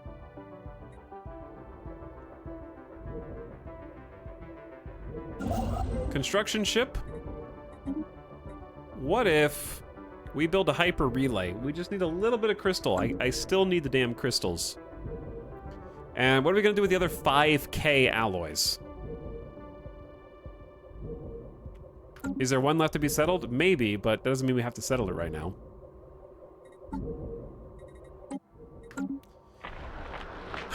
It is, well, we do need minerals.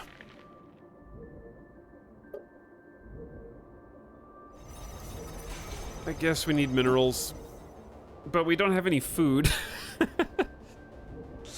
Okay, we're gonna do 2 more. Sonaris minerals. So we have whetstone, we have damp rock, and now we're gonna have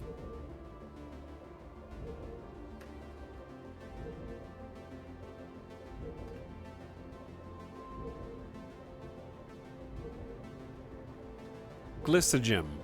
That's hard to say.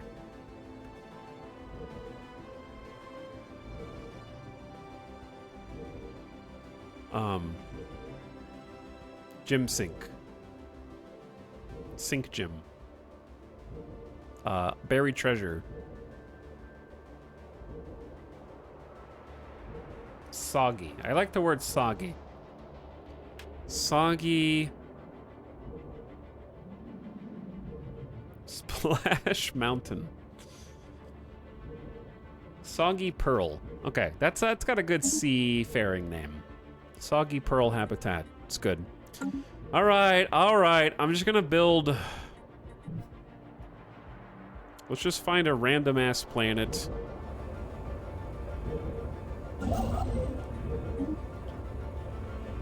Oh wait, we already already occupied. We don't have one here though.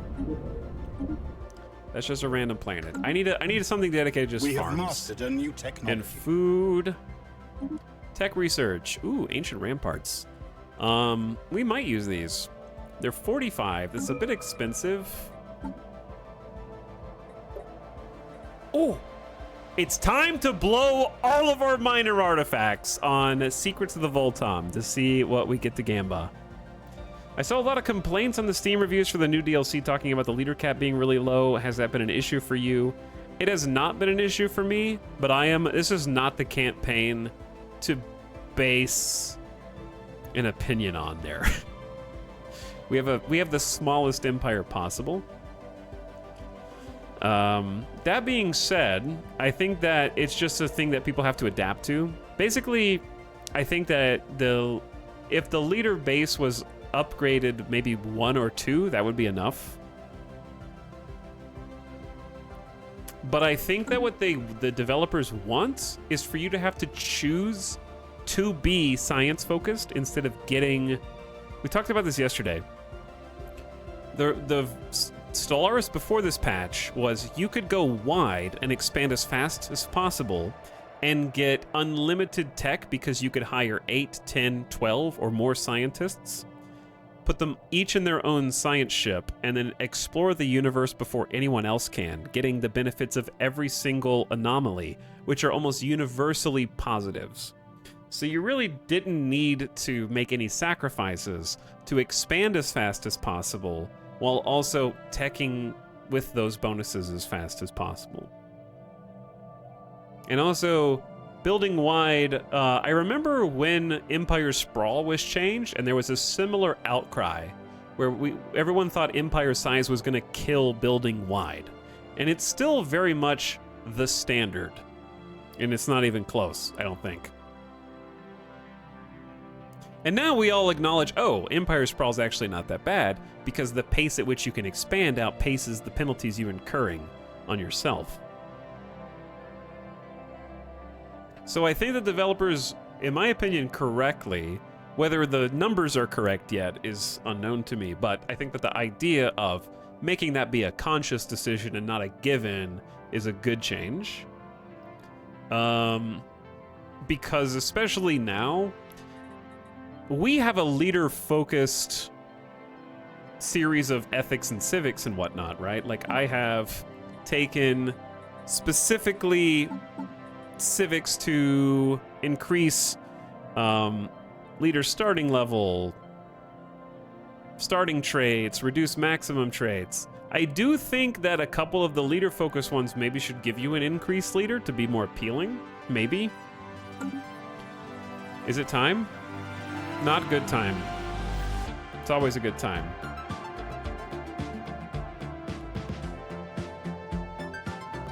We have to pause. This is like a train crossing. And the lights are flashing and the arm's going down. You have to stop for Nova Flare.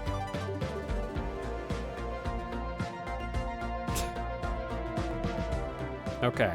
Anyway, I do think that they want to make things like getting a leader capacity for statecraft viable. But notice how even statecraft itself is what? Like, aptitude gives you 1 extra leader capacity. And then statecraft gives you 1 extra leader capacity. So I think they just want to limit the quantity of leaders, which as an idea, I am very much in favor of because it reduces micromanagement. And they don't intend for every planet to have a governor. You have sector governors. How's the lag so far? For me, non-existent when I'm unpaused. But I haven't got to late game yet. Usually lag increases when you have more visibility over what everyone's doing. So for me, it's a non-issue. I actually have probably too many leaders because I just plopped some people into some habitats that I didn't necessarily need. I have 1 extra scientist I don't really need. Yeah, the leaders are fantastically more powerful. I agree. And the traits are very strong. So I think I am probably not in a position to answer that since my empire is so small. However, without even trying, my admiral can control a fleet of 150. And that is, you don't have to have an okay, so it's not even tied to the admiral, right? Okay, it is in this case. It's 80 by default, and with an admiral, it's more. It goes to 150. Because they have level 7, and their level dictates what? Ship fire rate, yeah, plus 70. It's plus 10 per level for command limit. That's the only thing that is annoying. Like, I would say that's the only issue, maybe, is if admirals die, then the fleet needs to be completely reconfigured. So maybe that's a downside that needs to be addressed in the future, because that is more micromanagement. Wow, Dad's entire area is hyperlanes. Yes, it is, Bones. Thanks, Bones, for the 49 months. You're welcome to stream. But yeah, for now, I don't think that that's been a real issue. I think that the new DLC is generally good. Whether it's priced appropriately, I don't know, but I think that the new DLC is generally good. And the leader cap thing is regardless of DLC. That's just an update thing, isn't it? I don't think the DLC changes your leader capacity, does it? So I don't know why those would be appended to the review page.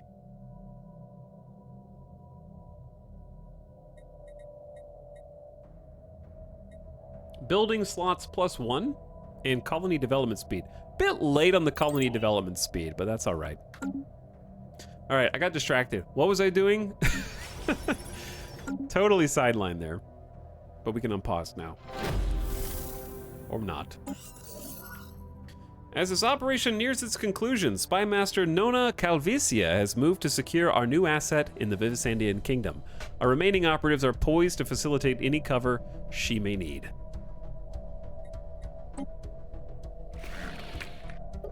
So,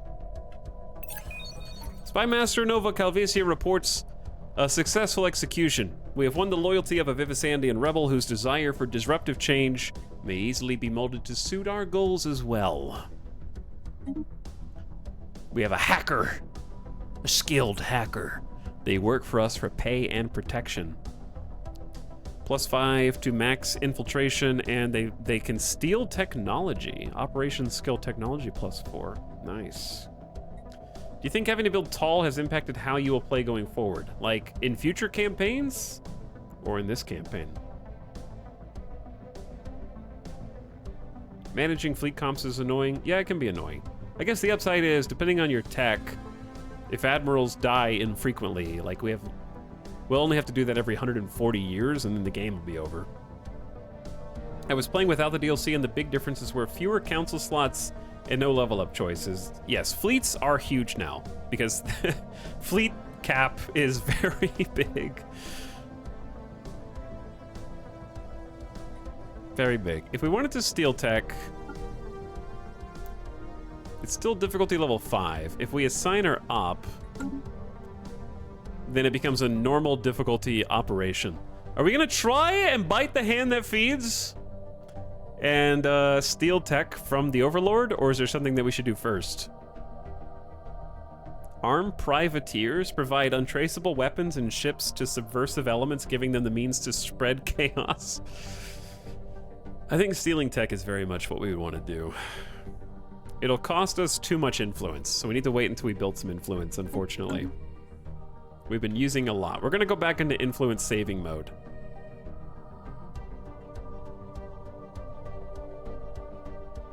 Like, we should rival somebody.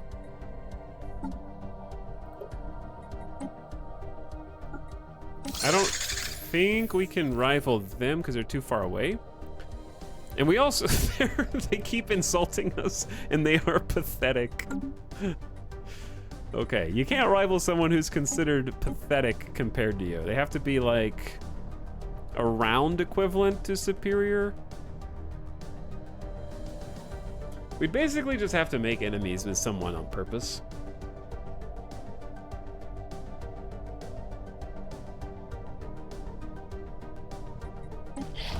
about some stinky, fanatic, militarist, xenophile, honor-bound warriors? Where are they? They're on the other side of the world. Are they too far away to declare rivalry? Require terrible relations and envoys sent to harm relations. Or one empire must be supremacist, diplomacy stance, or fallen empire. Hey, you guys suck.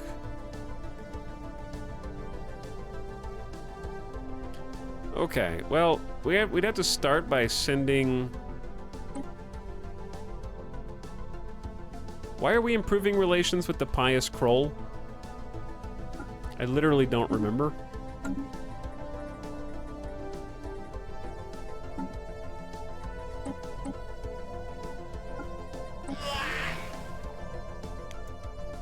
Was I gonna trade with them? They're pathetic. Yeah, these guys kind of suck. We'll come back to that in a minute. I love the fact that our situation log is so small. Tiny situation log.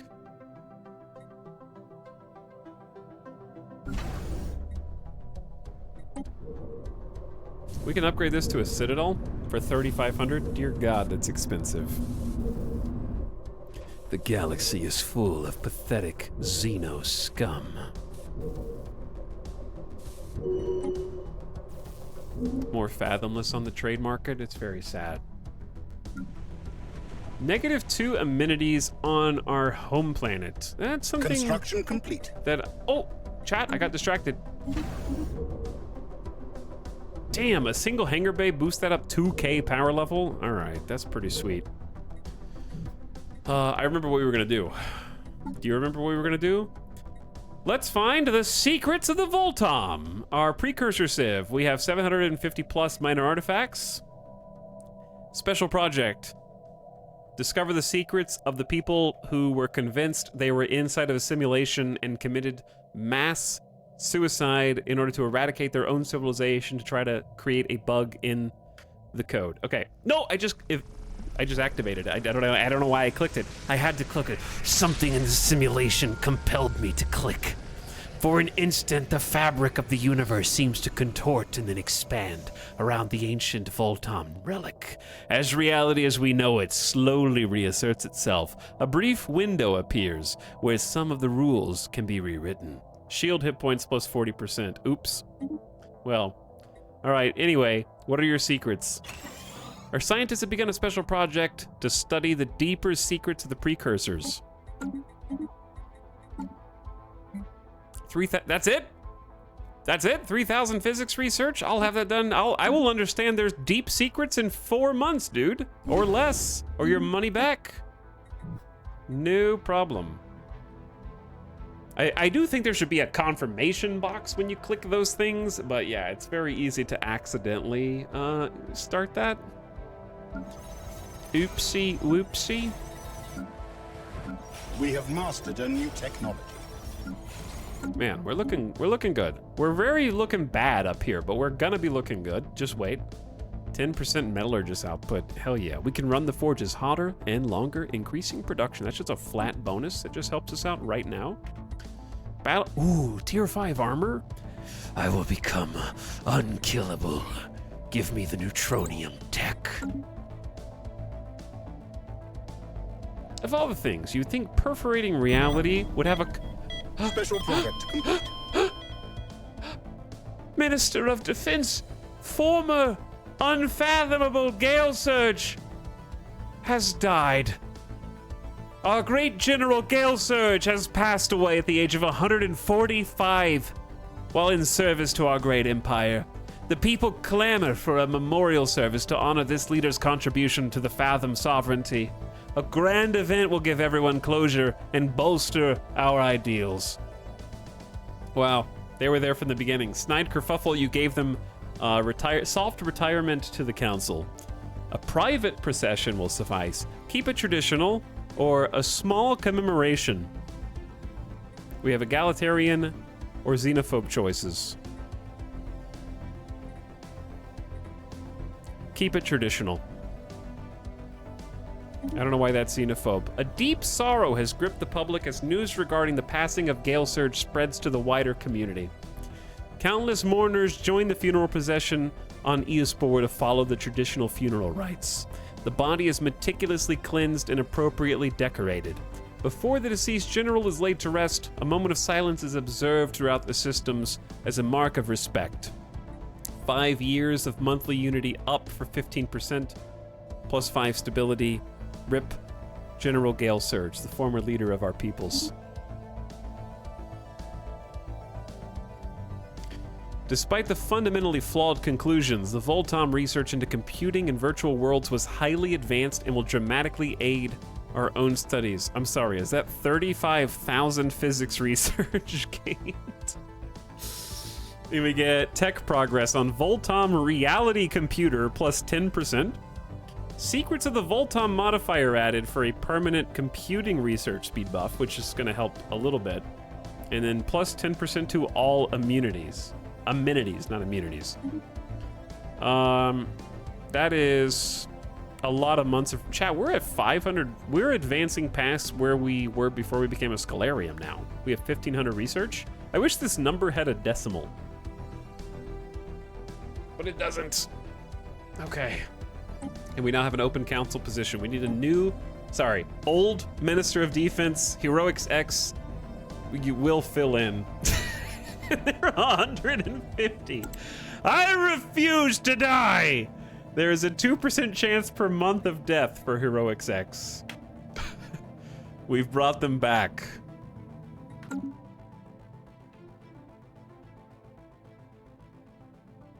Very good, very good. Gale Surge replaced you, yeah, because they were the literal unfathomable. They were the, like, head of everyone. So you stepped down so that they could have a seat on the council temporarily. So Snide Kerfuffle could learn to become a better ruler. Which, you're halfway to level 5, Snide. And you're 59 years old. So we need to step it up a little bit here.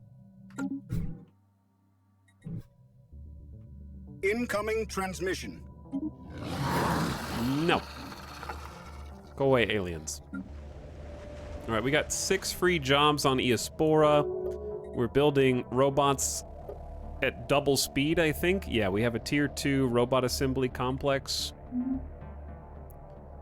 Population is 12 robots. 54 people. We have mastered a new technology. Mizrahai, governing Eospora 2, our second planet. Alloys? I love alloys. This seems like a really good veteran leader trait. Alloys? I love alloys.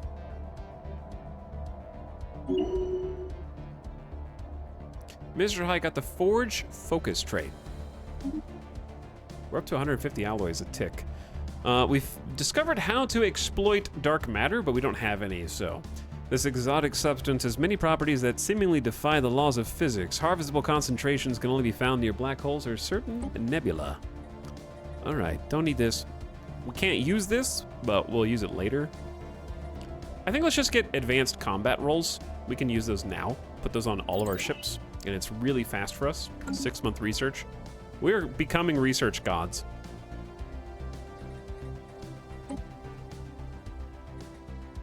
Slowly. Slowly. Yeah, we don't need the foundry upgrade yet because there's just too many free jobs. We need some more pops to grow in. Colonization efforts begun. We're going to be building a lot of robots. Soggy Pearl is now being settled. We're going to have 12 total spots to micromanage, and that's where we're going to call it as far as... We're very Voidborn at this point. We just need to actually upgrade all of them and fill them in. I think. Before we have to micromanage more. This is going to be very dense in terms of population levels.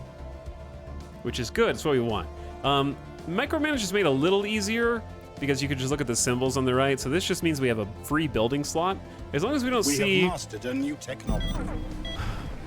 Oh no, Heroics X, you just took up the mantle again and you died immediately.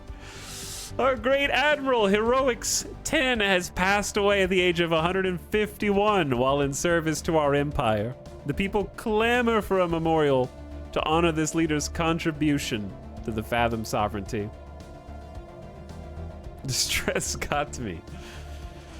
A grand event will give everyone closure and bolster all ideals. That was the admiral of both of the wars we've been involved in. The one, of course, that we lost, having to become subjugated by the Vivisandians, and then the one that we won, fighting off our archenemy, the original invaders, Myanmar Specialized Industries. We kind of led the charge there. So you are the reason why we still live and breathe.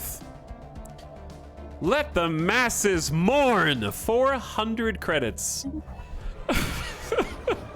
First Gale Surge, our fearless general, and now our chief admiral. Heroics has been laid to rest following a public procession. Every citizen of the Fathom sovereignty was invited to pay respects. The funeral is followed by a week-long festival with no expenses spared. Heroic's translucent crystal casket is displayed at the Eospora Memorial Site, where the crowds line the streets, hoping to catch a glimpse of the great leader in their final resting place. 5 years of monthly unity up 10% and happiness up, and Heroics is dead. We have an open council position, and we need a new Minister of Defense. I say we hire a new admiral because we need someone to lead the fleets. Chat, how do you level up generals? I guess just have them... I guess we'll hire an admiral and a general because I think that's good RP. Starting with an admiral. You guys have so many traits, it's kind of insane. This is a level 4. This person starts at level 4 at level 38. Plus 20% leader XP gain, free minerals, and their fleet has hull and armor regen. They heal themselves. We also have a level 39 who has... we probably should hire someone who's going to be on the counselor. Or in the council, sorry. Weapon damage and sub-light speed is good there. Weapon range for their fleet, that's good for missiles. And disengagement chance up, so survivability. This one's got disengagement chance bad. They're reckless, plus alloys, plus XP, plus fire rate, naval capacity up, and counselor experience gain plus 10%. They're a politician with high faction approval. Huh. I don't like the disengagement chance down, but that's tempting. Naval capacity, daily regen, and ship fire rate. And then we have happiness. Champion of the people, Octavius. And then weapon damage. And then ship upkeep down. But they have energy credit upkeep for this leader up 10 credits. Oh yeah, they have a veteran trait already. It's fine.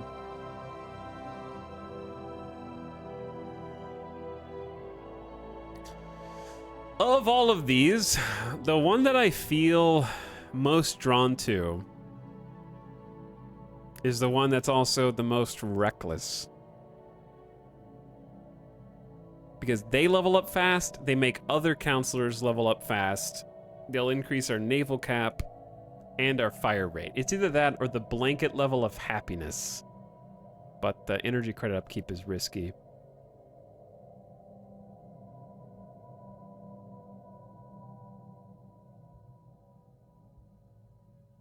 You're looking for someone to replace the counselor anyway. Yeah, and like a general can replace the counselor too, but they're 47 already.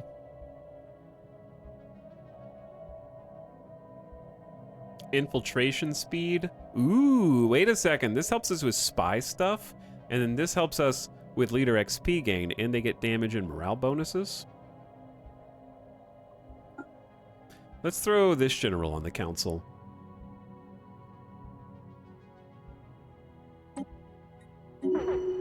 And then we can choose an admiral for their own benefits, like this level 4 who's plus XP gain plus daily fleet. It doesn't hurt if they have some council buffs as well.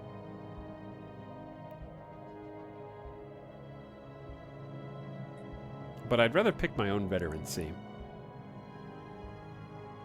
I think I liked this dude down here. Ship weapon range and emergency FTL. Okay, you're hired.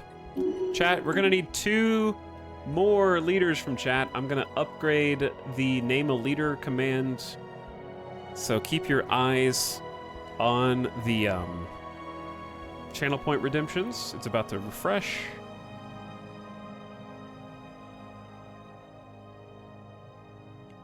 Right now. And gone. Okay. Starting in order. That was fast. Godly Ollie, the general who will sit the council. And then flying lima beans, who will command our fleet. You have big shoes to fill, the both of you. Start training. And we're going to do Minister of Defense is going to be Godly Ollie. Leadership XP gain plus 10% as a counselor. And you also give us infiltration speed and cheaper spy operations. Welcome aboard. And we're also going to put you in charge of the defense armies on our capital Viaspora. And we'll see if that actually gives you experience or not. Advanced combat roles. Nice. So, let's pick our replacement. Oh, dangerous technology is appearing. Jump drives. Ooh, dangerous. Sapient combat AI. Running Sapient AI through high-intensity combat sims yield valuable insights into potential optimizations for risk evaluation techniques. If you create a Sapient AI and put them through combat sims, they're dying 1,000 deaths and they feel it every time. That won't breed any kind of rebellious spirit, I'm sure. Dark Matter Resonance Chamber. Greatly improved detection arrays. We don't need that yet. Let's get jump drive tech. I think that's a dangerous one I'm willing to tangle with. A groundbreaking technological marvel, the jump drive shreds the local space-time continuum and rearranges it on the quantum level to be identical to that of the target destination, and thus the ship appears to near instantly jump system to system. What does a C mean? It's a slot on ships. Or it's a component, rather. Sounds safe. Sounds very safe, yeah. Very safe. All right, well, the government is, has undergone some... Okay, this is actually kind of funny. We've had some changes. We got some fresh blood. The Unfathomable Snide is joined by Godly Ali, Mizrahai 61, kind of a young gun. Zosira is a Xeno who's been on the council longer than either of these three. And then we have old Mr. McDurp at 141, who's the Grand Storyteller, which is the most RP council position for old goat I've ever heard of. And they're giving us... I won't die. I won't die. What are they giving us? How do you see what the benefits of the storyteller... Okay, here we are.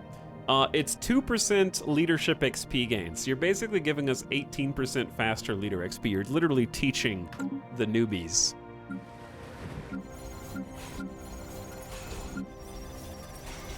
Which is fun. All right, checking for at least 2 jobs because they have to fill some shoes, and Eospora can use a little expansion. We're gonna have to use a little bit of districting for farms because we're very behind on food. Sonaris only has 1 job, and this is a research station.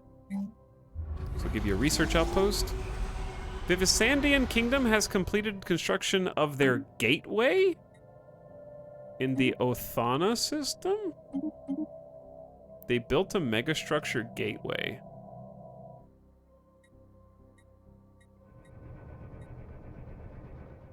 Spoopy. Very cool visual.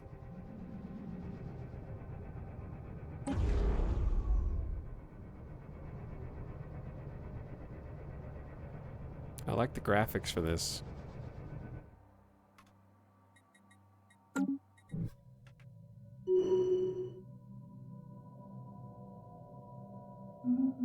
All right, music. Oh, it's playing. It's just the end of a song. That will be great for us when we conquer our overlord. What does a gateway do? You can basically use it to jump across the map if you create a connection point for it, yeah.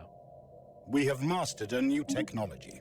That is correct. Ooh, that's a big one. Advances in metallurgy permit us to build vastly larger and more durable structures, improving the infrastructure of our colonies. That's +1 building slot as a empire modifier, okay? Which means free building slots, free building slots, free building slot. That's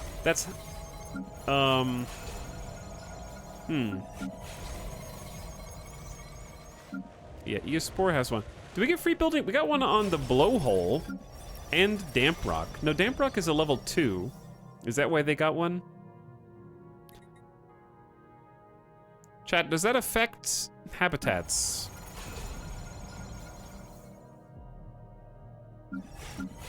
Or did Damp Rock just get one because they're a tier 2 station?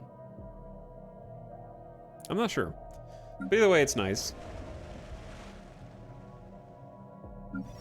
Sorry, I keep clicking on these. I know, I'm just I'm just looking because I need to give them more jobs.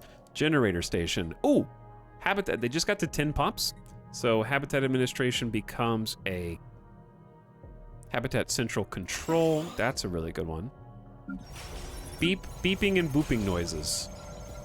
Beeping and booping noises. This is a research station, so you get a research district.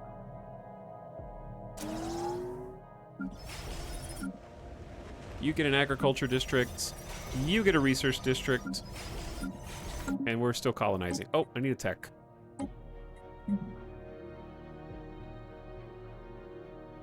Starbase. Oh! The Voltom reality computer. It's a special tech for society research because we investigated their secrets. Planet limit of 1. You have to pay 600 in minerals and 30 minor artifacts. Physics research from all researchers is +1, so that's just more research for the people who are already doing the research. It creates a science director job, which generates unity, amenities, and then all 3 research types. Okay, that's pretty sweet.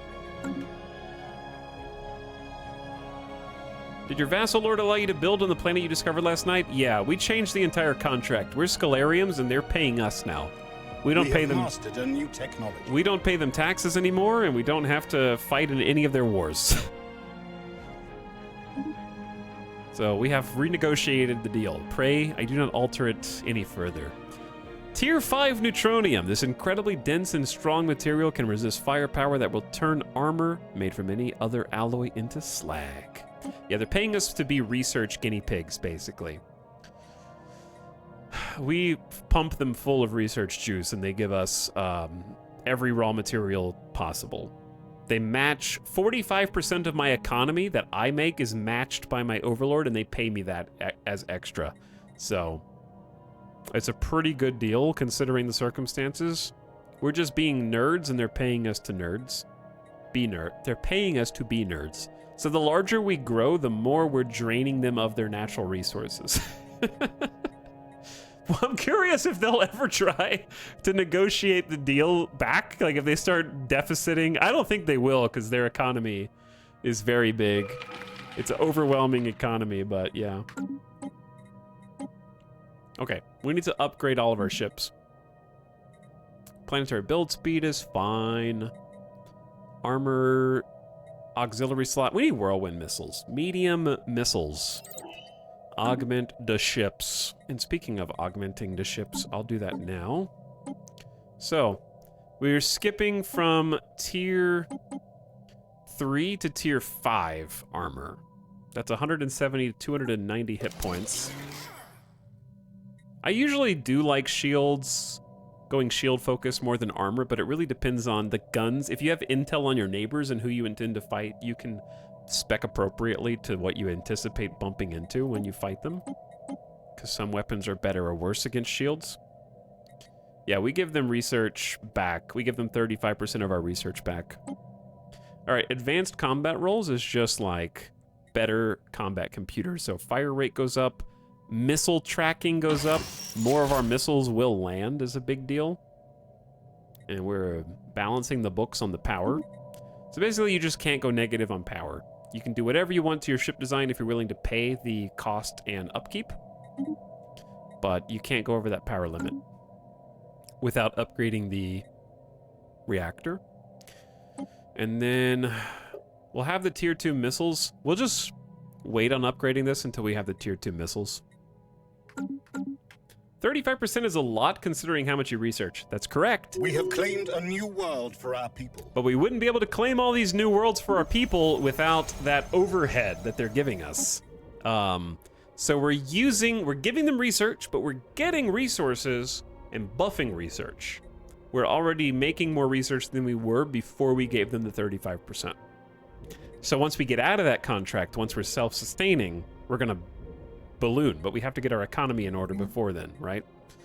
So we're continuing to scale up research and everything else with these new settlements. So we continuously, every time we build a new orbital habitat, gene clinics, spur that initial population growth, build robots, and then give us some more habitation space to live. We're still making the final, for now, habitat. Abnormal sensor readings. Okay. The Dracobot, piloted by Kina Kunai. Situation log updated. You have a job to do. Go get us some research. We can't build a hyper relay because we don't get crystals. We need to get crystals. It's on the to-do list. I think I'll get crystals from here. Just fill in this slot. Gotta make some synthetics. Where are they? All the way at the top? Wait, do we even have crystal tech? I see motes. I see gas. Oh, all the way at the bottom. Synthetic crystals. I'm just looking at the icons. Yeah, that's an important one. We need to get a fortress on Eospore 2 as well. Kind of neglected that.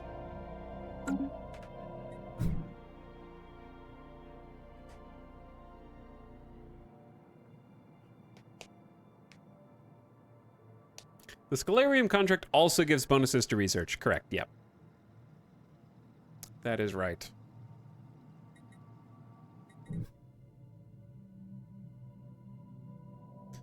Council agenda available. What are we voting on right now? We're not even close to opposing natural sanctuaries, so we're just gonna have to let that go on through. Building a better tomorrow? This is confusing the hell out of me. We're voting on Diplo weight from economy down, and their next thing is Diplo weight from economy up. Which I, of course, support. Security contractors is whatever. We don't have mercenary enclaves. I don't know why they're supporting that so much. I'm just abstaining. Hello, Tentacular Time Lord. Thanks for the 31 months of sub. How you doing? Welcome to Space Map, where our dolphins are still in their tiny little pond, but we're making our... Special product complete. Our size is spiraling every hour. That's a loud noise. Are you into the Anno games? Not really, but I haven't played 1800 very much. I played one or two of the Annos and it didn't really grab me. Do they have the same research as you? No, they have their independent it's kind of complicated. We each have our own research teams. I'm just donating 35% of my total research to them.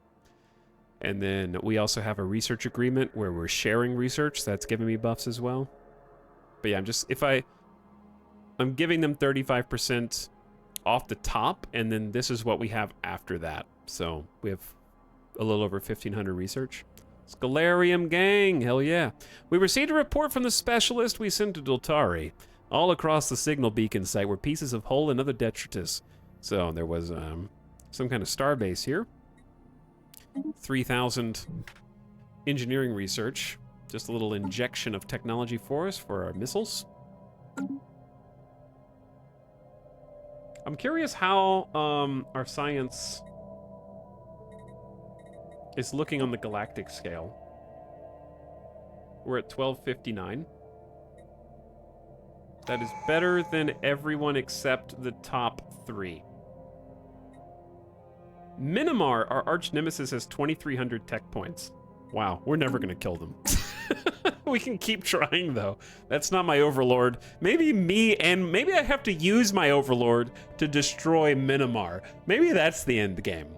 Maybe it's just like, go to war with Minimar with the Vivisandian Kingdom.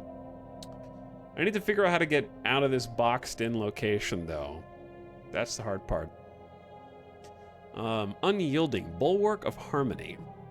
When in a defensive war with another empire, ship build speed is increased by 33% and ship fire rate is up 15% for all ships in your border. Big defense. All organisms, no matter how perfect, must rely on an immune system to ward off the threat of outside disease. Our society is no different.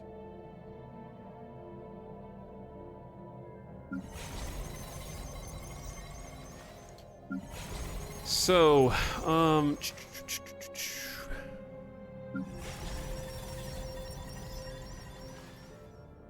Habitat Central Control is good. Let's add a reactor district after that. This is a research station that doesn't have any research districts. But I also want to build a stronghold because that's a lot of unity for us. We get unity from soldier jobs. And then maybe give them a research district. We're out of minerals. Okay. I guess we occasionally just buy some. I'm working on it. Just give us 10,000. Sure. All right, then research. Tap class has 3 jobs. We got 2 jobs. Go ahead and build the research. I want a research lab and a fortress on every single habitat. These are all going to be basically identical. That's okay. We need more housing on Eospora 2. I'm going to build another city district. That's going to open another building slot, and we could get that fortress down. Got 3 jobs, 2 jobs, 0 jobs, but we're working on it. All right, love it. Do you think Stellaris is reaching the point of too many mechanics? No. And I think you just have to play slow. You have to pause to think. Notification. I focus on one notification at a time. Click all the buttons, see what they do. You know? I don't think... It doesn't feel... Like, it's definitely bloated. But I think that the things that the Stellaris DLCs add are more impactful on the game than something like Hearts of Iron adding... Like, my favorite bit about Hearts of Iron DLCs are the new focus trees. My least favorite part about the Hearts of Iron DLCs is tank builder, plane builder. Like, those are sort of mechanics that I don't feel like I need to benefit from. I think that a lot of the Stellaris mechanics add both width and depth. It's not all just wide as a puddle. We have mastered a new technology. A lot of them have some going for them under the hood. Espionage. Okay, some of them, like espionage, I still feel like espionage is just the worst mechanic in each of their games. It's probably the least bad here. We're gonna try and steal a tech because I actually have influence now. I was waiting on influence. We have a hacker who helps us with stealing tech. We picked up an asset. They're gonna turn this from a hell difficulty to a hard difficulty job. Is there a way to make this even easier without acquiring another asset? Paying for focus trees is lame. I disagree. But if you like your mods, that's fine. Personally, I have not played with any mods, and Hearts of Iron is still my favorite Paradox game. So I think that the only focus trees that I think are lame are the ones in Battle for the Bosporus. I think all of the DLCs after that have been stellar.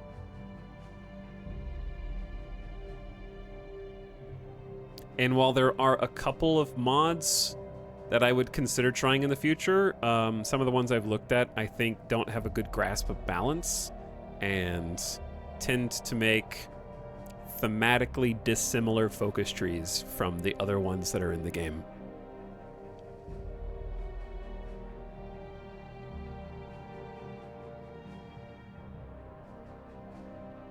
Battle for the Bosporus is generally considered the worst, yeah. I think that the recent ones to come out are really good. I like the Italian / Ethiopian / Swiss is fine. There's nothing wrong with Swiss. It's not my favorite. But also, I think that every one of the free updates that's come out alongside of the DLCs, like supply updates, and changing how plane, whatever they're called, the way that you create plane formations, simplification. Spain is goated too. Yeah, Spain is goated. But anyway, my point is, I don't mind paying for the DLCs because all the free updates have been fantastic, and they won't make free updates if they stop making money.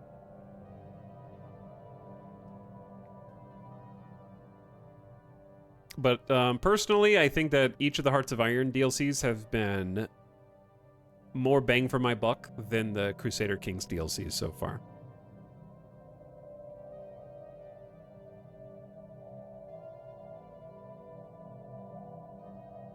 And they're generally, Hearts of Iron DLCs are not that expensive.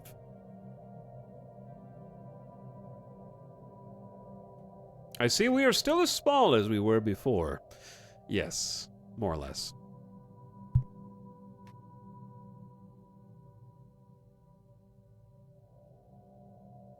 You can set notifications to auto-pause. Yes, I already did that. Think of the whole Overlord thing. Without the Overlord mechanics, being a vassal would have been much less interesting. Yep. Precisely. I thought a lot less of the Overlord DLC before this playthrough. All right. Let's launch. We're going to try and steal tech. It says it's going to be hard. I believe it. Hopefully nothing goes wrong. The unfathomable snide kerfuffle. Our fearless leader. Trade value for everyone. Monthly unity up. Building costs, district costs, planetary build speed.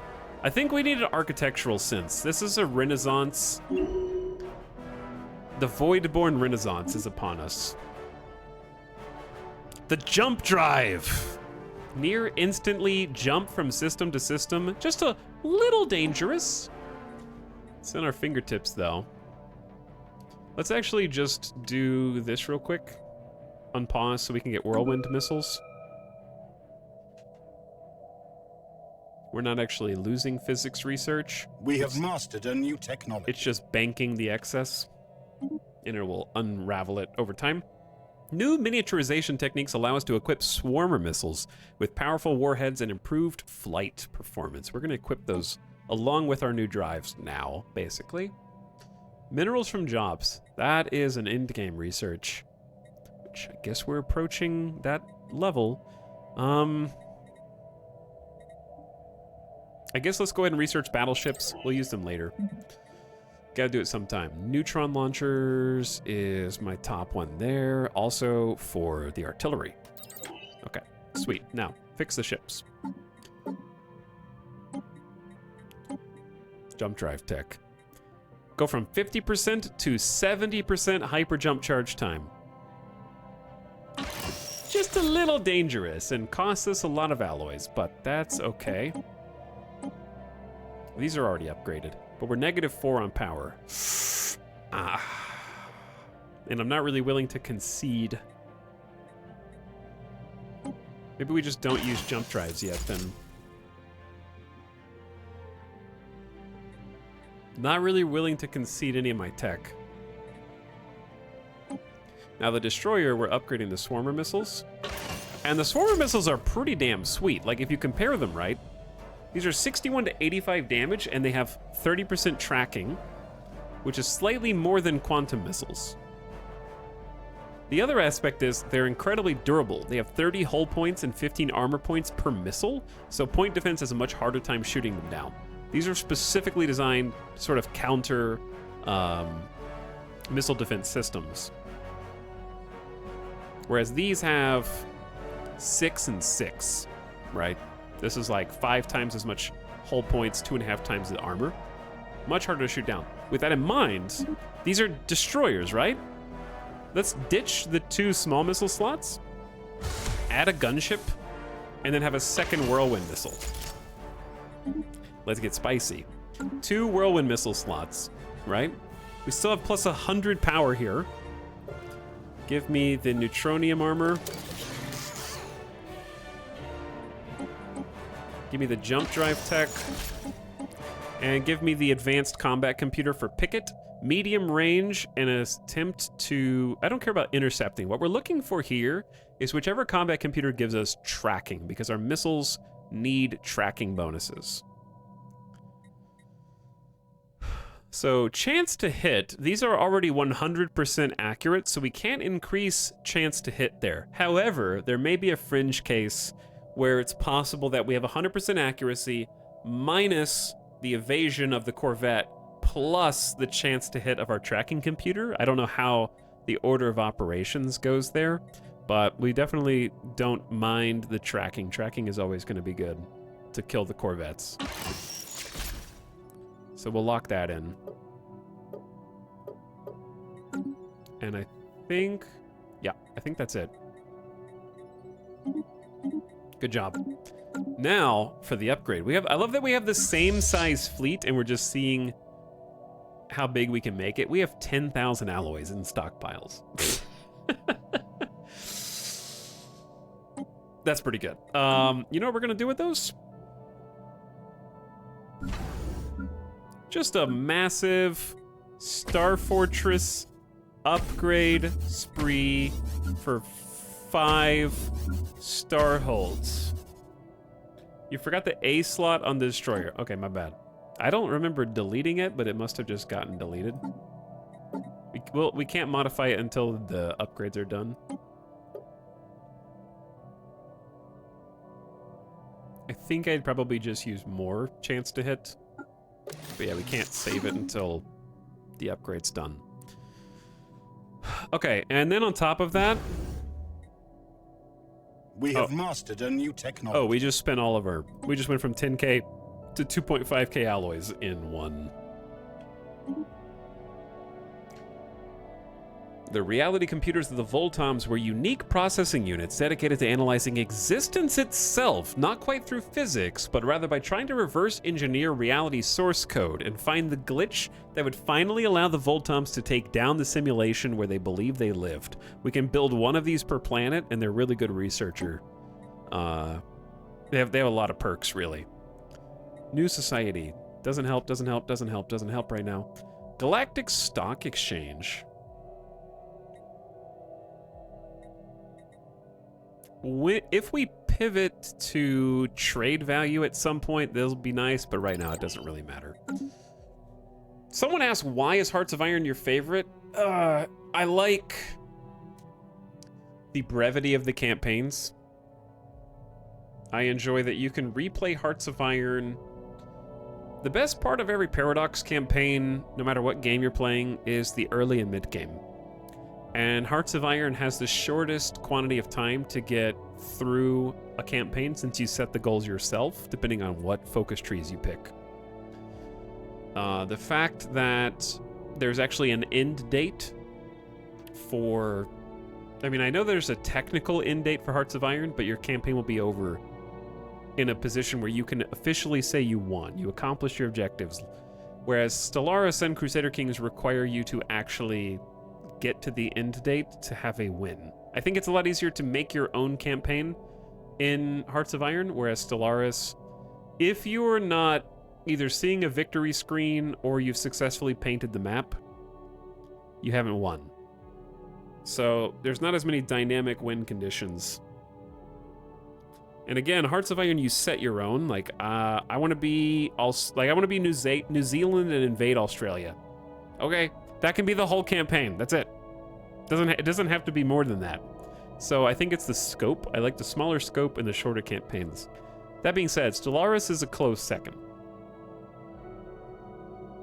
But the campaigns for Stellaris are much more marathon-y, which is good. Like, you can spend a long time on one campaign. And I love the sci-fi aspects. But I think that for Hearts of Iron for me is the perfect blend of combat plus research plus logistics. It's that bit of logistics simulation where you're controlling how many guns you need, how many tanks you're building, Incoming transmission. how many transport trucks you require. It's that logistics that I really grasp onto.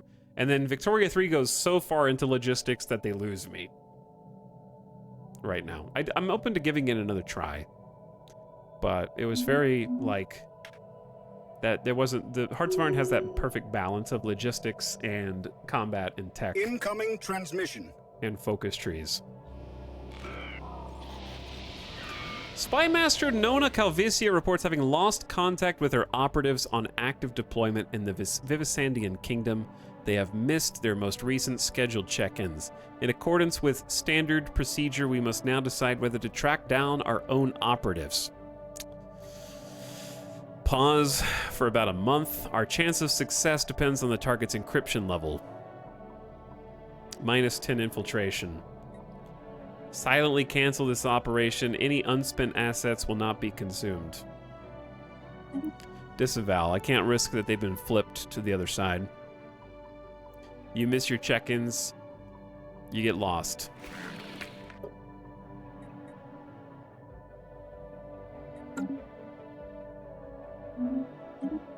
Kino Kunai, assisting research on Eospora 2, is ready for a veteran level. Nice, level 4. If you're a counselor, plus 7% research speed, or you can be 50% more effective at assisting research. That's good. I'm trying to think of how long until we need a new head of research. It's a long time. A long time. I don't think you're going to be head of research for a while. So why don't you just focus on doing what you do best, being an analyst, conduct those experiments. Incoming transmission. No. So what happens to our espionage? Incoming transmission. What? Cease this!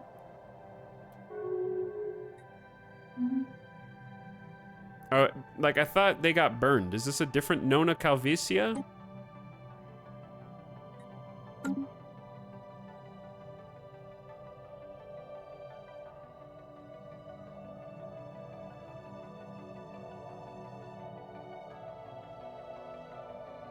I assume we have to start a new campaign? Like a new, attempt?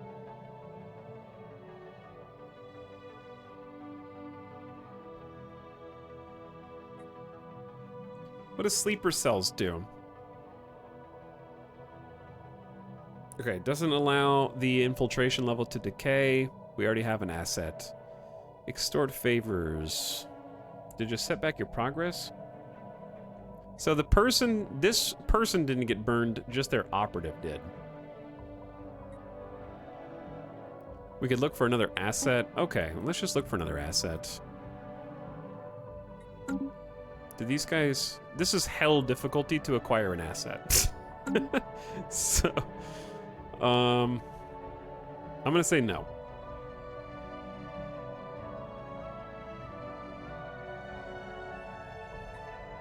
Let's just give it another try. RNGesus will be on our side. Abnormal sensor readings. Situation log updated. That is where you come in, Kinakunai. Spaceborne abomination encountered. What does that mean? We fully upgraded the fleet. Oh, and we need to remember to change those ships in the ship designer, destroyer. Governor KJ! No! No! Another one of our leaders is dead. They're dead.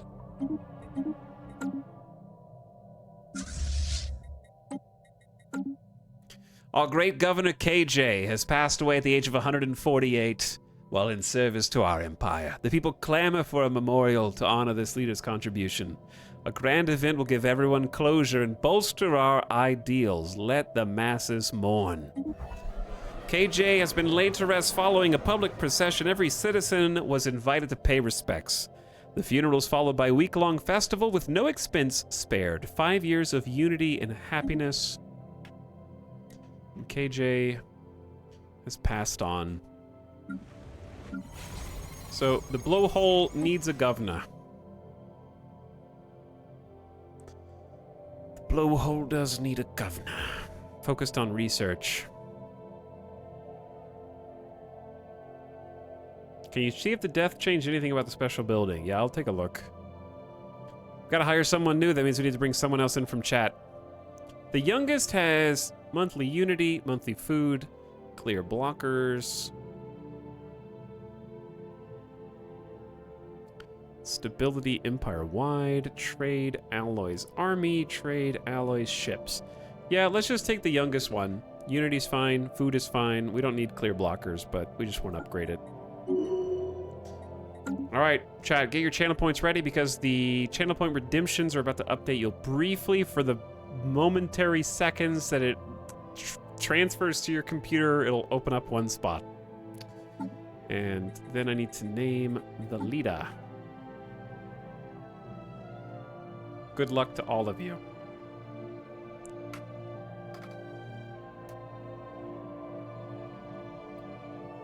That was fast. Schnoodly, nice try. The Dark? You're the new governor of our research outpost.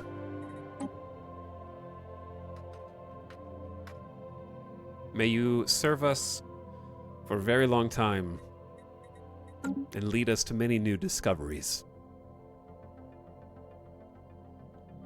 Okay, the second thing I need to do was check the building. It is still a 1% leader XP game. So I don't really understand. I don't really understand this building yet. It's per... You know what I think it is? I think because it scales based off of destiny traits. You have a destiny trait. Don't we have 2 destiny traits then? It should be plus 2%. Maybe I have to unlock per... I don't know, dude. It just says... I'm just telling you what it says. It says 1%.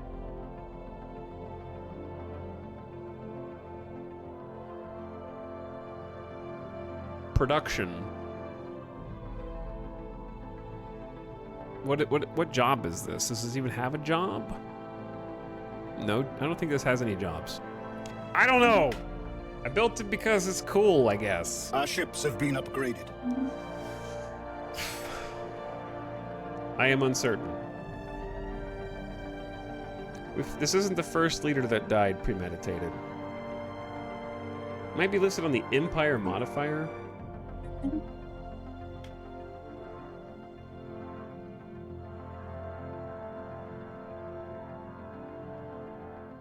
I don't think so. Council agenda ready. Okay. 10% leader XP for 10 years. Every leader gets a leadership or an XP boost. All leaders... Oh my god. You guys are getting free levels. Okay, we picked a great time to launch that council agenda because we just hired so many level 1 weenies, and if you were level 1 to 3 or 4, you get a free level, which is kind of insane. You desperately needed that for you. Survey, faction approval, star bases, happiness, damage, pop growth speed, and xenophobe ethics. Yeah, let's do that. More pop growth speed is key here. All right, so many leader traits. Level 7 robot mystic. How old are you? 120? Damn. Governing damp rock. Yep, that's just more minerals. Damp rock, more minerals. Name a more iconic duo. This dude is 110. That's a renowned governor. I don't know how long he's gonna be with us. Researcher output. We have been doing, like, artisan stuff. Yeah, let's just do the researcher output. That directly benefits us now. Head of research. Propulsion or materials? Let's just do some materials bonuses. Chance for material options is also up. Mizrahi governing Eospora 2, alloys from jobs, or faster robots. Or research. These are all good. These are all good.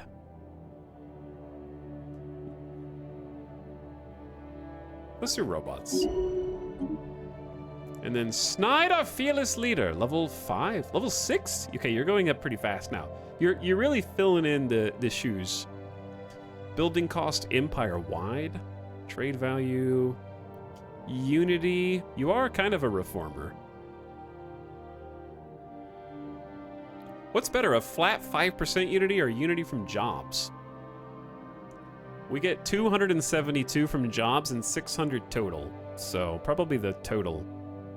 Unified focus, reformer, or architectural? Yeah, let's go reformer. Monthly unity and governing ethics attraction up. I like it. Oh my god, there's more. Like, everybody leveled up, dude. Kino Kunai? Dear lord, that was a big boost.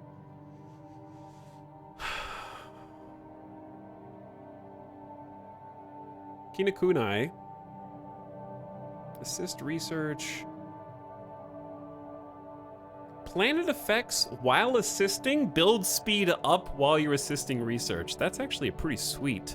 And we can do minerals up while you're assisting research too. These are pretty cool, actually. Yeah, let's do...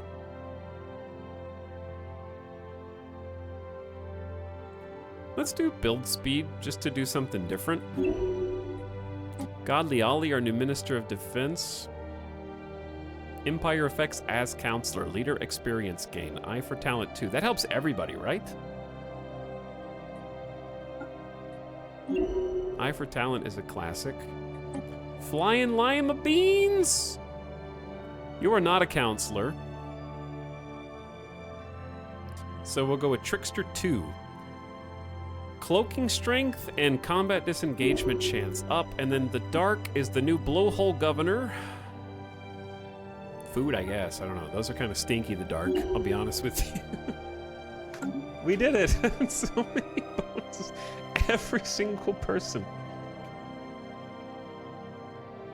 Does my description say I was previously an artisan? The Dark is a xenophobe governor from the ocean world of Eospora where he was previously an artisan. Lima Beans is a xenophobe admiral from the habitat Damp Rock where they were previously a ship logistics officer. Godly Ali is a xenophobe general from Eospora 2 where they previously were a chief security officer.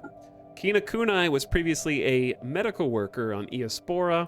Mizrahi was a miner on Damp Rock. Wow, that makes a lot of sense, actually. Factorator Shuladun was a paranoid, lonely industrialist who spends most of his time searching for efficiencies in factories and foundries. Robot Mystic was also an artisan. So Syra wants to share knowledge with us. Mr. McDurp was a technician. And Snide Kerfuffle was a chief navigator. Very cool. Yeah, I didn't notice those details either. All right, let's do a worker check. I want the helmet number to be greater than 2 or greater. Okay, missing one. That's okay. You will pivot into research as well. Spy Master Nona Calvicia submitted a report on Operation Steel technology inside the Vivisandian Kingdom. It seems Vivisandian science and engineering have advanced to the point of bamboozling our expert operatives. They claim the underlying technology has deviated greatly from our own, meaning that even if we could somehow steal their research, the resulting hardware would be incompatible. Spy Master Nona Calvicia suggests we appropriate such secrets elsewhere. 2 failed steel technologies. I mean, if it was easy... then it wouldn't be hard. But Special product complete. they are literally too smart for us. Big, huge waste of influence. Not surprising. So, continue to have my disdain for espionage not challenged in the slightest.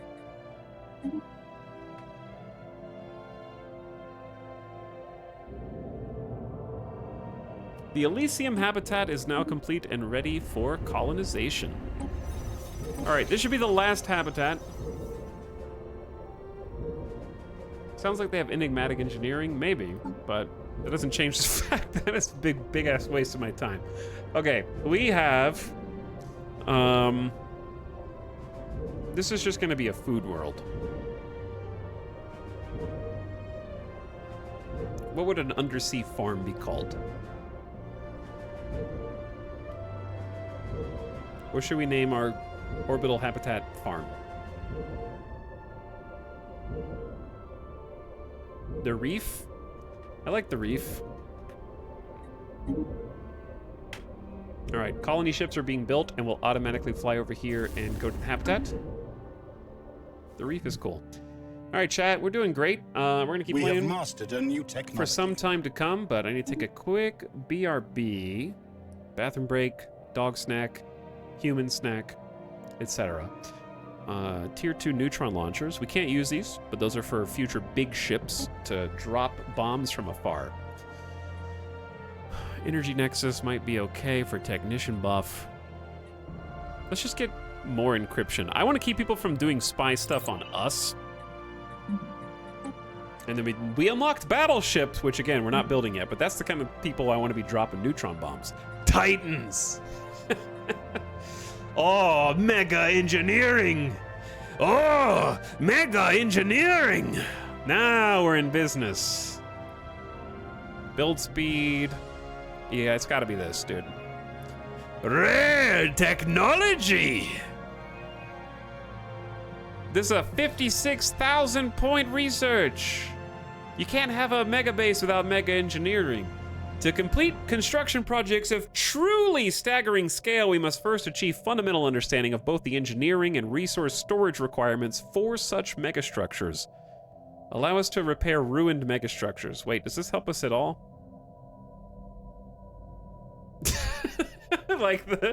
Does this actually do anything for us? Resource storage capacity is great. I don't have any ruined megastructures around me. That's for like when you find those ring structures and whatnot. I think it's required for big megastructure. It's a prereq. Okay, I just want to make sure it was a prereq. I wish it oof. This is not like an angry complaint, but the devs, I think, need to do a pass on technologies and add the little unlock next to a bunch of researches that is currently absent from. Because that's extremely helpful. And then when it's not there, it's hurtful, because I was going to skip it. We have mastered a new technology. Too many DLCs. Yeah, I guess so. And galactic markets as well. Orbital stock exchange. Merchants turn consumer goods into unity, amenities, and trade value. 2 merchant jobs, more trade value. Okay, we'll think about that later. Starbases, no, no, no. Strikecraft Fire Raid is nifty, but we need to do some other prereqs that I've been ignoring.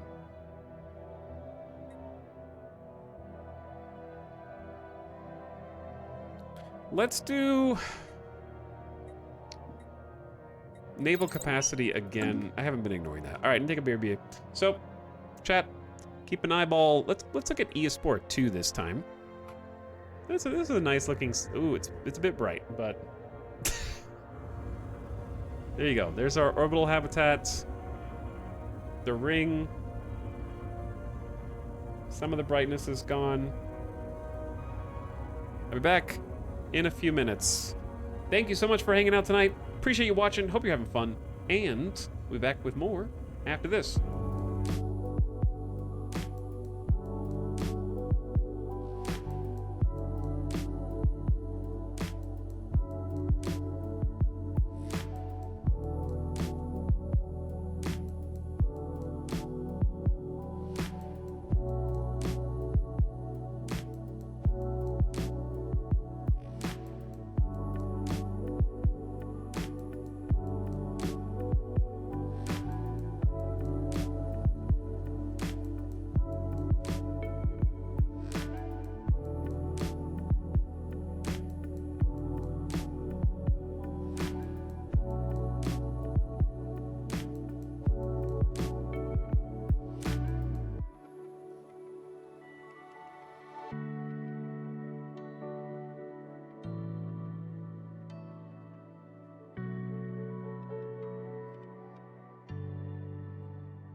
Hey.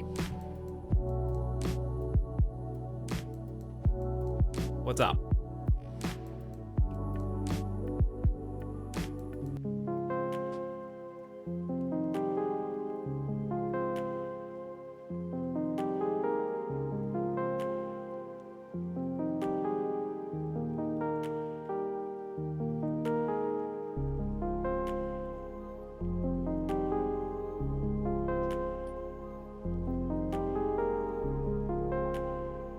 Okay. Thanks for waiting. Remember when I said we were gonna drink something hard yesterday? How about today instead? Not whiskey.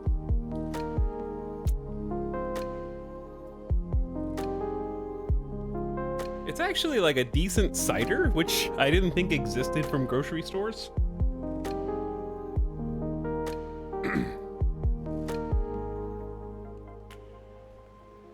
Because they don't have many options for hard cider up here in Vegas. So it's kind of just standard grocery store cider, but it's actually pretty good.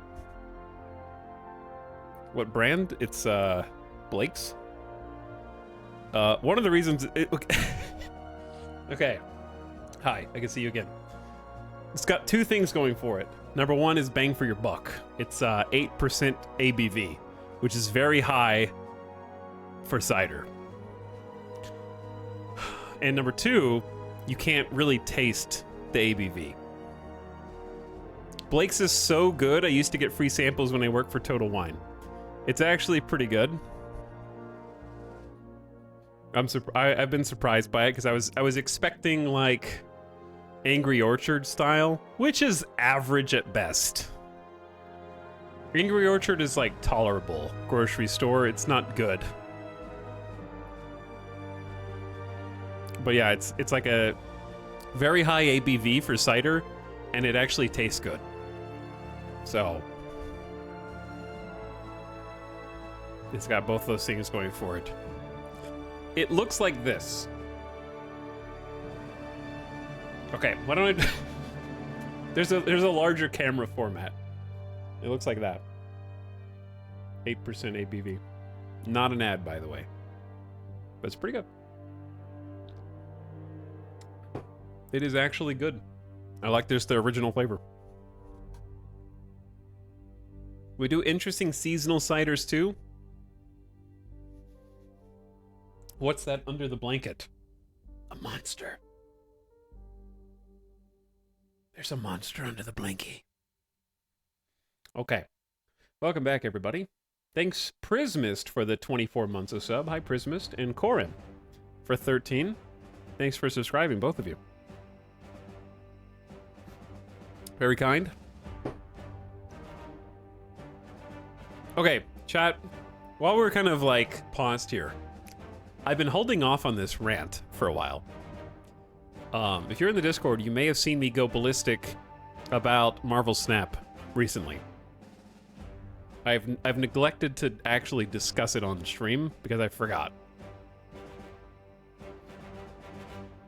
I actually did get to Infinite today, which is the basically like Hearthstone Legend. It's the highest rank that you can get without going like arbitrarily over it.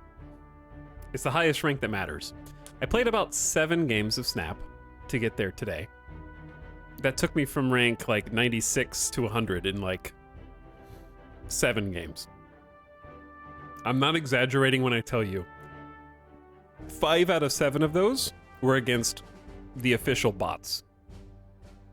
2 of them were against people. And this is the middle of the day. So it's not like, oh, he's playing at 4 a.m. when everyone's asleep. I'm like rank 96. My MMR is apparently so high that their matchmaking forbids them from matching me against people. Which is weird because on the one hand, good. The easier it is to get to Infinite, the less stress that I have because I have a weird obsession with doing it each month, so making it easier is fine. Like, but on the flip side, it's like, wait a second, I want to actually have fun and play against other people. So obviously I would prefer that. But yeah, they announced some changes recently. That's not what the rant's about.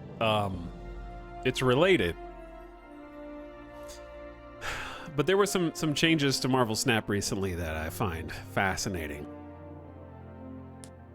The short version is, without going into overlong details, the release system before this update was cards would come out. They would be available for 6,000 tokens each. The average player earns 6,000 to 8,000 tokens a month for free. So you could, in theory, buy 1 card when it drops per month, or get 2 cards when they downgrade to a cheaper version. And then if you wait for the version after that, they go from 6,000 tokens to 3,000 tokens to absolutely free, guaranteed to drop by just opening boxes free to play.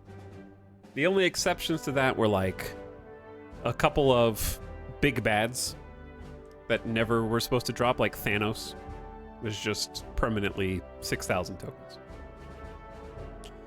Recently, they decided that that was bad, and maybe some cards shouldn't drop into the everyday player pool without having to spend tokens. Maybe some of the cards should just stay costing tokens indefinitely. Maybe having a schedule by which that you can plan to get cards as a free-to-play player is not good or profitable. So, they have decided to just sort of hold back and change the entire system where cards at their own discretion will maybe never enter the everyday player pool. Or maybe they'll enter the player pool twice as fast as you expected them to, or 3 times as fast. And the even more abbreviated version of that is the stinky bad cards that no one plays with have been accelerated into the free-to-play pool, and the good meta cards in this patch have been the ones that didn't get dropped. And the worst part is, they announced those changes on the day that the two cards that were probably the most anticipated cards were going to drop, Darkhawk and Null, were probably the two most anticipated. They announced that change on the day they were meant to release into the pool at large. So, just super bad optics. Looks really bad. I'm unhappy. I understand if, like, I still played it today. I don't think playing it is bad. I'm just also not going to spend any more money on it. They've got my money, that's fine. I had my fun. I'm just going to play it very casually, as I have been doing for the last month or two. The only thing I'm interested in is the very first streams that we did on Marvel Snap, we were playing a move deck. And next month, they're actually finally putting in move cards. And I'm going to be able to acquire those cards without putting any more money in. That's the only thing that still interests me, is I want to play a move deck again.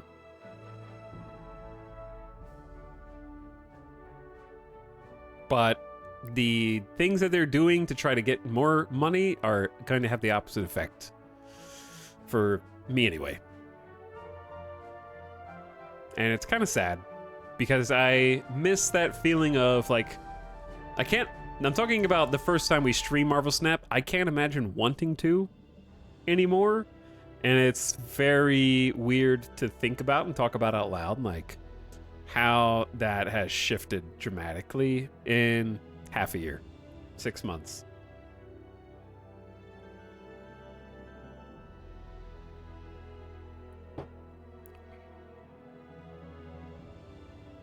Have there been no new move cards?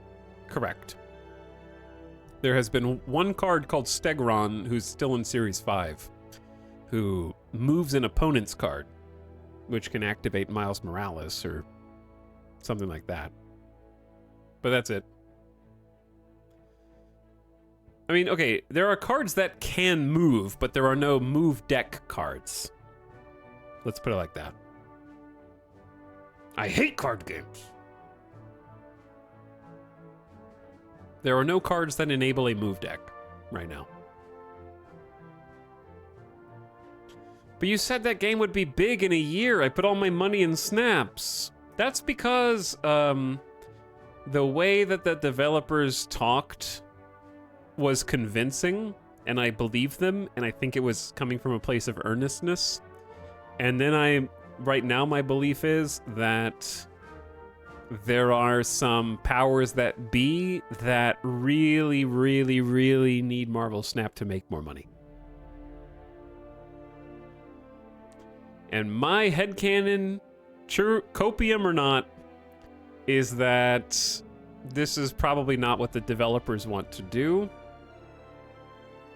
But the bottom line is the bottom line.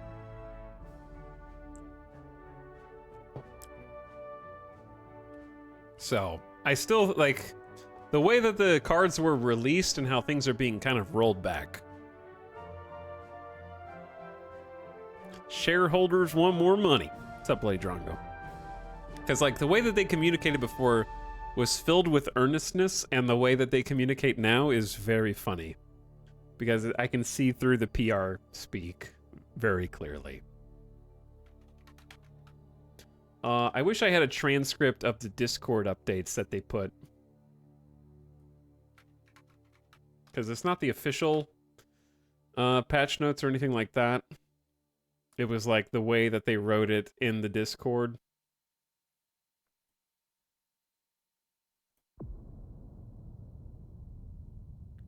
But I can't quite find the subreddit's hilarious, though. I gotta look at the Marvel subreddit. Marvel Snap subreddit.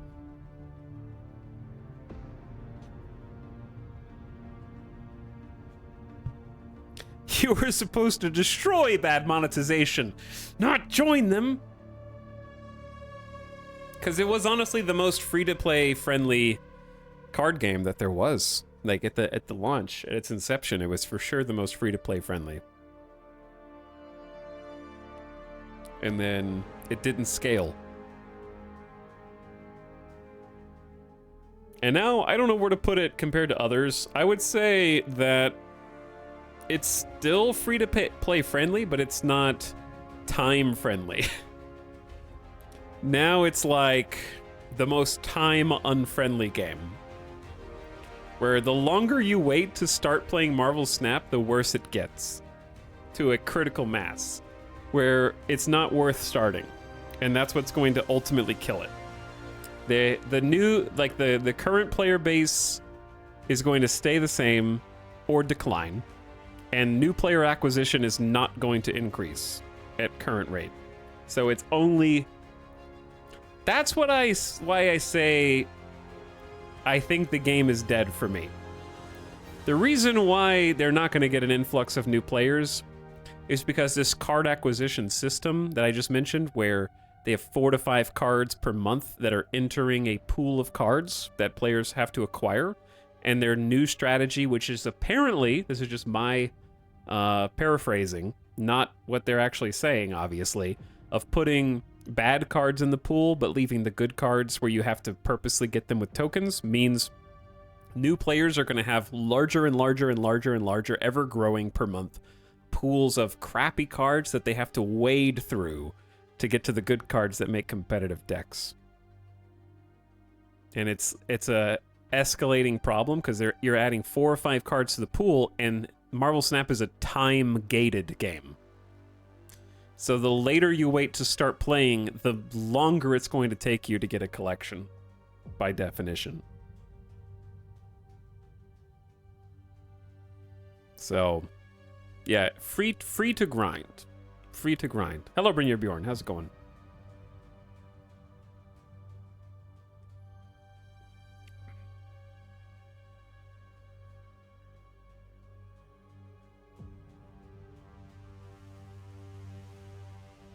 Damn, I'm sad now. Me too. Me too. I loved it a lot. What game is he talking about? We're talking about free-to-play card game Marvel Snap, which I have been playing for the last 6 months, and I'm just talking about why I think it's fallen off. However, I have replaced it with Diablo. So, if not Diablo 4, like, I don't really know how Diablo 4 is going to be. I've just been playing Diablo 2 and Diablo 3, which are games that just exist. I know exactly what they are, and I can like them for what they are, and they're not going to change on me. They give me some stability. How long until the game? Oh, based on the number of heroes, there's thousands of heroes. They could really dig into the... There are thousands of Marvel heroes and thousands of DC heroes.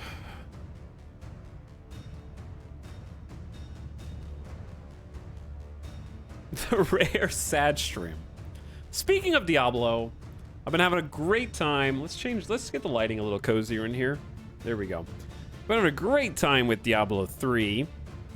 Played the hell out of Diablo 2, pun intended, and have swapped over to D3 in my free time now. Having a great time playing through that with Alice. I'm still planning on doing a Diablo week. It's not going to be an exclusively Diablo week, but it'll be big Diablo week coming up soon.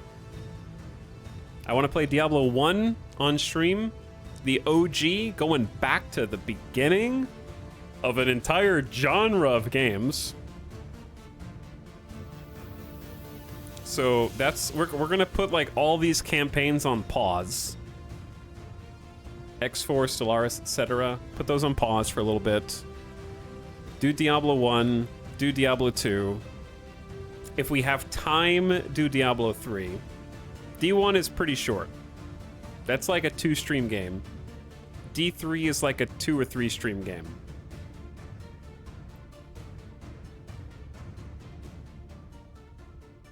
With all expansions, I don't think we'll play the D1 expansion because that was a different company and everyone pretty much ignores it. But D2, Act 5 is great, and Bale is great. But yeah, and if we get to it, do a quick D3. I just want to do a lore run. I like listening to the voice acting. I enjoy the aesthetic. I enjoy the vibe. The atmosphere is just dripping. And I'm one of those players who really loves Diablo 2 and Diablo 3 now. So I promise not to shit talk whichever one is your favorite. Cause if you're on the D2 hype train and you're like, I don't give a shit about D4, sure, I love Diablo 2. If you're like, I like Diablo 3, but I'm scared to tell anybody because everyone hates me, I'd be like, yeah, I love Diablo 3. You're welcome here. And then if you're like, I never played Diablo, but I've been playing the beta of 4 and I think it's fantastic, I'll be like, awesome, great. It's gonna be a nice positive environment for any casual enjoyer of Diablo. What about Diablo Immortal players? They're too broke at this point to afford internet, so I don't have to worry about them watching the stream. They spend all their money already.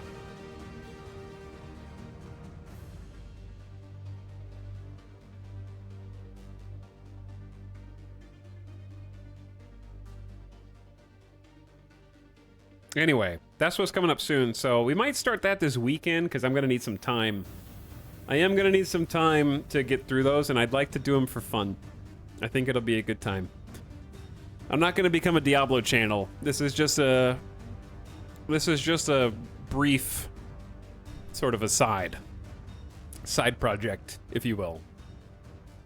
But anyway, let's get back to our civilization here. It's honestly hard to talk about random shit while playing Stellaris. Like, it's just thing after thing after thing it just bombards you with, which is not a bad thing. It's a good thing, actually. There's just a lot of stuff.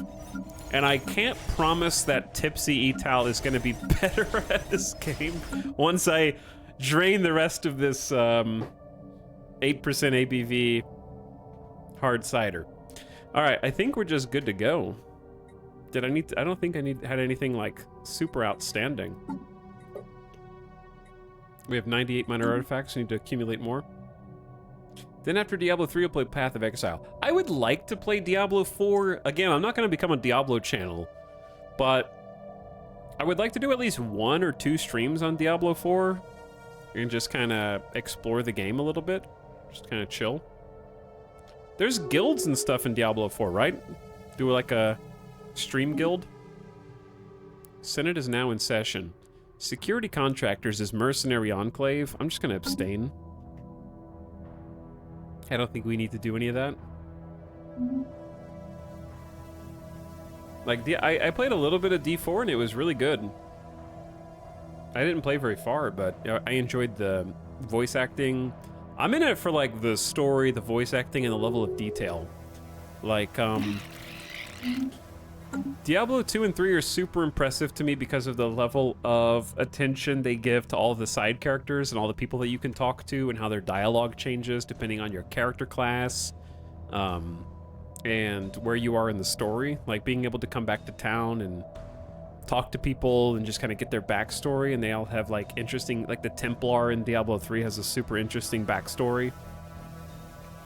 Are these synths on the Stellaris soundtrack? Construction complete. Yes, this is Nemesis.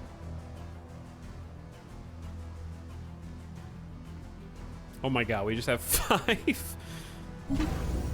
Yeah, we just had 5 Star Fortresses complete construction simultaneously. That's a lot of Star Fortress superpower. These guys might save us in the future.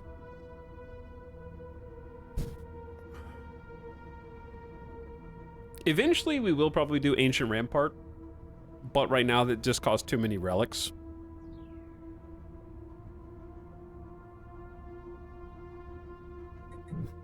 This is our front line.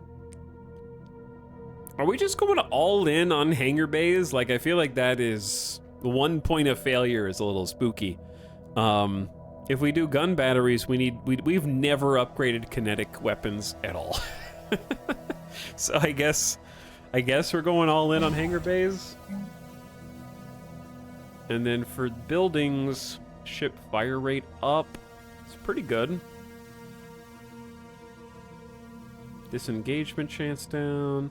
More defense. Yeah, we're gonna want defense platforms eventually. So let's do a defense grid supercomputer for the future. This is going to be a lot of energy credit upkeep, so arguably I shouldn't be building this now.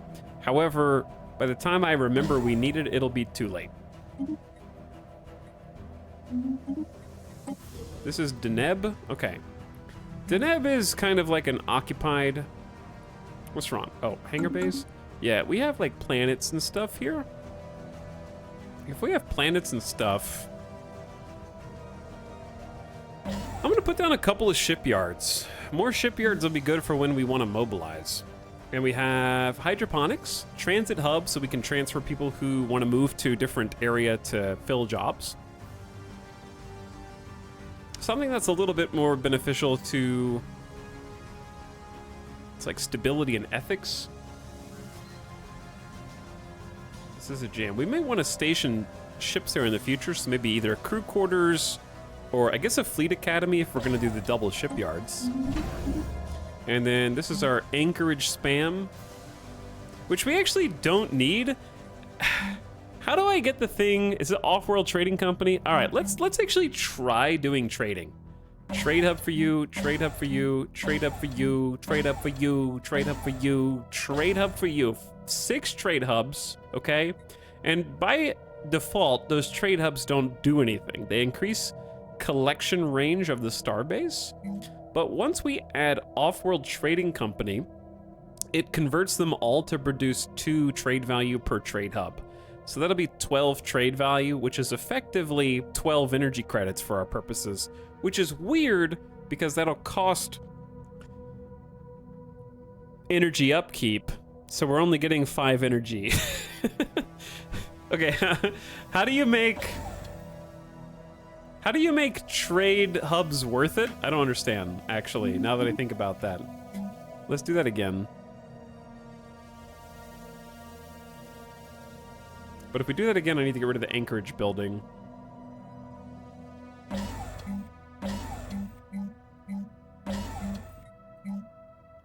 I guess collection really is the main benefit. I don't know, am I missing something?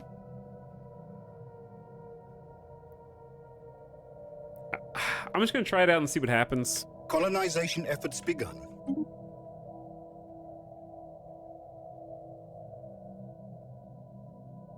Well, if the actual trade hub radius was picking up trade, that would do it. I never worked out why trade is worth it, to be honest. I think the idea is you need them for collection in the first place, so why not get some extra off the top? Okay, you know what? I decided to cancel that entire thing that I was just doing and just make them perma anchorage spots for later.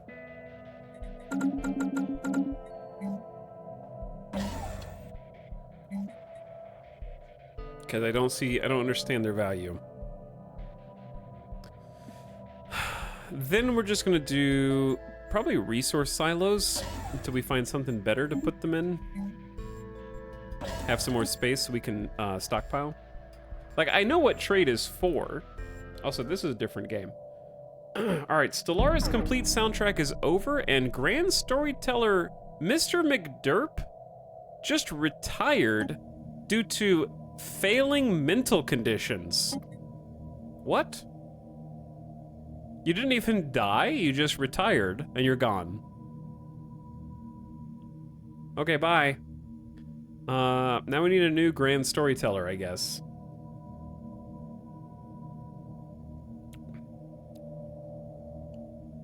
Preferably someone who's not already on the council. Maybe the Spark of Genius?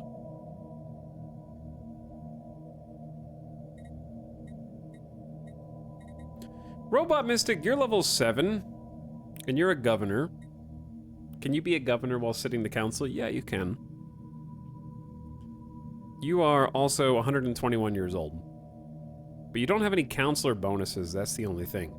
So, Kino Kunai is only 47, and has Spark of Genius 2. You're not going to be the best storyteller, because you're only a level 5.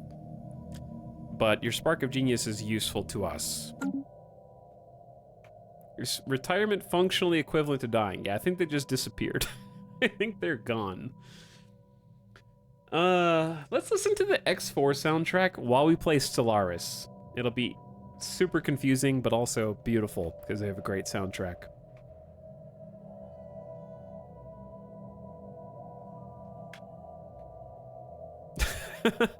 I do like the X4. Man, our X4 campaign's so good. I hope I remember what the hell's going on for the next time we play it. All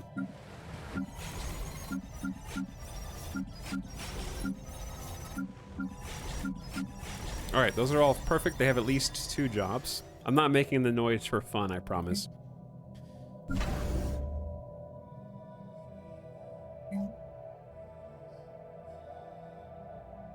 We have mastered a new technology.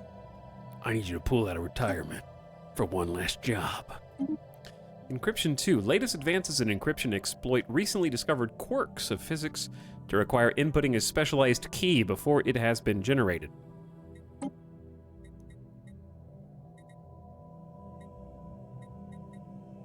Particle lance is pretty badass. We can't use a particle lance yet, but when we can, don't you want to have a particle lance? Okay, let's just do the stupid cloaking fields. We're the only nation that can't do cloaking fields, I think, and that's 7 months tech.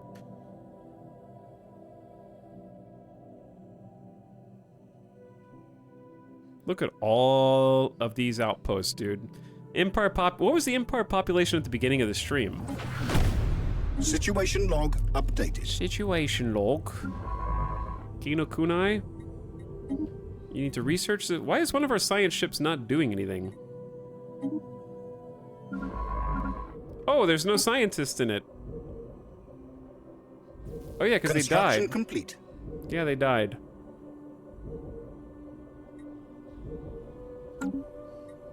I guess I'll hire another scientist then.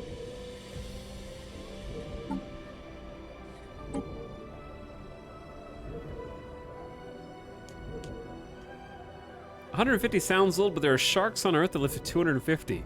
Too bad we're not as cool as them.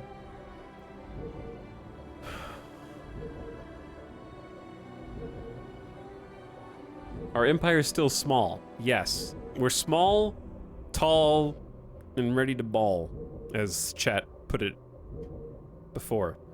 Level 3 scientist. What is your negative trait? Alloy upkeep for your science ship? Oof. Research speed and minerals from jobs. Why are scientists buffing our minerals? Leader lifespan up. Research speed plus 10% for science ship. I mean, all of these have the same one.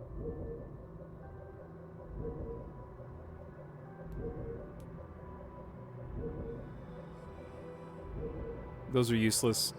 Minerals. I do like the Unity. All right, I'm gonna hire this 33. Chat, I'm gonna open the submission for 100,000 redemption. I like the leader XP gain if you ever get on the council. They have free minerals, free Unity, and research bonus for being there. All right, you're hired. Go in your ship and help us assist research on Eospora. Are you ready? Here it comes. This is going to be the 7th leader that we've named this stream. Overtly Esoteric is in.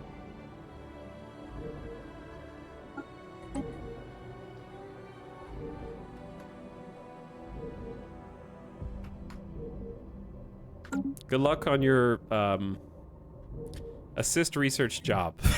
That's what you're going to be doing from now on.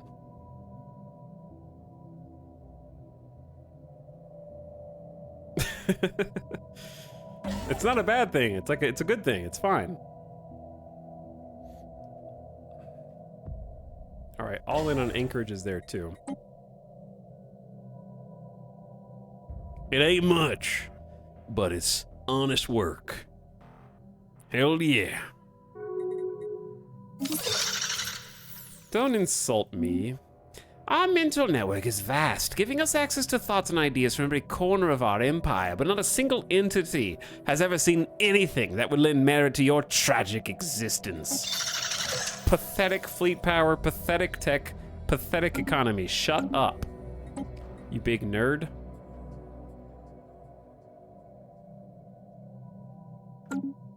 Got him. LMAO, got him.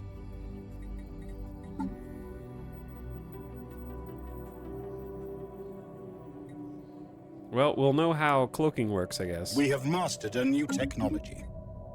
A modified particle field allows our vessels to hide in open space, but this comes at the cost of destabilizing other energy shields, which would otherwise protect the ship. Unlocks feature active reconnaissance. Order the science ship to conduct reconnaissance on a colony, increasing the rate we gain intel on its owner empire. A modified particle field allows our vessels to hide in open space. Probably never going to use it, but I felt like we had to do it. None of... I guess I'll take the FTL inhibitors. I've been putting those off for a long time.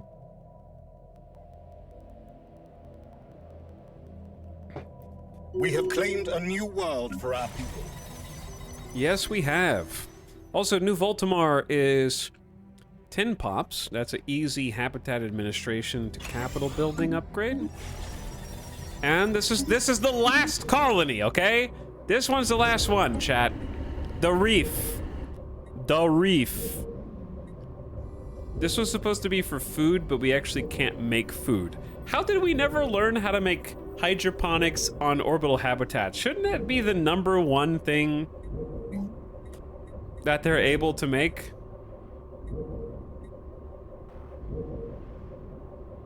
He's addicted to new colonies. Like, I know we can do a hydroponics farm, but that's not what I want. That's what we're gonna have to do, though. Okay, gene clinics. Chat's already got it. Robot assembly plants. Habitation district. You already got it. Construction complete. They already know. Chat already knows. Special product. Ow, my ears! That one is loud. 3,000 engineering research. Those come up. Those don't have unique stories for us anymore. We've already read them. It's just a repeat that comes up. Very dank. Very dank. Incoming transmission. I love... Okay. I've been watching Parks and Rec with Alice, and I am very much ignoring every single phone call that comes into my office right now. Like, diplomatic assemblies, they're trying to create... what's the word? Embassies. They're trying to create embassies, and I say I just ignore their phone calls every time. Schedule all diplomatic meetings for March 31st. Exactly. We have mastered a new technology. You understand. Okay, FTL inhibitors are actually pretty cool. We are essentially projecting an inhibitor that stops them from escaping in combat as easily. And the way that we use it is we build it in one of these slots. So since this is our forward, like, we've been attacked through Saddlebarry a couple times, I'm gonna go ahead and upgrade this to a Citadel for 3,500, and then we'll build it in that one probably. But I also want to put it in the Far Echo base. We need a Citadel here too. Goodbye, alloys. We had 7,000 alloys, and now we don't. Now we don't. All right, give me the particle lance. I just spent 7K.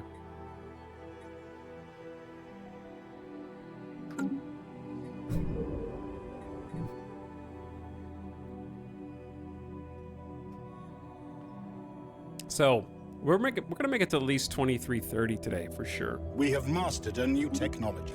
Naval cap plus 30. Construction complete. Got a professional core. Ascension perks. What? What? What is this? Our history is a repeating cycle of dramatic technological, political, and cultural leaps. These leaps are often preceded by periods of upheaval and followed by times of stability. By identifying the core, recurring premises of these leaps, we may be able to effectively short-circuit the cycle for our own benefit. Unlocks Unity Ambitions, a set of edicts called Unity Ambitions. They are different from edicts in the sense they cost Unity to use. That's how edicts work now. Has this tooltip not been updated since they changed how edicts work? The amount is equal to what it would cost to unlock your next tradition. Using a Unity ambition will not increase the Unity cost for traditions or Unity ambitions. Absolutely, hell yeah. The Unity perk. Okay, it just occurred to me, I think that this is how you're supposed to get the final Ascension perk, because you only get 7 traditions, but there's 8 perks, right? So that's just the 8th perk slot. And we're about to get another one because we only have 2 to go on unyielding, and we'll get a 4 out of 5 in 3 months.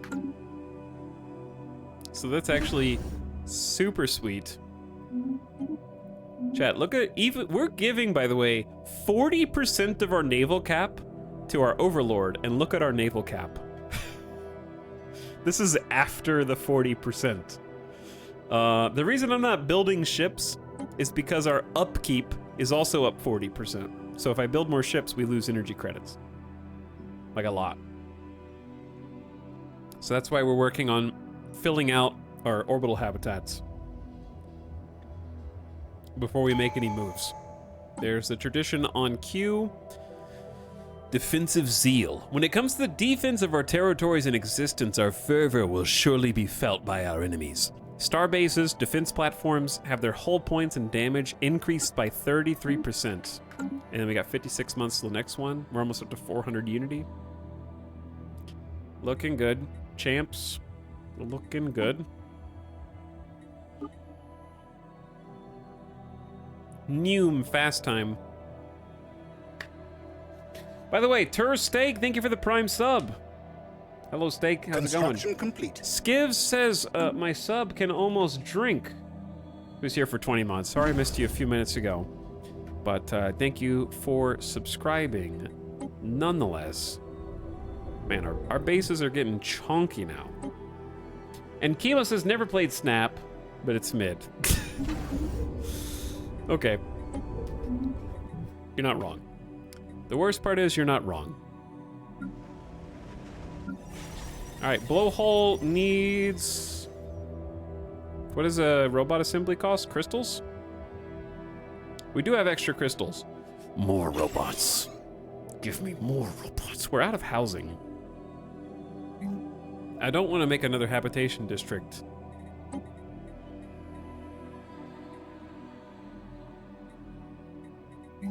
So my options are build a structure here that creates housing. Oh shit, I forgot about the Voltum computer. With the science director who makes amenities, Unity, and lots of research. That's so good. But we need housing. Do we have to just give up a research district to make a habitation? That doesn't sound good. The only other option is make luxury residences, which are not my favorite. I used to like them. There's a trade value bonus.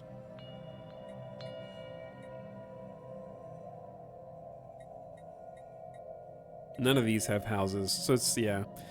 Unfortunately, I think I have to convert a research district. It's a habitation. And then build the Voltom reality computer. And then we can take off the revitalization centers and stop the pop growth speed, maybe. And put that to be a different job building. It's getting a little tricky there. Tap Glass is also, has no available jobs. Okay, we've already got research, robots, gene clinics, and our first research district. So in my opinion, Stronghold for soldier jobs plus Unity, and then build another research district. Cloud Surf, we're gonna do the exact same thing, except this is for mining. Stronghold, then mining. Stronghold, I'm just trying to like go ham on Unity right now. Only one job on eSport 2, but we have so many districts open. We need to do a bit of farming. We just broke even on farming. And that's with what the Overlord is paying us. So I think we're just gonna have to use a little bit of the districts here for agriculture for the future. Damn, we're filling in fast. Everyone gets a stronghold. And then a research district. Whetstone gets a stronghold, and they are a mining station. Have a mining bay. You guys don't even have research yet, so you get a research lab first. And then a stronghold. I love that I'm gonna have all of these identical, unassailable... Like, someone's gonna go to war with us eventually, and they're gonna be like, oh my god, there's a citadel in every state, in every system. Every one of their orbital habitats has a freaking fortress on it. I'm gonna build like, I think I want to build I gotta build a planetary shield generator on the home planet for even less orbital bombardment. We have a damp rock and a wet stone. We have wet stone, we have soggy pearl, and we have damp rock, are our mining stations and Xyz.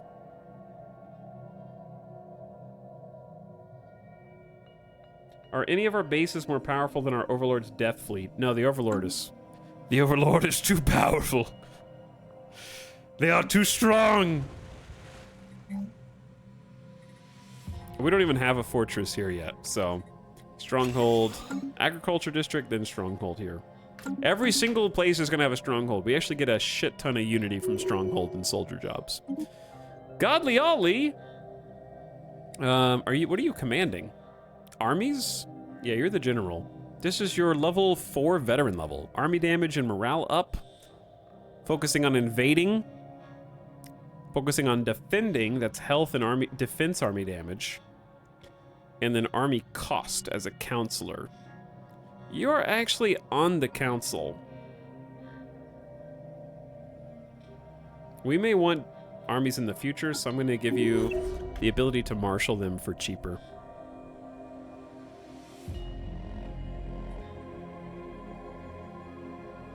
But yeah, we're building a ton of things simultaneously.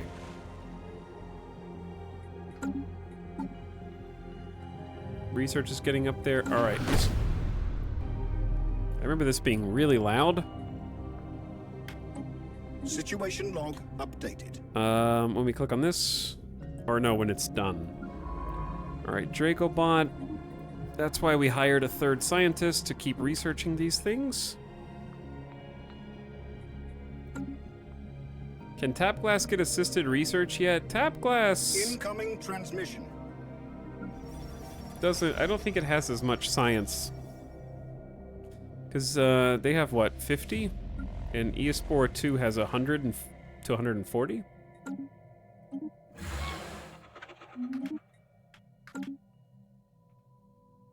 So, second planet is still better, and we can upgrade the research complex even more.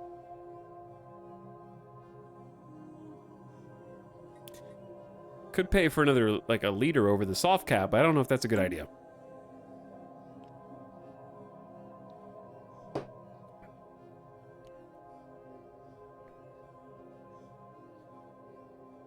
Anyway, chat, what are you... That's the noise that's loud. Okay, we can turn this up after that. 3,000 free experience for engineering. Chat, what are you guys playing? Or how is your Stellaris campaign going? Hopefully better than mine. But I'm still having a lot of fun with such a tiny section of space. We have mastered a new technology. I'm just enjoying the text popping. Particle Lance! This is the extremely big weapon. We can't use this. It's a super heavy. I think is this for Titans? I think this is for Titans. Massive damage. Hell yeah. X4. Zelda. Farthest Frontier. Ooh, I love Farthest Frontier. Guild Wars. I lost my campaign. Rip Mary Skipper. Not great either. Oof. Dark Souls 3, Age of Wonders 4. I quit because I wasn't winning. Playing Hearts of Iron. A lot of Paradox gamers. Battle Brothers. Having a blast with my first Stellaris campaign. I can't stop playing. It's addicting, Lima Beans. Pretty good. I'm a driven assimilator taking over all my neighbors. Lithoid Terravore in chat. I started playing Red Dead Redemption 1. Red Dead Redemption 1 is actually, first of all, a good game, but the other Red Dead games before Redemption are actually surprisingly good. I don't know if they hold up, but I remember playing the Red Deads before Redemption. They were super fun. Maybe that was dated now though. Still playing X4. Ooh, I'm looking forward to continuing that campaign. CK3 going on tours holding feasts and grand weddings. We'll get back into that sooner or later. Yeah, Red Dead Revolver was super fun. Okay, physics research, I guess advanced cloaking for lack of anything else to do. Engineering, though, I think let's just get better thrusters.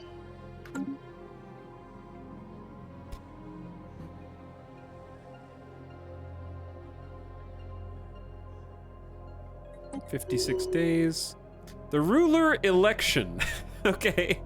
Snide, now that you're here and you're level 6, I actually have to use Unity to re-elect you. That's so much Unity, man. But it's like, I can't. You're now the best option. Isn't that crazy?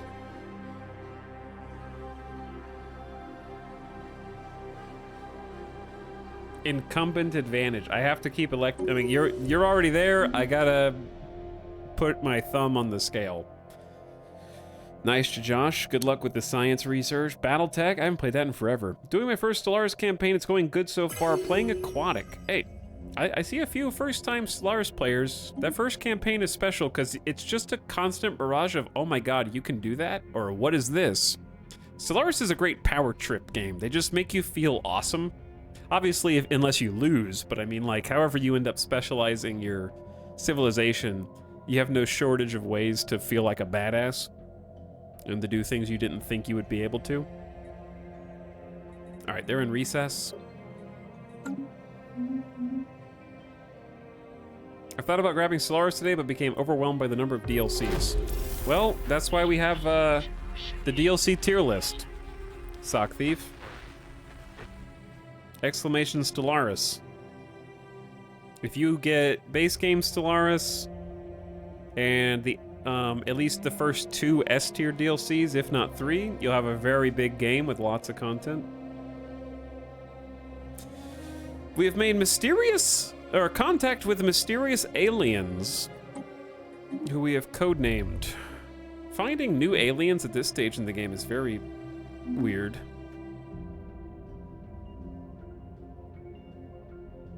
My little X4 fleet just got jumped by 2 large Xenon ships. Now we need a new fleet.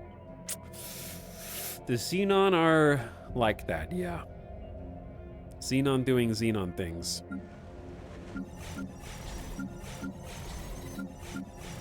Alright, I don't want to do anything until... Alright, another faction. That's a 4th faction that has some kind of latent psionic abilities that are coming to the surface. With the new habitats and Sonaris without a governor, is it time for a sector to spread the love a little bit? You mean like a sector instead of frontier sector?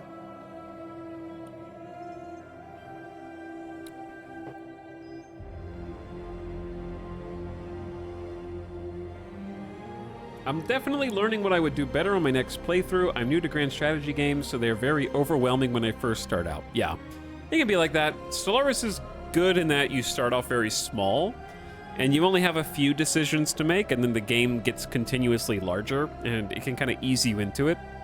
So when you restart, it can be relieving to be like, oh, I only have 1 planet, I only have 1 small fleet, and you can kind of feel it out from there. So restarting is good. Don't be afraid to make more civilizations and try different play styles as well.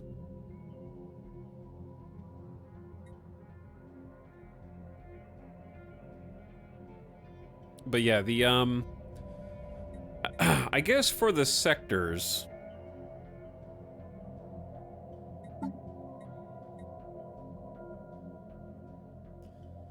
we would need, I guess we could just create a sector from Sonaris. Create a new sector. And if we decided to create, the fact that it's called Eospore 2 is less than ideal. I don't know what... I don't want to call it that. I know that's what it is, but I'm gonna call it the reflection sector because it is like eSport 2 was a terraformed world that we terraformed so good we got a crit roll on it, and it was basically a complete mirror of our home world. So I'm gonna call it the reflection sector.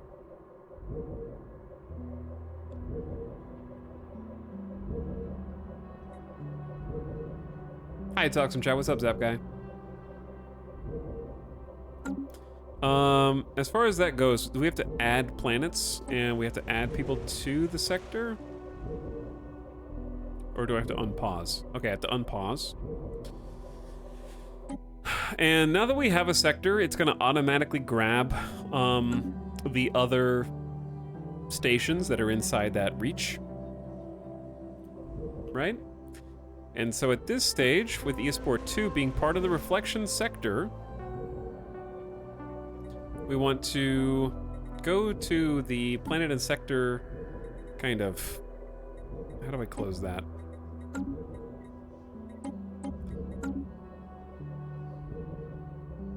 I guess it just... How do you minimize this? I'm not sure. But it's picked Mizrahi as the sector governor because you are the governor of the planet eSport 2. So because you're the governor of eSport 2 and de facto the other sector, the other orbital habitats that don't have governors are going to get at least some benefits from having a sector governor. So you can see Mizrahi is listed as a sector governor here. Basically, this is going to still boost resources from jobs, plus 12%, so it goes up per their level, and you reduce empire size from pops and you lower crime. So we actually have 1% crime. So the crime should go down now that there's a sector governor. And then, if you think micromanagement is too much for you, you can actually use sectors to automate. So one thing that you can do is click this button if you want. If you don't want to manage them, you can have automatic management take over. Or rather, you have to change the sector settings and choose a focus so it can have the AI kind of handle that for you. That's a point of contention in the Stellaris community. It's much better than it used to be. For me, I'm not going to do it because I think this is about my limit. I can do about 10 to 12, and then it's way too much. If you go beyond 10 or 12, I'm like, ugh, my brain hurts. I don't care if the AI does it a little bit inefficiently. If you're at 20 or more, like, if you hit 20 planets, don't micromanage all that. They let the planets sit with open building slots. Building slots don't always have to be full, first of all, but second of all, make sure you're transferring resources. They can only build with what they have. So if you're not giving them resources from your stockpile to theirs, they're not going to have the minerals to build the buildings or the energy credits to support them. So make sure you're giving them resources to build with.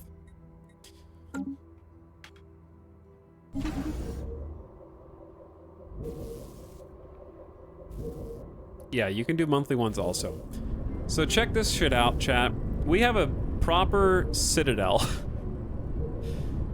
This is as big as it gets as far as defensive platforms. This is a bona fide fortress. The citadel by itself right now with just 2 hangar bays is 29,000 power level.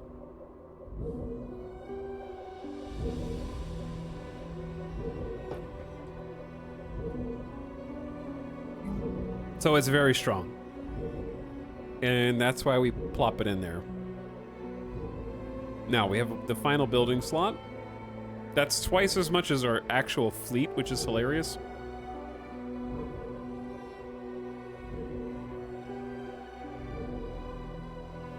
Apparently at some point I got rid of the crew quarters, so I'm just gonna build it back so that we have ship upkeep down. Have you added defense platforms? Not yet, no.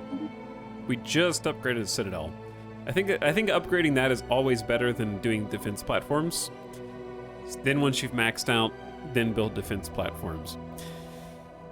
Greatly improved cloaking efficiency if we want it. Ooh, I'm sorry. Is our first available megastructure after researching the ability to build megastructures. We just learned mega engineering and we just got offered Science Nexus as our first one.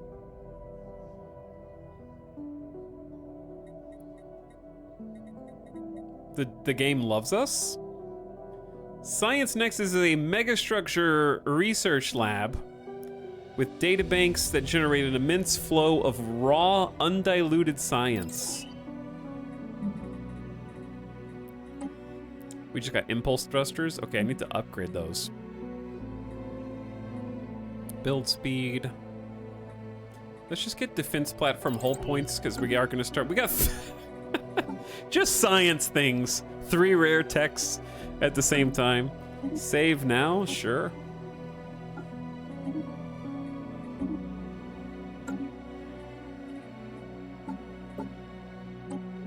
Okay, I'm gonna be honest with you. I don't remember what was upgraded. Besides cloaking. Oh, engines. Okay, faster base speed, more evade. Evade is good, though we don't have enough energy to upgrade the drives, sadly. And then the destroyers, we went with the whirlwind. These have the jump drive.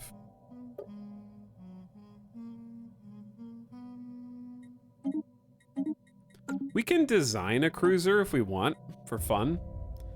They look cool, don't they? Very brutalist, kind of Warhammer 40k-esque. So we're gonna choose sections. We do have the G slot. Yeah, this is a great opportunity for neutron launchers. So neutron launchers are just like incredible explosions. 131 damage. They don't have any tracking. These are for countering large ships. Missile plus hangar. We do need some carriers. We do need carriers. The problem is that we have to choose between them, don't we? Like, we could just... I kind of want to just have, like, this one be specialized in... The thing is, we're already really good at blowing up capital ships because we have so many missiles. Missiles seem to be really good at just decimating large ships.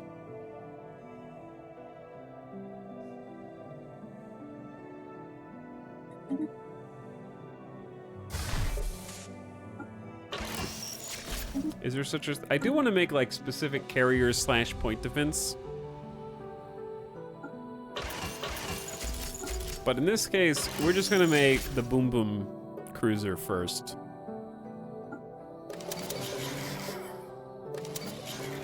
With 4 tiers of armor. Actually, for these, we're going to go a little heavier. We're going to go a little more balanced, I think.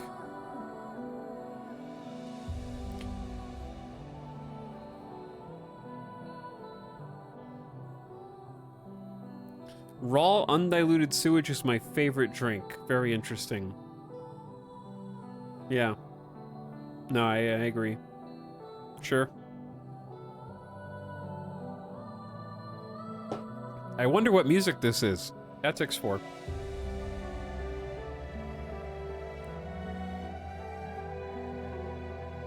But I just want, like, a tornado of explosions. Dude, Eve Offline. It's my favorite soundtrack. Neutron launchers don't penetrate shields, though. They have minus 50% shield damage.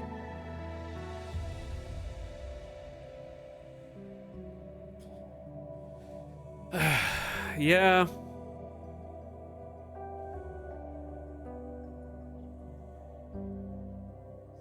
Yeah, that is true.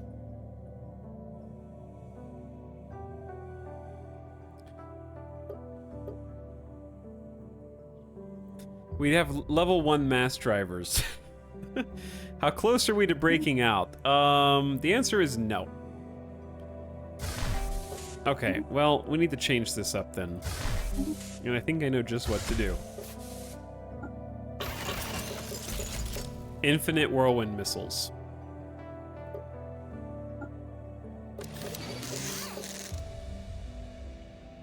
Just all medium whirlwind missiles. Overwhelm every point defense system. They won't be able to stop us all. These things are kind of insane.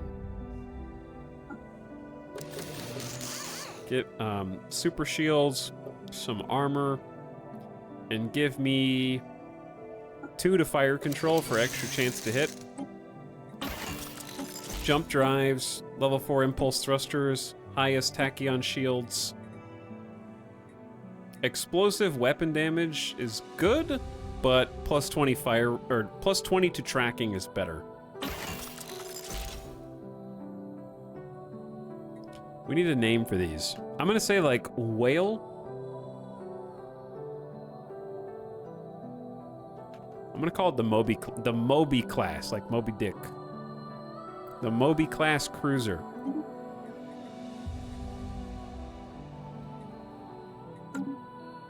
We're not gonna build any of those right now, but we can.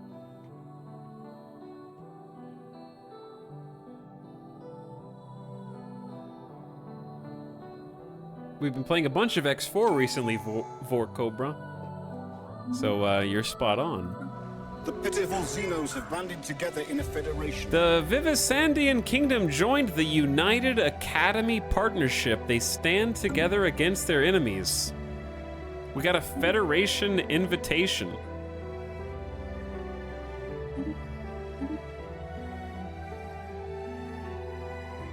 With the Saival Nation.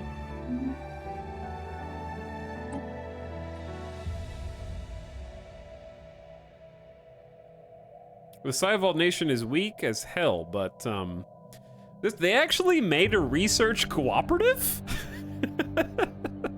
Okay. This federation is leaning toward a technocracy wherein universal truths and unceasing progress are in focus. Free and automatic research agreement between all Federation members. And then at level 2, everyone gets a plus 5% research speed. Oh, for the federal research agreements. Then a 5% research speed. Then a research alternative. Then rare technologies, already unlocked by another Federation member, now appear 2 times the normal rate. That's probably better for them than for me. Diplo weight from tech up. Another 5%. During in-game crisis, gain 20% research speed. An envoy, 5% to research agreements. Another 20% to in-game crisis, and you can build an extra megastructure. As a vassal, you are better than these nerds. Yeah. We're better than the Saival Nation, which is kind of funny. So what do they have for laws? Minimal fleet, or minimal Federation centralization. So it's not centralized. That means we don't really have to do too much. No fleet contributions. The presidency is rotated between member empires. Hold on, I get to be president of the Federation of my overlord? This is a much less hostile overlordship than our previous encounter with the Xenos. They did go to war to subjugate us, but they're kind of like, hey, you want to be president of the Federation? Go for it, I guess. For 20 years, no less. Subjects can join? Hell yeah, they can. Equal vote weight. We all have 1 vote. You must vote unanimously to declare war, to invite members, to kick members. No free migration, and separate treaties allowed. This is honestly like best case scenario if we're being forced to join. Even if they're fanatic authoritarian, they seem sort of chill. Yeah, they do seem sort of chill, all things considered. Now, to support a federation, you do need to kind of boost the XP. The easiest way... Hold on. I forgot I was harming relations with the other guys.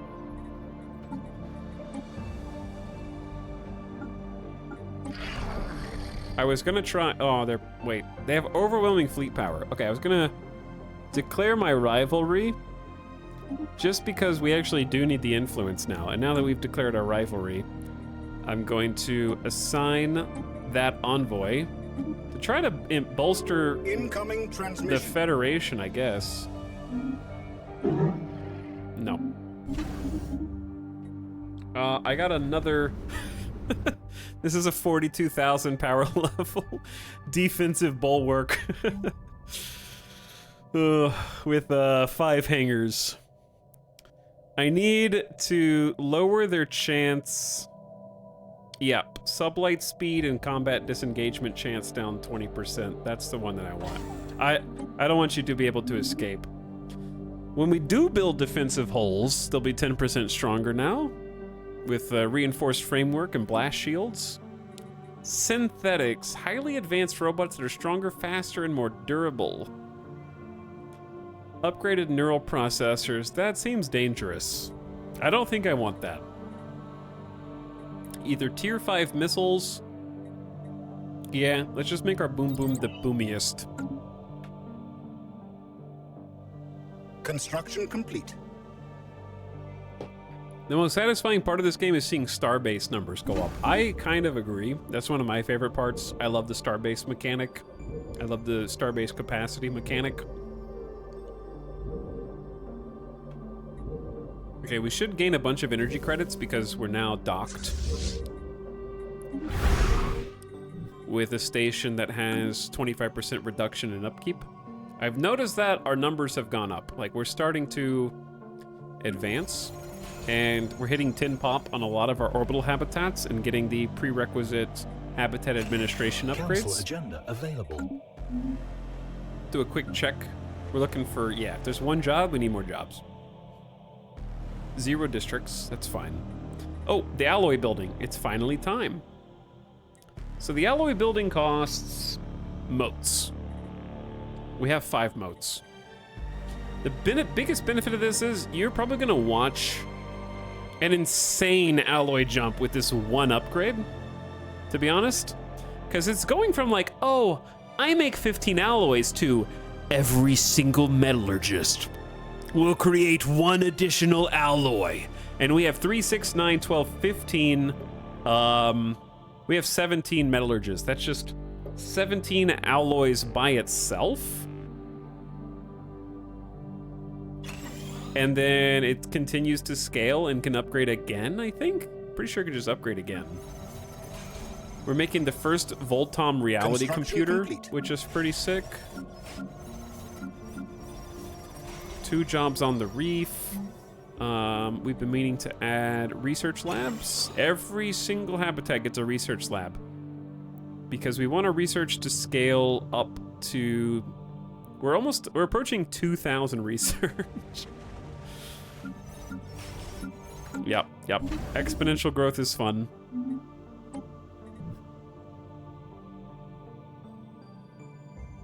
Oh no! It's the debt collectors! Wow, time flies when you're having fun.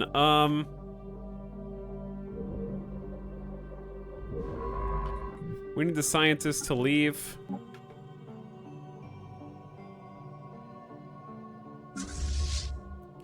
We need to upgrade our ships real quick. This is when it's nice to have multiple shipyards because you can upgrade 3 ships at a time. I love that we haven't changed the number of ships Our ships have been upgraded. at all, and we went from like 9K to 18K. I'm not paying you stupid debt collectors a single cent.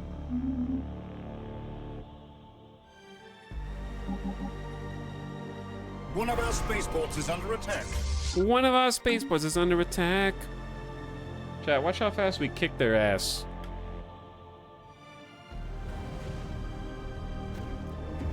Fire the missiles!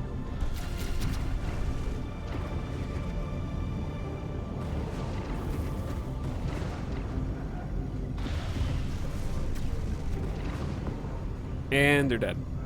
And once again, we force the debt collectors to retreat from our home system. It's unlikely we have seen the last of them for now. We lost a single Corvette, somehow. One whole Corvette.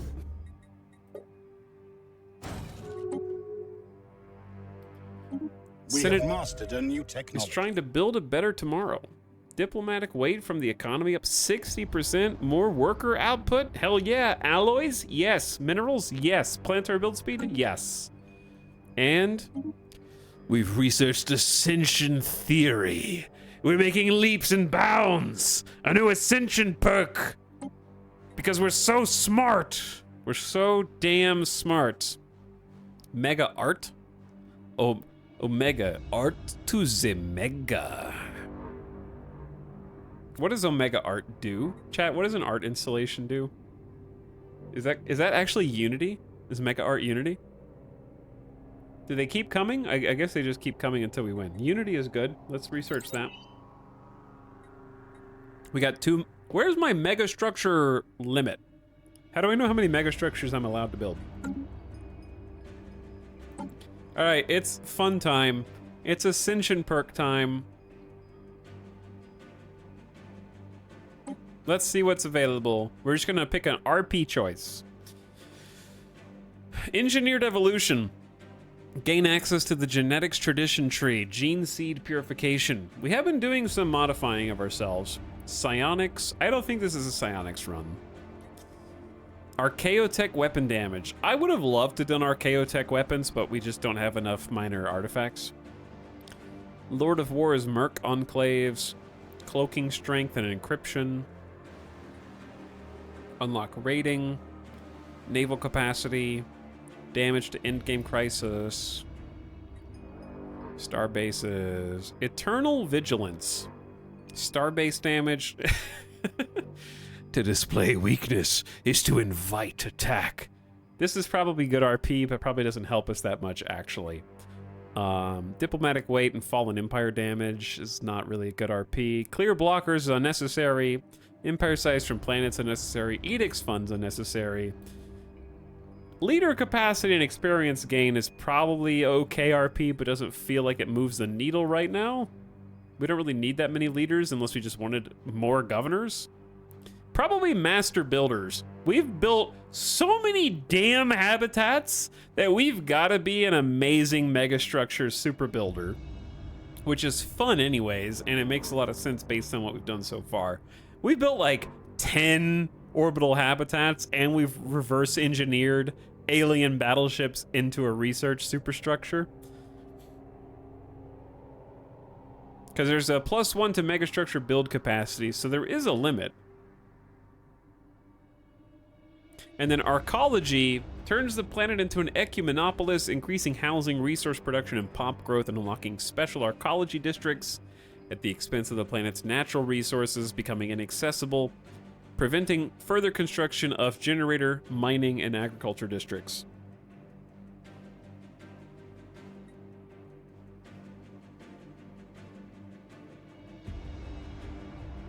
This is how many you can build at once?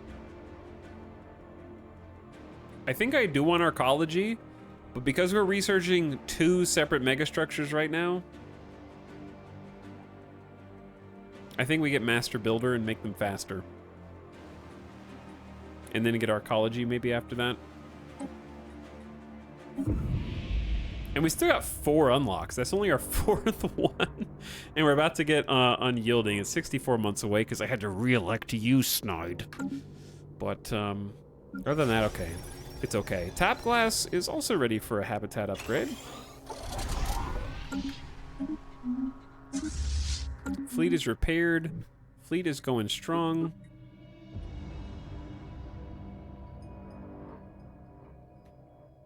But yeah, we got plenty to work with right now. The Watchtower Corsairs, neutral fleet with 35,000 power level. We're definitely outmatched in terms of, like, the thing is, our overlords still have to come to our defense for defensive wars. And they have a 37k fleet, another 36k fleet, a 41k fleet. We're golden. Cyval Nation wants to give the Soran Star Council associate status. Who?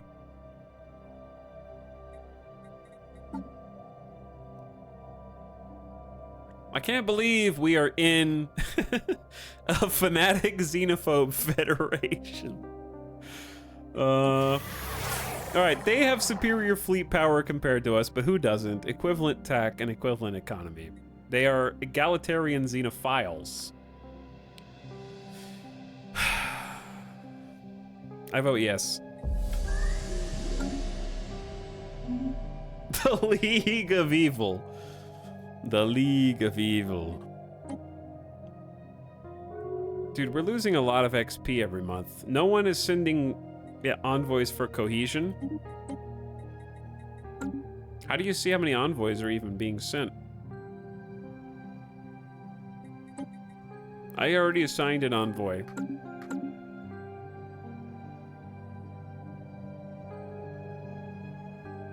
We've been so preoccupied with domestic policy, we can't name a single country outside our immediate vicinity. Yeah, because, like, I can't touch anybody else's borders, and we have a fallen empire right here. What? Declare war? War is waged. Saival wants to war against the Gorthican, their neighbors, who are egalitarian materialists. Bro, I ain't going to war right now. I'm chilling, bro.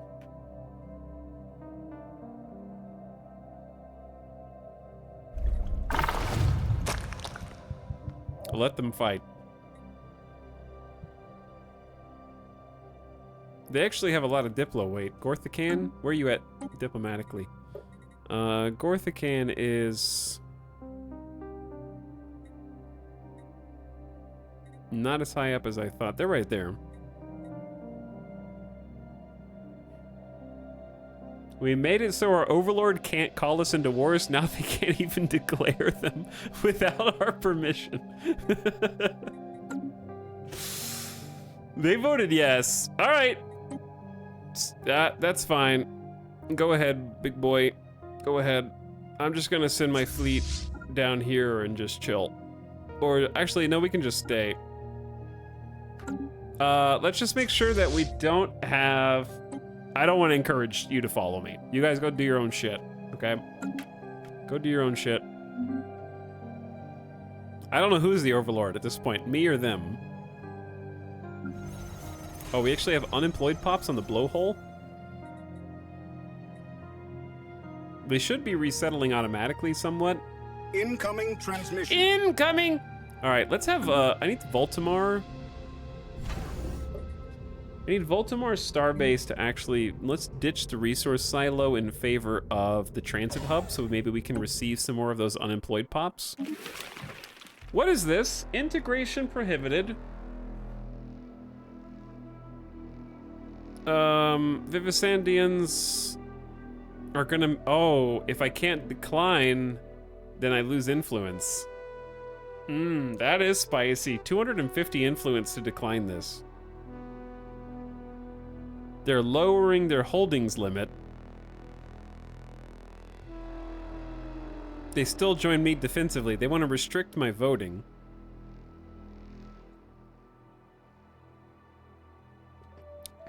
And they want to increase the amount of research I'm paying them? Nah. Rip influence. Goodbye. They finally read the fine print. We have mastered a new technology. Unlock Marauder missiles. Okay, we need to save all of our influence for that shit. I need to rival some more people to get more influence. Level 5 missiles. These highly advanced missiles are equipped with limited onboard AI pilots that substantially improve performance and ability to track targets. Did I see Juggernaut? The Juggernaut! I don't know if we'll get to build that, but it's pretty good. A mobile space base of unparalleled proportions. The Juggernaut ship class takes offensive warfare to a whole new level. Colossal construct is as much a space station as a ship. The Juggernaut is an immense mobile space station that can repair and construct ships, and it can serve as a forward base of operations. This is a DLC, boy. And you can make a colossal assembly yard to build it, I'm assuming. Purples. All purples all the time, baby.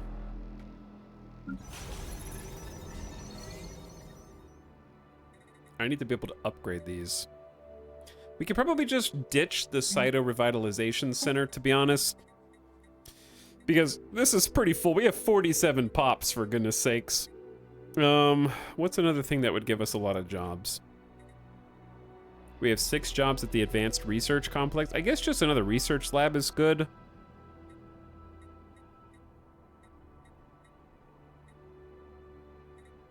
Let's just start at the top.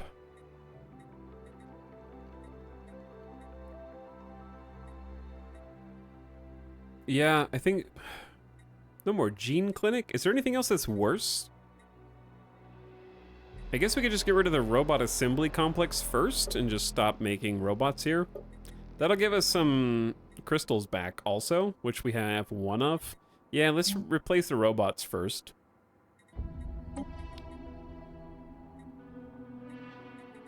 I mean, a shield generator is probably taking up too much space. Let's just do the lab. This is the research station.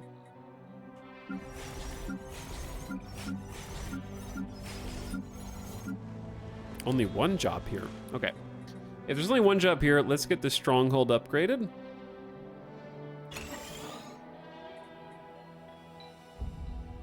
And then get the research complex upgraded. Juggernaut was in Federations. Interesting. Good to know.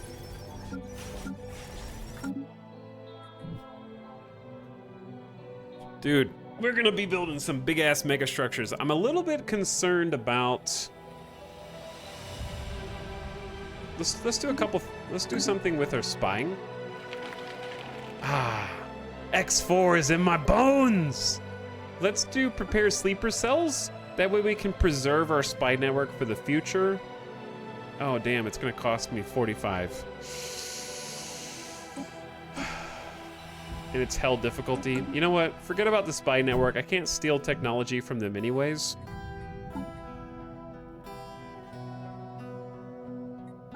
Commonwealth of Nerds. Xenophile Militarist Spiritualist. Shut up. I'm gonna start harming relations with these guys. We need to do... We need to have more rivals. Rivals generate influence. And we're losing influence from being in the Federation, which is kind of hilarious.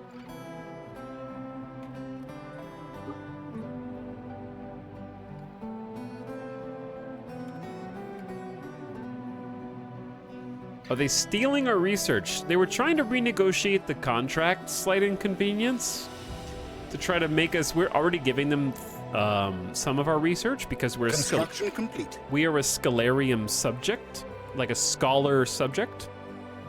So we're already giving them 30%. They wanted to up it to 45 and prohibit our voting. Pop growth speed up 10% for 10 years. Stability up +10, encryption up +2. We lose some trade value, but we get xenophobe ethics. And then a new agenda. Probably Counselor XP game.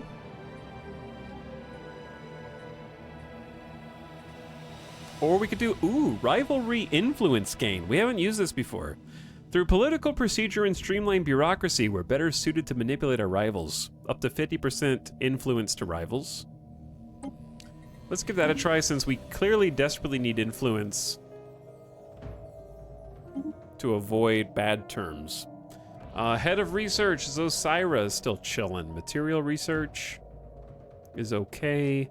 Probably just maniacal. Counselor research speed +6% is really, really strong. Yeah, 6% flat to all research is crazy good. Mizrahi governing Eospora 2.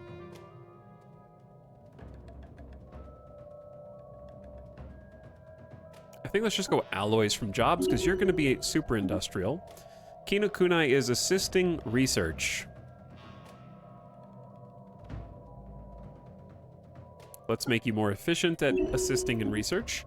Flying Lima Beans, our new Admiral, level 4, is ready for a veteran level. You're not a counselor, though. Let's just give you more hull points, combat disengagement chance up, play defensively, and then the Dark are governor of the blowhole.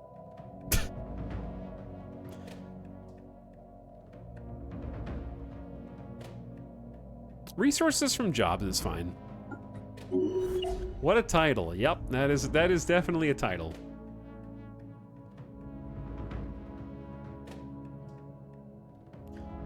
Well, the attack on the Gorthacan Alliance has begun. I am not going to participate. I'm just going to stay home and defend. We don't have a big fleet anyway. Incoming transmission. No migration with the Cyball. Not going to do it.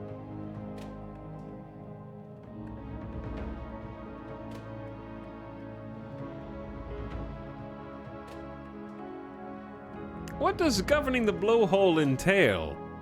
You don't want to know.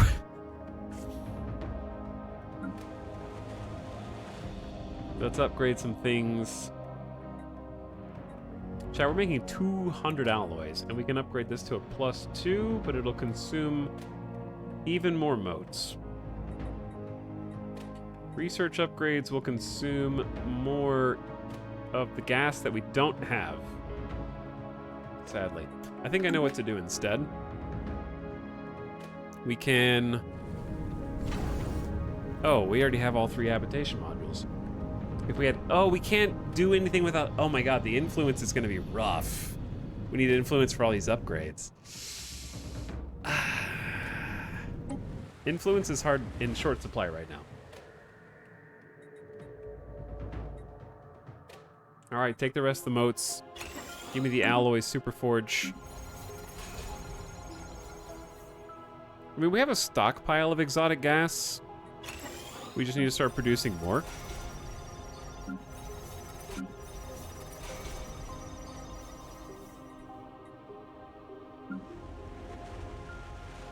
We can do that on some of these stations. And it's probably good. Damp Rock is a mining station. Go mine for some exotic gas.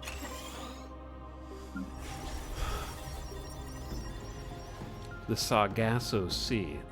Different from the other gas. Reactor districts. Okay, these are almost all good. And then this is a mining station, so I have a mining bay. All right, good. Not the ancient refinery. I need exotic gas right now. The problem with the ancient refinery... Are you talking about instead of here?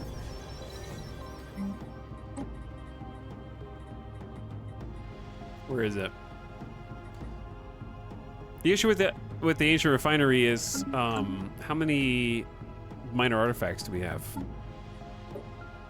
We do have 217, so I guess it's okay. But we will get fewer total gases. I guess we could just build one exotic one of the refineries on each space and end up with more things overall, but some of them we need more than others. Like, I think we need motes and gases the most. So you don't specialize. Maybe there's a difference there. What's up, Vin? I volunteer as tribute to the blowhole with me. You'd like that, wouldn't you, Vin? What's up, dude? How's it going? Thanks for the 15 months. We're crunching numbers in Stellaris right now.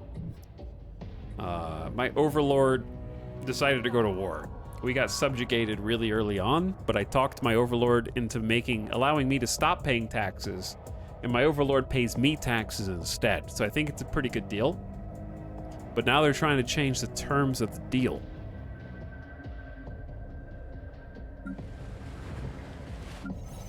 And it's costing me a lot. Like, yeah, I guess we could do the ancient refinery. The problem is the ancient refinery is best on a place where we already have like a bunch of those things going on. So I'm wondering if we can just cram it into Eospora. Because the plus 25% is getting wasted outside of that. So I actually might just do the research complex, city district to open a slot, and then put the gas building there. We'll see. Level 7, the unfathomable Snide Kerfuffle is leveling up quick. Buildings cheaper, Unity up. Monthly influence. Deep connections as a counselor. I think we actually desperately need influence right now. So, Snide, I just want to take a look at your leader. You have 4 counselor activated abilities. Also, Vin, what have you been playing lately, dude? Vin's a friend of the channel, is next playing May 18th. Like you're a movie. Your next showtime is May 18th, 10 a.m. my time. The next best stream. The 3rd best stream? Thanks for hanging out, dude. Hope you're having a good night. 3rd best stream confirmed. How old is Snide? Not too old. They were just hired. They're pretty new. They are new. I guess you could argue Porque no los dos. Let's just have an ancient refinery and the other things. Okay. I'm dabbling back in some GTRP like some sort of nerd. Dude, GTRP is one of those, like... It's gonna be... I'm really curious to see how the GTRP community adapts when GTA 6 comes out in, like, 2030. Oof, this... Spaceborne abomination. These are large fleets, man. Not my problem. Like, there's so many cool custom things that the GTARP community has made specifically for GTA 5 that are super impressive. My allies are kind of going ham. I'm gonna be real with you, chat. Hyper relays make this more confusing for me. I don't really understand how it's working. We just researched the science nexus. A fully equipped operational, this is a mega structure. We're getting all sorts of cool purples. A new mega structure, the Sentry Array. A complete Sentry Array extends sensor range to cover the entire galaxy. That seems like this is a lag array. I think they misnamed it. Chat, does a Sentry Array have any defensive properties outside of sensor coverage to the entire galaxy? Somebody made a server set in 1985 and it's hilarious. I don't think I could play in that server, Vin, because I wasn't born then. So I'd start a character and instantly blip out of existence. I hate that Marvel has made blip a word for that, and it's in my brain. It lives rent-free in there. I also saw a trailer for Ant-Man, the last one that came out, and I really wanted to watch it up until the villain of the movie got arrested in real life for domestic assault. And now I'm not sure that I want to watch it anymore, but also it doesn't look very good. And it's a really confusing thing.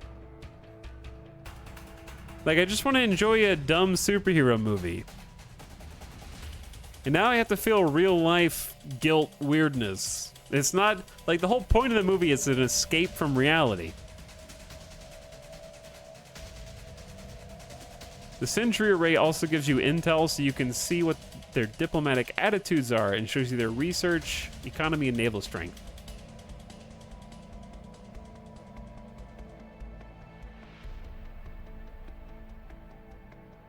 I don't need that. I don't need that. Give me the energy nexus for the energy bases or whatever. Okay. Oh, how do you make a mega structure? I know how to do that. Don't tell me. I know how to do that.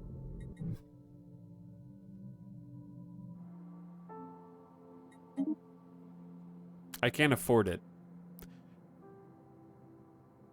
Cannot build around a star. Well, no shit. Where does it get built? Does it have to get built around a planet? What's the point? Does it just go wherever? Can we build it around our home? We can't. Oh, no we can't. What? Cannot build on an unsurveyed or habitable planet. What about here? Okay, we can build it here.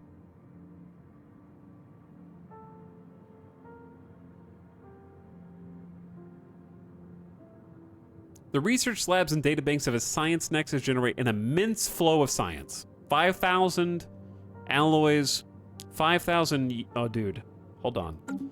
I think we need to hold off on the Unity thing because, like, we are literally 13 months away from another full-on Ascension perk. So we're just gonna have to wait on that for a minute.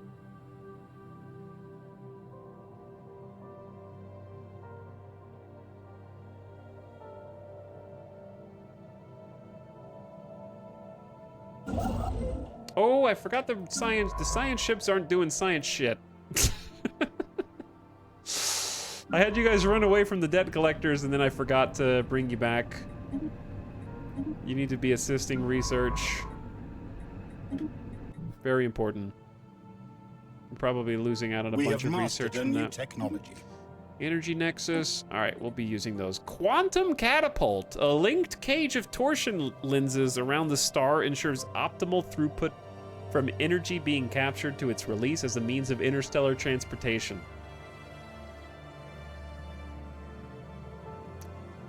I'm assuming Quantum Catapult just makes you go, it yeets you from your system to wherever you want to be. The question is, how do you get back? How do you come home?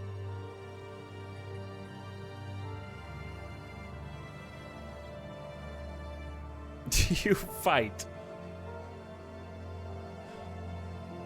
The fleet is out of dock again for some reason. You build another one. That's the neat part. You don't. Okay. I've not touched Stellaris in a good bit. How's the new stuff? Vin is honestly really good in my opinion.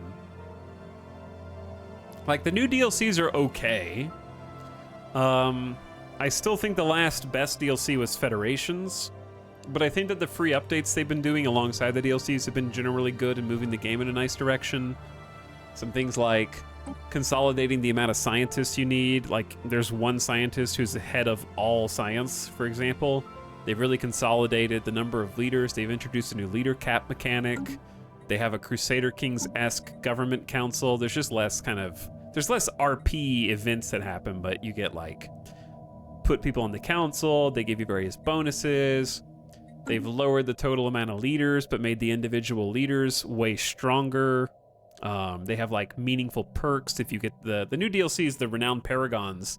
So we have, like, this person is a renowned Paragon who sort of contacted us because they liked our civilization and offered to help us out, and they've been sitting on the council as the head of research and the only Xeno in our xenophobic empire.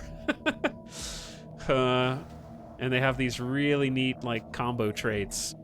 And they have, like, traits now that only activate when they're sitting on the council, so you actively have to choose who's on your council. Like, okay, this guy has a council perk that I don't get benefits from unless they're on the council, but they're level 3, and this other guy's level 8, and if they get 5 extra levels of Grand Storyteller perks because they're level 8, there's, like, some good choices, I think.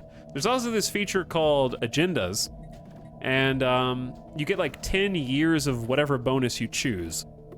So there's, like, a list of agendas. You pick one, and while it's in the process of launching, you get one bonus. Like, right now, we're getting 20% more influence from rivals.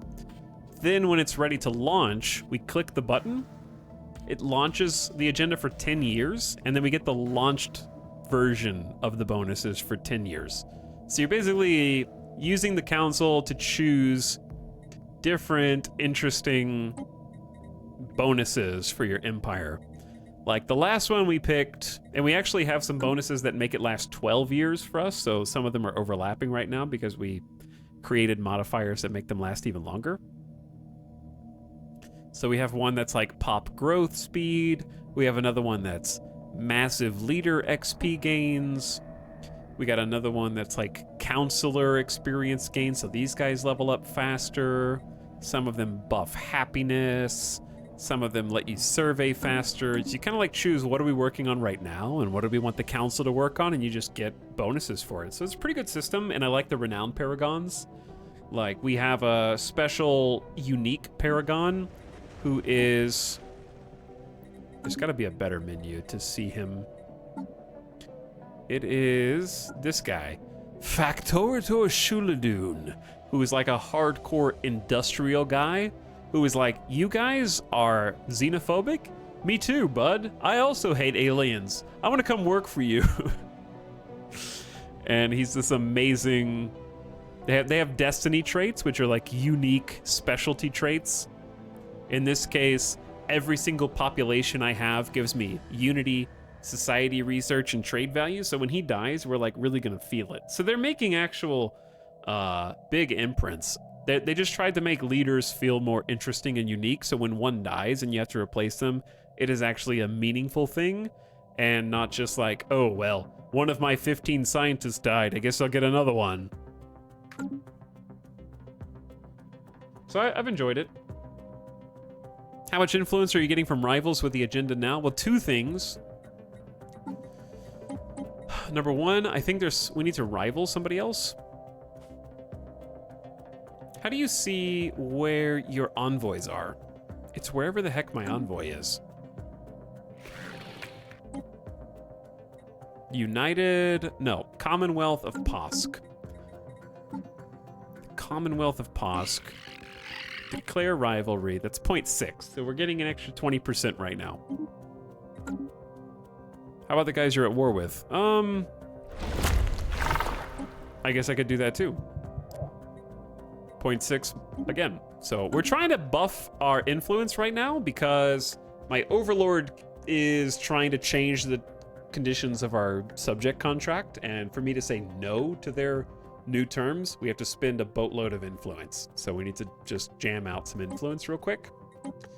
We just got the energy nexus. Let's get quantum catapult is nifty, but it doesn't sound useful. I'm just gonna get a cheap Incoming transmission. incoming. No, we ignore the Xenos. I don't know why they make such loud noises right now, though.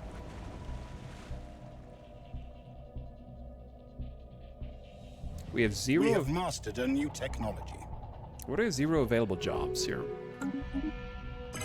Plasma thrower, we're not going to use that at all. Dark matter, I guess just research. We don't have research stations, so it feels weird to pick that. The Senate has passed building a better tomorrow. Vin, what was the last time you played Solaris? Like, what was the last major DLC that came out? When you played?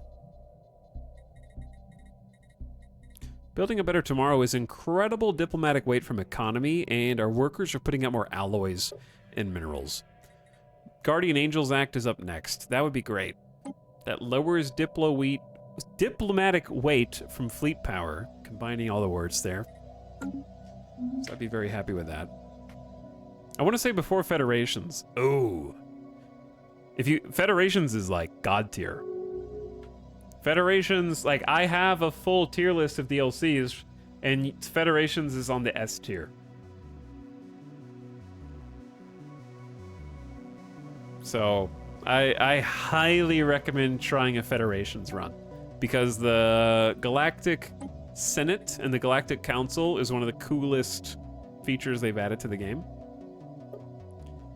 You can do things like, basically everybody in your game, unless they're highly evil, joins the galactic community, and you use diplomatic weight, which we're currently manifesting via our technological level, so it basically calculates how good your fleet is, your economy, your technology, how many pops you have, gives you weight, and your weight is tantamount to your vote.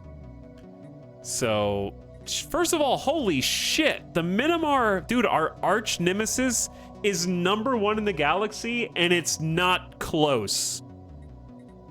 And I don't understand how they've snowballed this big. They're at 26k Diplo weight.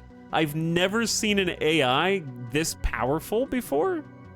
The next closest is our Overlord at 15k. That's ridiculous. They're going to become the Crisis. They're huge.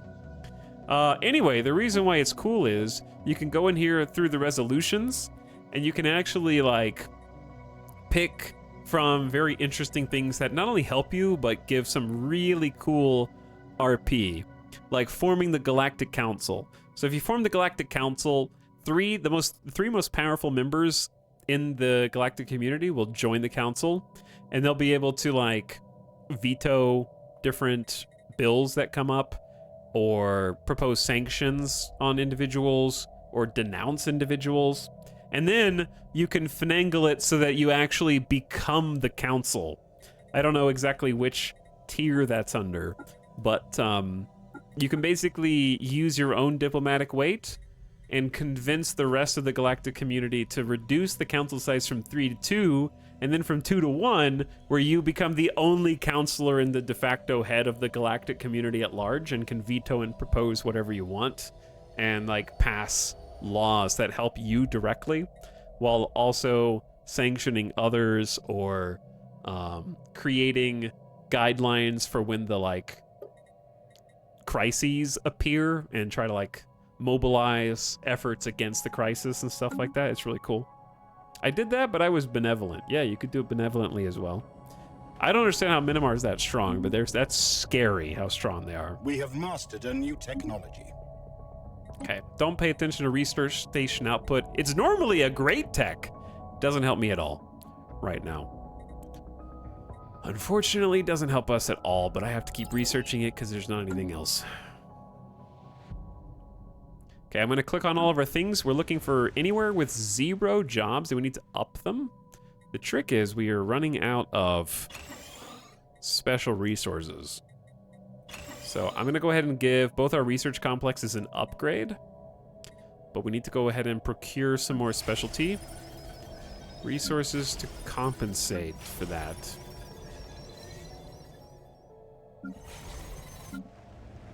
Like, we obviously can't get it into Eospora, right? We have 7 extra rare crystals. At least we'll be able to trade those. Okay, well, like here, for example, I guess I'm just going to build an ancient refinery and creates 3 jobs. I have enjoyed this. This gives us crystals, motes, and gases.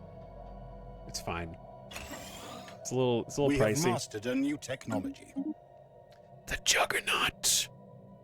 A mobile space base of unparalleled proportions, the Juggernaut ship class takes offensive warfare to a new level. Needs a colossal assembly yard. Colossal spaceships are assembled by a number of highly mobile, independent construction platforms.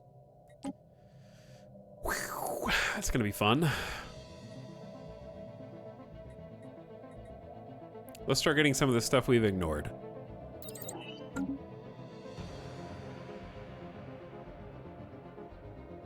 So, colossal assembly yards. I say we drop the hydroponics bay and just make some more farms. We do need at least probably 3 agriculture districts here, to be honest. We have mastered a new technology. Mega art. An artistic beacon on a stellar scale, this installation inspires and represents the spirit of its creators. I'm sorry, an Omega shipyard? Interstellar Assembly, the official unofficial political forum of the galactic community. Hold on. Is this a first come, first serve? Can we become the de facto political forum of the galactic community by building this before anybody else does, like a civilization wonder?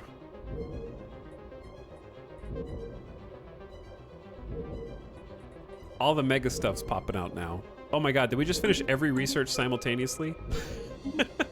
Research station output and civilian fabricators, which we're not using. No, it just gives envoys and weight. Okay, well.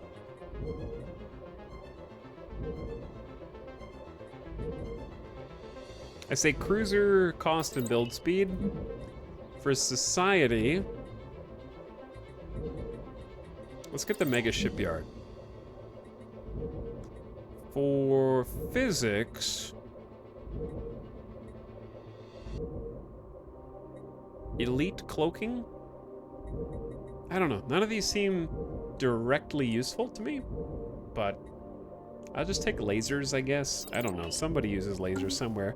And most importantly, the 5th tradition for the unyielding. Constant vigilance is ingrained in the Fathom sovereignty consciousness. So long as our guard does not drop, our enemies will never be able to take us by surprise.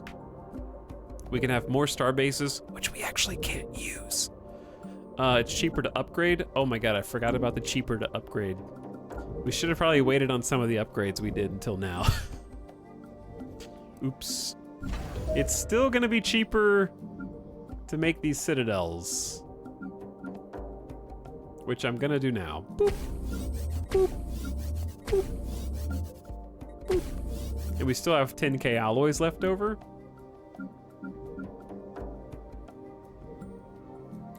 This is where I say bye-bye alloys. Bye-bye alloys. Is it arcology time? Genetics, psionics, archaeoengineering, diplo, cloaking, raiding, naval, in-game crisis, starbases,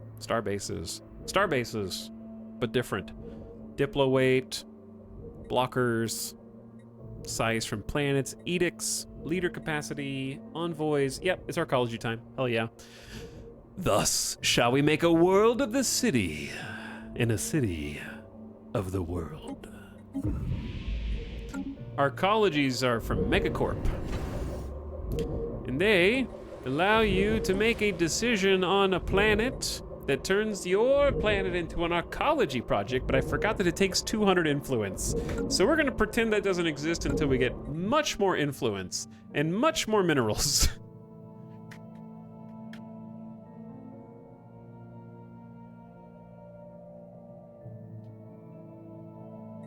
And we've still got a whopping, like I was planning on doing arcology basically from the beginning anyways. We still got 3 ascension perks left over, and we've already taken master builders. So there's gonna be some fun stuff. Sick exclave, bro. Thanks, bro. Appreciate it, bro. Our allies are moving in. They're winning the war. Wait. Yeah, we're winning the war. A chameleon field exposed? A chameleon energy field of some sort concealing an ancient structure was recently exposed on the surface of Doltari 2, a lifeless planet in our space. Only a chance asteroid impact, which was deflected off the field while the planet was being monitored by a passing freighter, revealed its existence. Create ancient tomb archaeological site. What?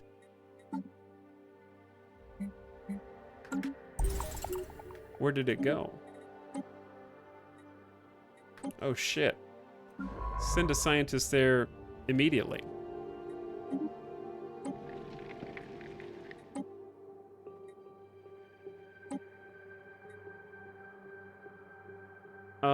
Kino Kunai. You're on it. With the field deactivated, archaeologists will now have access to the large forbidding building complex hidden beneath it. We have mastered a new It was hidden for a reason. Maybe. Shadow Solar is worth it debating on picking it up. Do the exclamation DLC. I like it a lot. I put almost 500 hours into it. Settled.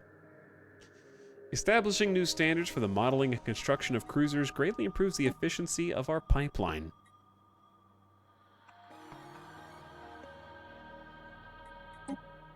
Okay.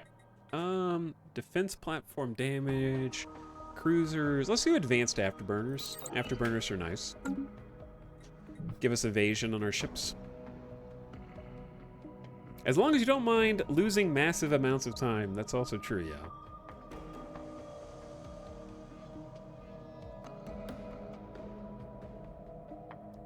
Stockpiles are going up. Consumer goods are finally going down.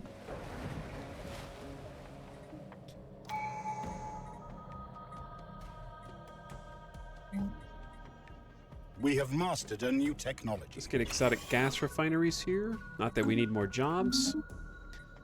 Gamma lasers aren't helping us. Sorry I'm flying through some of these researches. Not all of them are created equal. Where has artisan output 10% been? We just have not rolled this at all. We're actually negative artisan goods. How's Papa Overlord doing?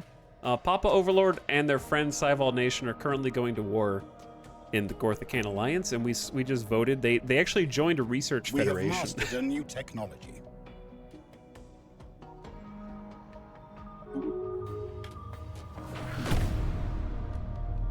Okay, artisan output's already done. Oops. The zoom. Let's just get Guardian point defense. I'll want to do point defense eventually. And super afterburners. We need to upgrade our ships. Mining station output is useless to us, but it's so fast, I'm just gonna pick it. Okay, we'll do the abnormal sensor readings, but I have to peel another scientist off to go do it. So overtly esoteric can research that and then come back. Senate is in session voting on the Guardian Angels Act, which is good. Guardian Angels is basically like diplomatic weight from fleet power. Like, you having fleet power should be a good thing. This is just in trying to incentivize peace. Where is the majority of the power of the Minimar coming from? 3,000 from tech, 3,000 from economy, 7,400 from fleet power. They actually are the crisis, I think. They are the crisis. We have no mining stations. Where's Starbase upgrade cost and speed bin? It's a little late for that.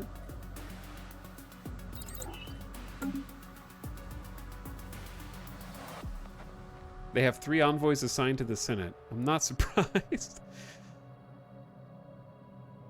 Special product. That's just 3,000 society research. I normally read every event. These are just like, because we're a vassal, we occasionally get we're a research vassal, we occasionally get a research cache. So that's just a research cache. I'm not flying through because I'm impatient. Construction complete. All right, here comes 2 things. Number 1, Citadel's looking good. And this weird buried crypt. The structure appears to be a gigantic mausoleum or necropolis dating back several million years. There are no obvious signs of previous looters, so the structure may have been left untouched since the chameleon field was erected. The structure's first chamber is accessible, but an impenetrable door blocks further progress. Large alien glyphs, as yet untranslated, have been carved into the wall above the door. Fascinating! What could go wrong? Just awaken the ancient evils inside the alien necropolis that we found. It's fine. Cloud surface ready to have an actual proper habitat control center, as is Whetstone, as is Soggy Pearl. The Reef is ready for a job. They're a leisure station. They're actually going to become an industrial district. Chat, somehow we got to 270 alloys and only 4 consumer goods. Somehow. I don't really know how.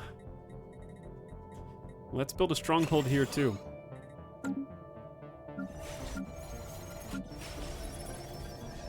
New Valtamar. That's a research station. I say we just make districts for now.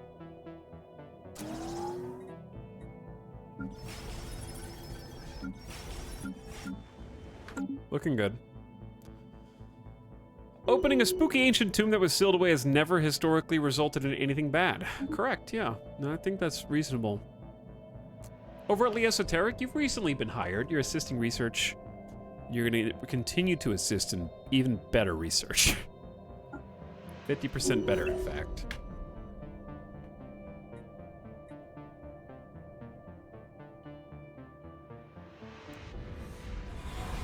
Are we winning battles? Good job, team. My question is, how do they control this starbase here? Oh, because they have to, is there like an inhabited planet here? The Plague-Barian horde has been destroyed. They used to, like, hit me up on the phone and shit-talk me every couple of years. They were like, hey, you wear clothes?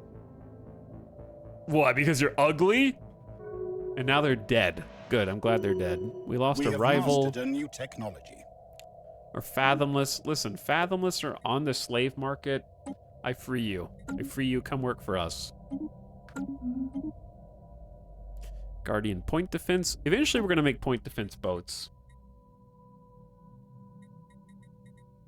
Tachyon Lance. I don't know. That just sounds badass. I want it. We don't have a ship that can use it, I don't think. Maybe. We will. Cruiser hull points for later. Yep. Just picking whatever sounds cool right now. We've got all the major tech. What we don't have is influence, and influence is unfortunately like what we need to do everything.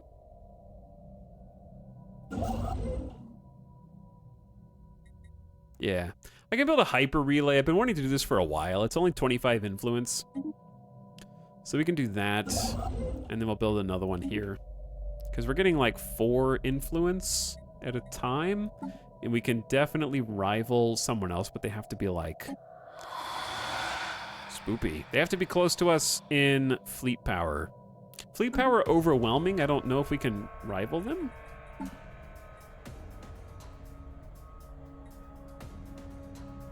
I've already rivaled you.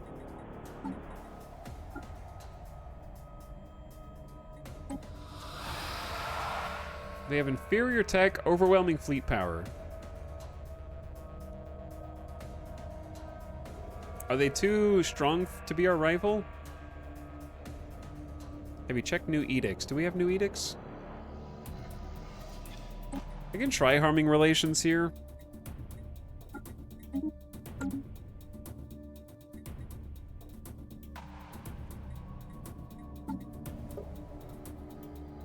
We don't need to fortify the border. Don't need fleet supremacy.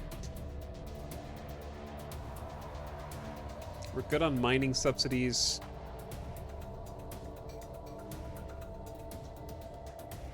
I don't think there really are any new ones, are there?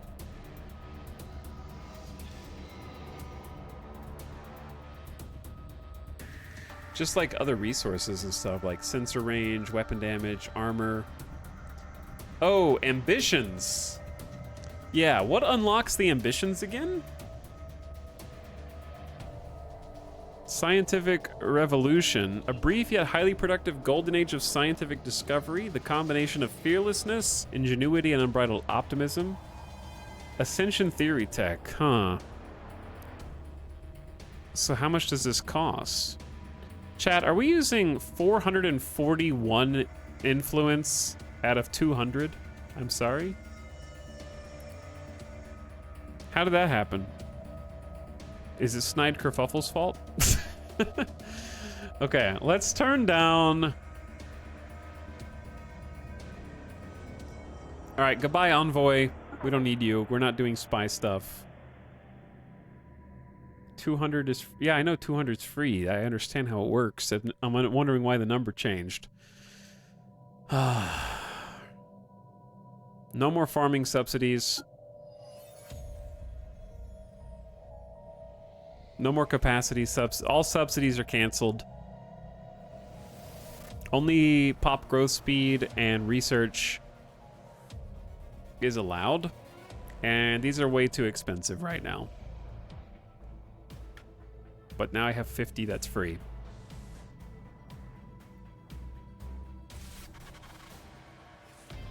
I guess the technician one can... The technician one's also too expensive.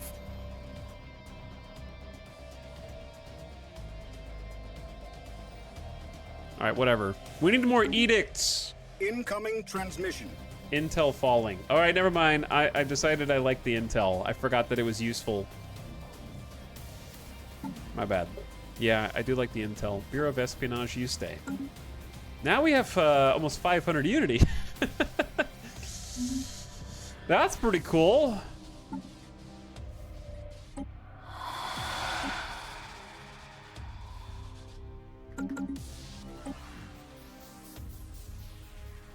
I had assigned an envoy here, but oh well. I don't really care about the Federation, to be honest. Complete. Whoa, those are all citadels, I think. They are indeed all citadels. I'm just gonna leave those spots open until I figure out what I want to do with them. Because I don't really have anything in particular I want to do with them. I just wanted a citadel in literally every single system. That's kind of all I cared about. So now go anywhere, and we have at least a 35k strong citadel. Well, the ones with anchorages aren't 30k, but the ones that have at least, like, my front line is like 44k because it's all hangars and a detection array, so we can sense the stealthy boys. But yeah, Empire population is, what did we start at today? We're almost at 300 now? The Xeno Empire has somehow deciphered our language. Machine intelligence. We are the Silicon Multisystem. Do not be alarmed by our non-organic nature. Like you, we are a fully sapient Class 3 civilization. We are willing to engage in diplomacy with any fathomless subunits you designate for this purpose. Well, where are you? I should have clicked on them. Where did the robots go? There they are. The robots are up there. Interesting. Council agenda available. The galaxy presents one less hurdle to us today as our cooperative effort with the Vivisandian Kingdom has reached a fruitful conclusion. The last link in our adjoining hyperrelay networks has been brought online, inviting both partners into rapid transit across our shared border. What awaits us now is a journey into the unknown, for every aspect of this arrangement, positive or negative, applies equally to us and the Vivisandian Kingdom. We'll see how well our neighbors hold to this symbol of mutual trust. I have made a hyperrelay in our home system. So we are now connected to our host's hyperrelay.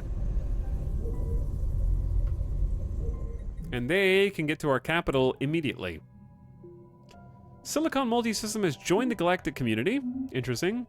We've connected our capitals together. I don't know what that benefit of that is other than mastered a new technology. It seems cool. Chad said there might be like some kind of resource benefit, but I don't know. The latest generation of cruiser hulls has optimized structural integrity fields and improved bulkheads. Cruiser HP is good. Battleship build cost and speed, why not? Okay, the crazy necropolis. The alien glyphs above the door have been translated as follows. I am Zarklon, the guardian of Mars-Top, the prophet of Zva. In a galaxy awash with spite and hatred, I have chosen to seclude myself here. Proceed if ye be worthy. After combing through the first chamber for anything of interest, archaeologists discovered a tiny concealed wall panel. When pressed, the ancient door rumbled open. The second chamber can now be accessed. I think it also improves relations with the empire you're connected with.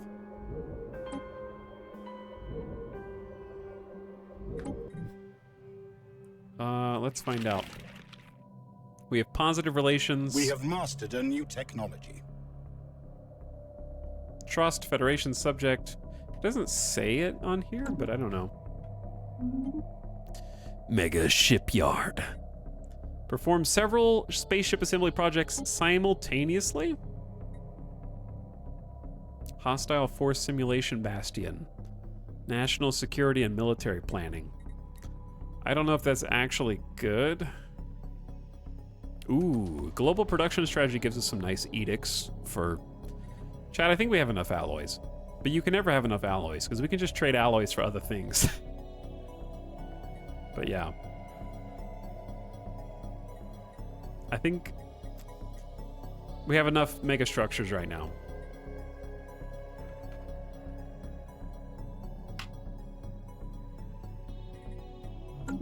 Chad, this is your reminder for no archaeology spoilers. And no event spoilers.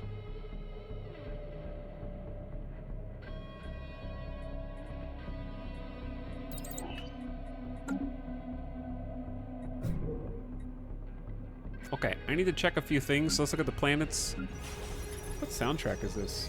This is a different game. There we go. We have mastered a new technology.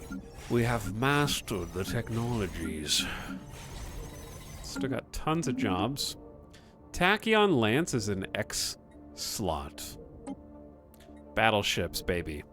All battleships.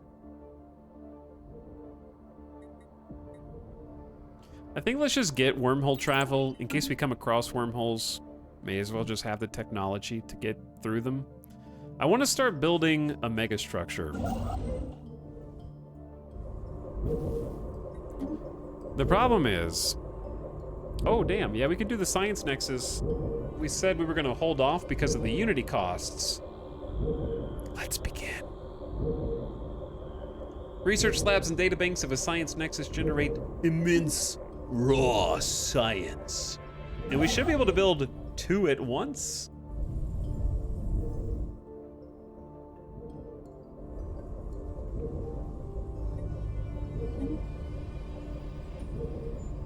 I think let's build the art installation in Sonaris. And just donate some Unity. Produces 130 Unity. Yeah, this is gonna make it back for us. And then 5,000 alloys. Has science gone too far? Perhaps. 2 megastructures simultaneously. I am very excited about the megastructures.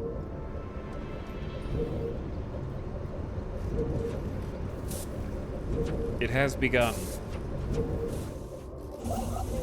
Megastructures are badass. They take a long time to build, though, understandably. We are pumping it to mastered a new technology. Zemega. Ooh, cool edicts for industry, for the forge, and a ministry of production. I've been waiting for this. Planets are big and production sites are separated often by vast distance. A coherent strategy for making certain that everyone is pulling in the same direction is often needed. All right, let's just do fleet command limit. It's boring, but it'll be useful later. Okay. Edicts.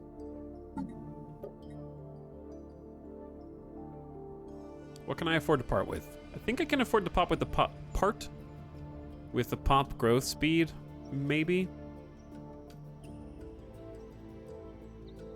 We could just dip into the Unity pool. Like, we have almost 500 Unity. Like, even after spending all of that Unity, right? We're still looking at 30 months before the next thing. Like, that's a lot of Unity, dude.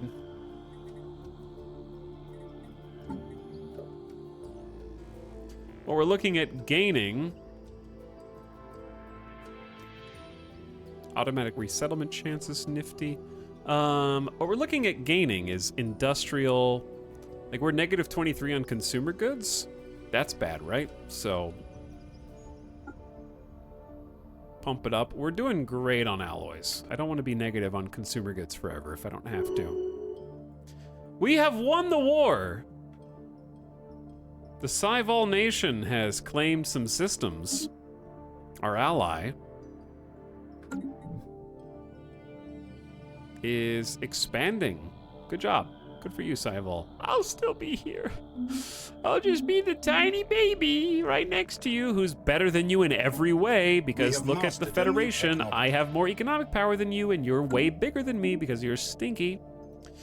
A naturally occurring subspace wormhole is a fickle thing, and its fluctuating energy levels typically make it impossible to travel safely between linked apertures. There are many ways to temporarily stabilize the matrix, however. We can now travel through wormholes if any are found.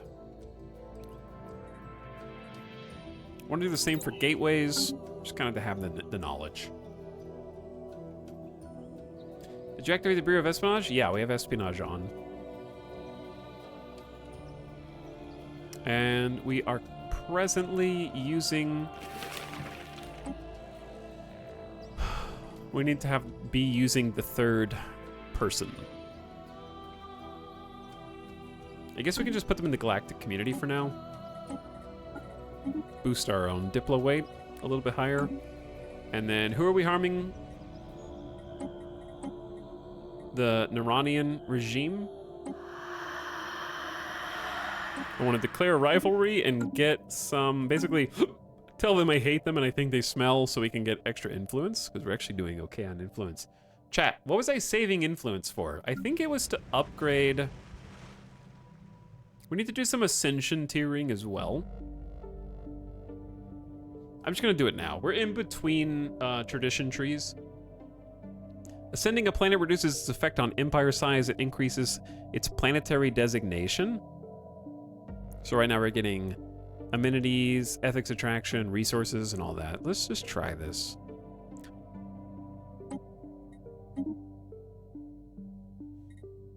Oh, is it automatic? I still don't really understand what this does, but I do, but I don't. I'm gonna ascend both of these. I don't know if that's good, but it feels good. And then start adding more industrial districts here.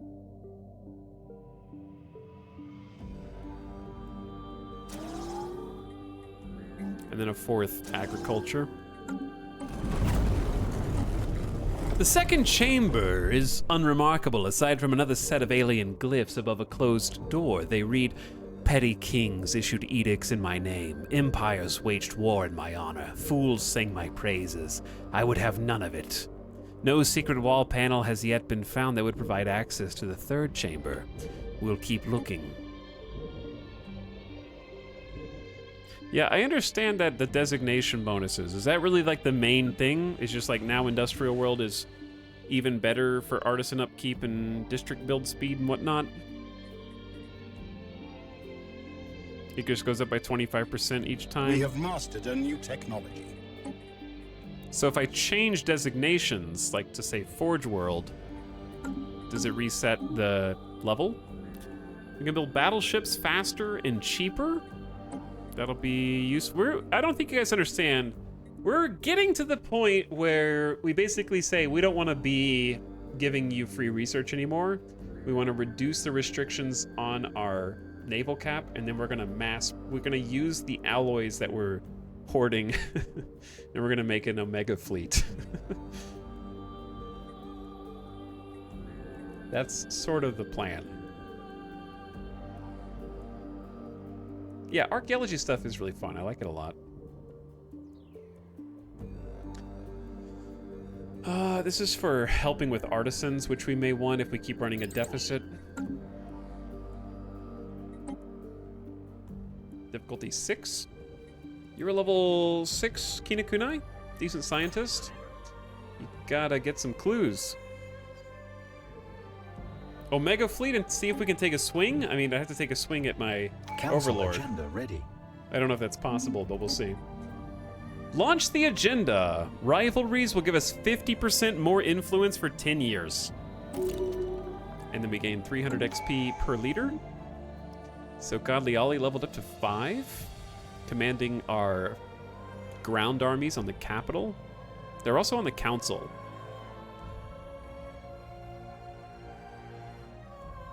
+1 to all planetary defense armies. Yeah, let's do that. Probably doesn't move the needle very much, but it's thematic. So, I'm in the mood for either Counselor XP. Let's just get the final Counselor slot. Yep. It's time to get the full Council. 100%. Well, I'm happy We for have mastered a new my technology. allies for winning the war, I guess. We can effectively coordinate large maneuvers. Our fleet command limit, we can have 150 fleet power in the same fleet, which is crazy. National security and military planning. Create penal colony. Yeah, I guess just do another megastructure. Why not?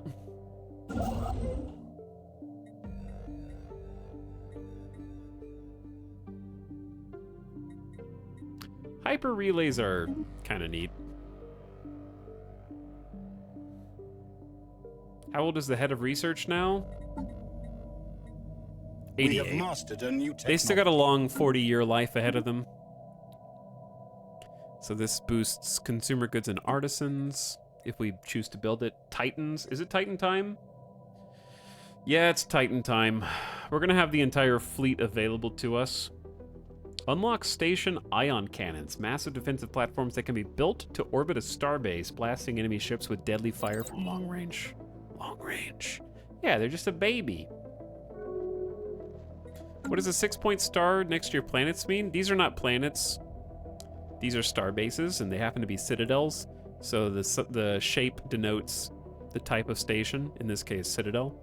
These are habitats. So these are not planets. These are orbital habitats. We only have 2 planets, and the rest are habitats that we built ourselves.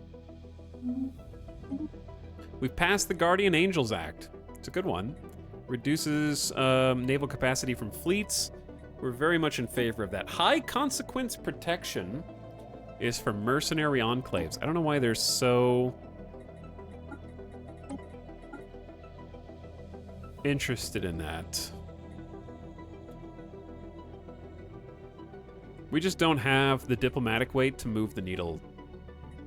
The AI is so the advanced AI just became so strong. We just gotta go with roll with the punches, I guess. All right, governor of our capital, level 8.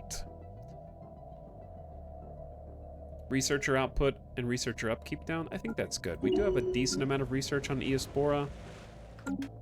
Chat, we have achieved over 2K research. We went from like 900 at the start of stream to 816, 2400. We've 2.5 times researched while giving our overlord 35% of the research. And Unity has climbed from like 150 to 350 to 500. And we've got 15K alloys in the bank. I'd say we're doing pretty damn good right now. It's almost time to pivot. Like, all of the habitats went from 0 to 15 or so pops.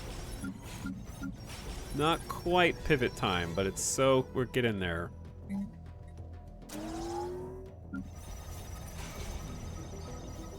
Mining bay for you. Industrial district for you.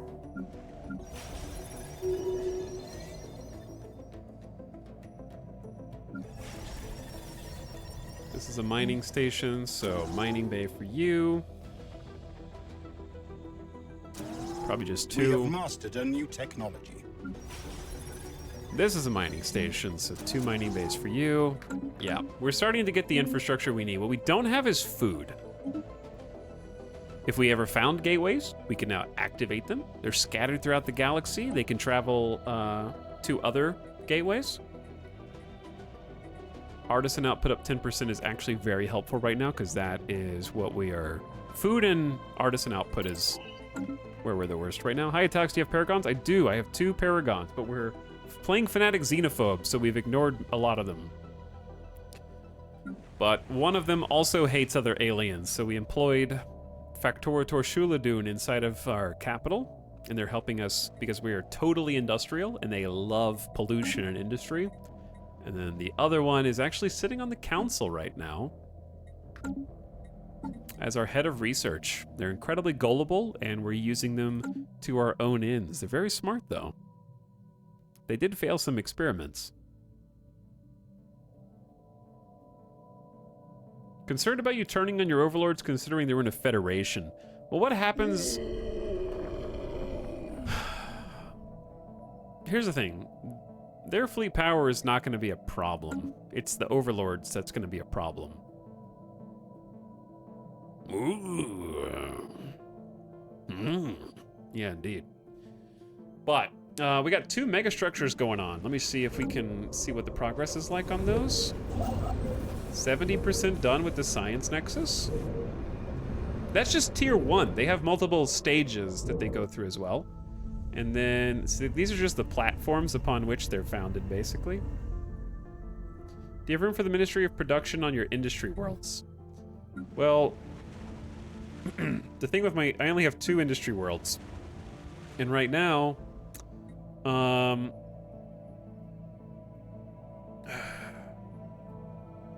When you say Ministry of Production, first of all, I just realized we have a planetary capital upgrade to System Capital Complex. That's just so much extra housing, amenities, the build slot, the armies. Yeah, that one's a spicy one.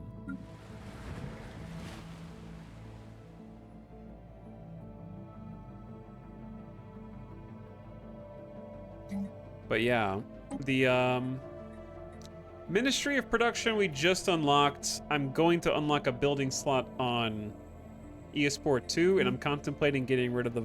Actually, the Vaults of Knowledge has gone up to plus 3%. I'm not sure... It did go up, but I'm not certain from what now.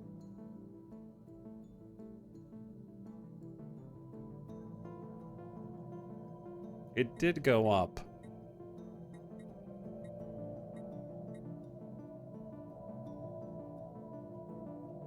But it might be time to get rid of the Cyto revitalization centers. If I do, I need to replace the amenities somehow, and that's troublesome.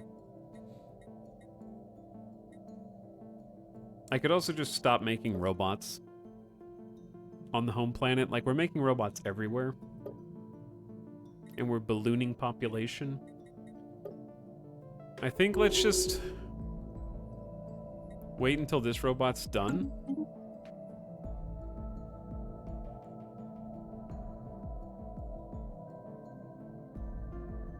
Kino Kunai. Grand Storyteller Kino Kunai level 7. You're doing an excavation right now. You're the Grand Storyteller on the Council. And also, I just realized my brain hurts too much to pick one of those perks. And I'm gonna call it there. It's been 8 hours. We're building megastructures. We went from 2 planets and 2 habitats to 2 planets and 10 habitats. We're in megastructures. We have every single starbase is now a citadel. It's maxed out. We have a full slew of new leaders, including a head of government, Snide Kerfuffle. We've built relays. We're at end-game research in 2338. We're approaching the mid-game crisis rapidly, and I'm curious to see what that's going to do, if that's going to shake anything up. We have a favorable term with our overlord, and we're staring down the barrel of, I think, sweeping changes where if we have the infrastructure, which we should because we're making a ton of resources, we are going to take a big hit once we break off with the Vivisandians. We could also just change the agreement again if we wanted to do it safely. Like, I could renegotiate the agreement to become a bulwark. In the bulwark, we just basically give up diplo weights, but we get back the super research, and we get back our ability to make large navies. So, but the subject loses energy credits, minerals, and monthly food, but we can also get those back with a good contribution from our overlord. They already basically agree? Yeah. But we're only going to do that once we're, like, ready to pivot into full-scale naval production, and then that's when we surprise them.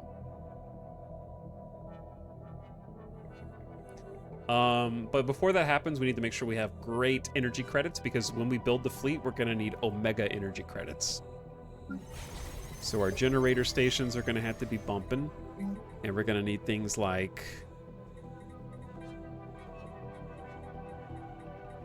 the energy grid to make the technicians better, and we need to get the the Voltom reality computers on more planets as well. We had a lot of stuff to do still.